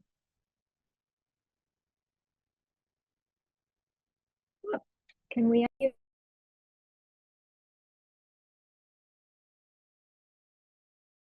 Did it do it this time? Yes, it worked. Yay. But now I can't hear you. Oh, there we go. I think we did it. Yay. Okay. Oh, I love that exercise because I've had this book rolling around in my head. And I just always think about, what it's going to be, but I never really thought about what it's for. Like, oh, wait a minute. This is the purpose of my book. I just always come up with fun ideas. I'm like, what's the true purpose? I'm like, this has a good purpose. I like this. So it really got me more inspired. Oh, I'm so glad. Yeah, because Yeah, usually I just come up with like funny ideas. I'm thinking, oh, this really does serve a purpose. This is really good. yeah. So I'm a little bit woo, sometimes a lot woo, but I do believe that our books are beings, that Yes. they have an energy, if you want to put it that way. They have an existence. There is a presence to them. And I think they all have a purpose, and it might be just to entertain people, not just entertain people, but the purpose might be to entertain people. The purpose might be to help us grow. The purpose might be to take people out of pain. The purpose might be to influence people to think a different way about their lives. There's so many things that a book can do, and I do believe they each have a role to play in the bigger world, but also in our world. And it might be to help us generate more revenue. It might be to help us share our wisdom and our legacy. Quite often there's a legacy piece to that. So yeah, they have a job for sure. There's something they're supposed to do. Nancy, oh, you're just clapping. Nancy, did you want to say something as well? Oh, let's unmute Nancy.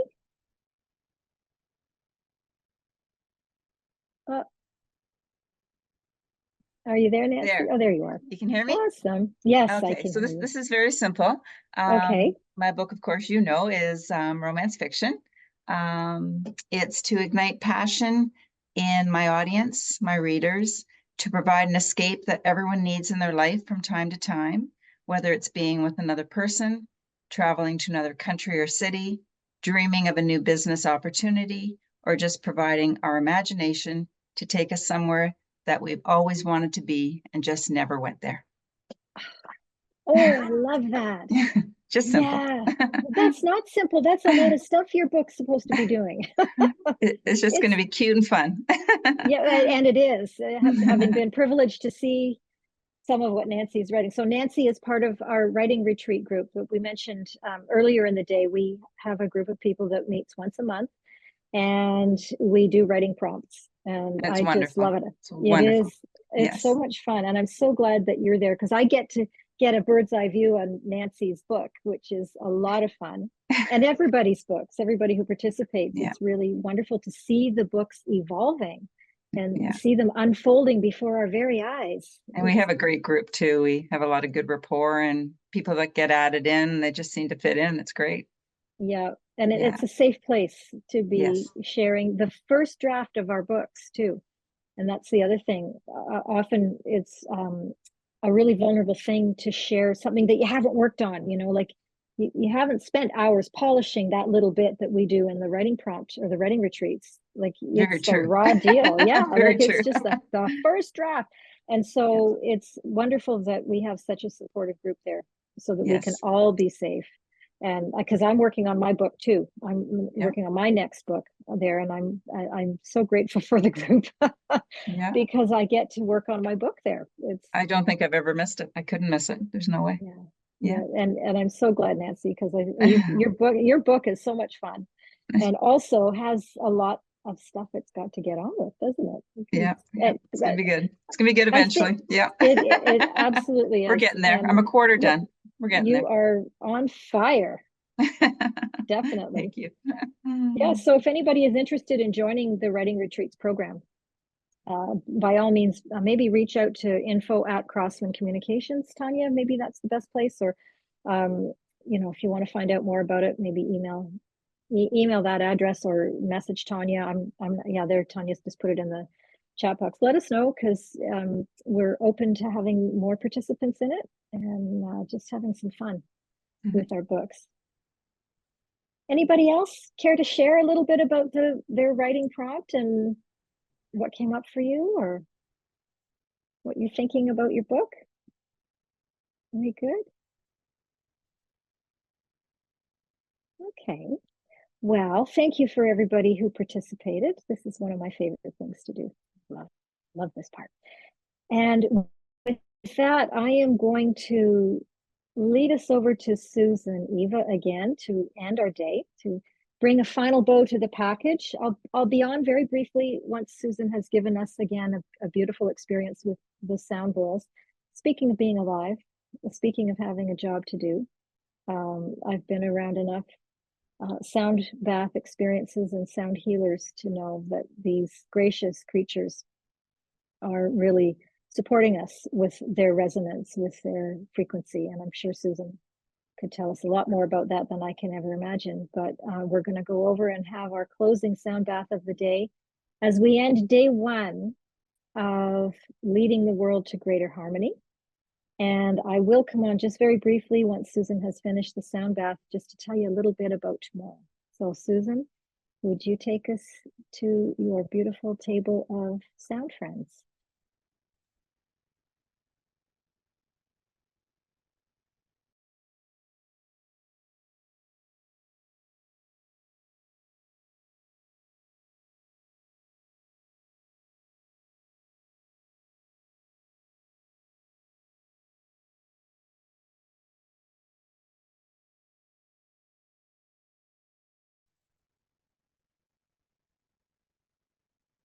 Susan, go ahead and say that. Talk for a second. Thank you, thank you, thank you.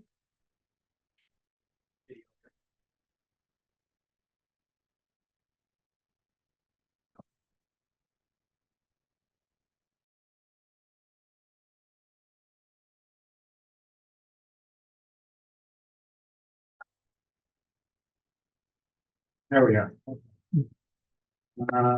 And I'm gonna do the musician thing. There we go. Thank you, Susan. It's an honor to be here again playing the bowls for everyone. For those of you who may not have been here this morning, these bowls are all tuned to 432 hertz, which is the frequency of nature and our body's natural state. So I invite you to just relax and let the frequencies take your body.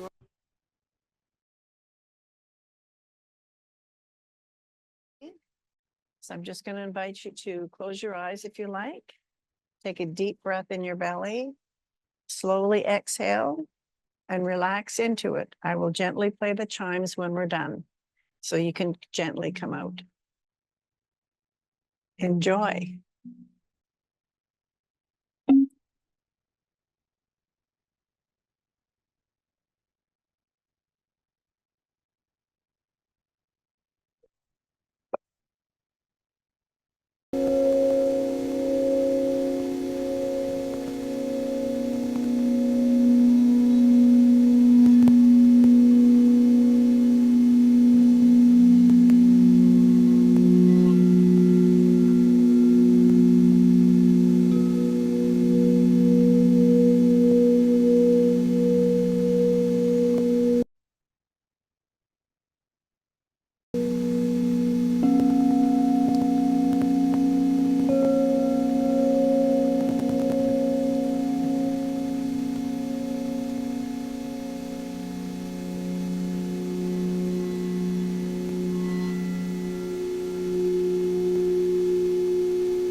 gently bring your attention back into the room. Come back slowly.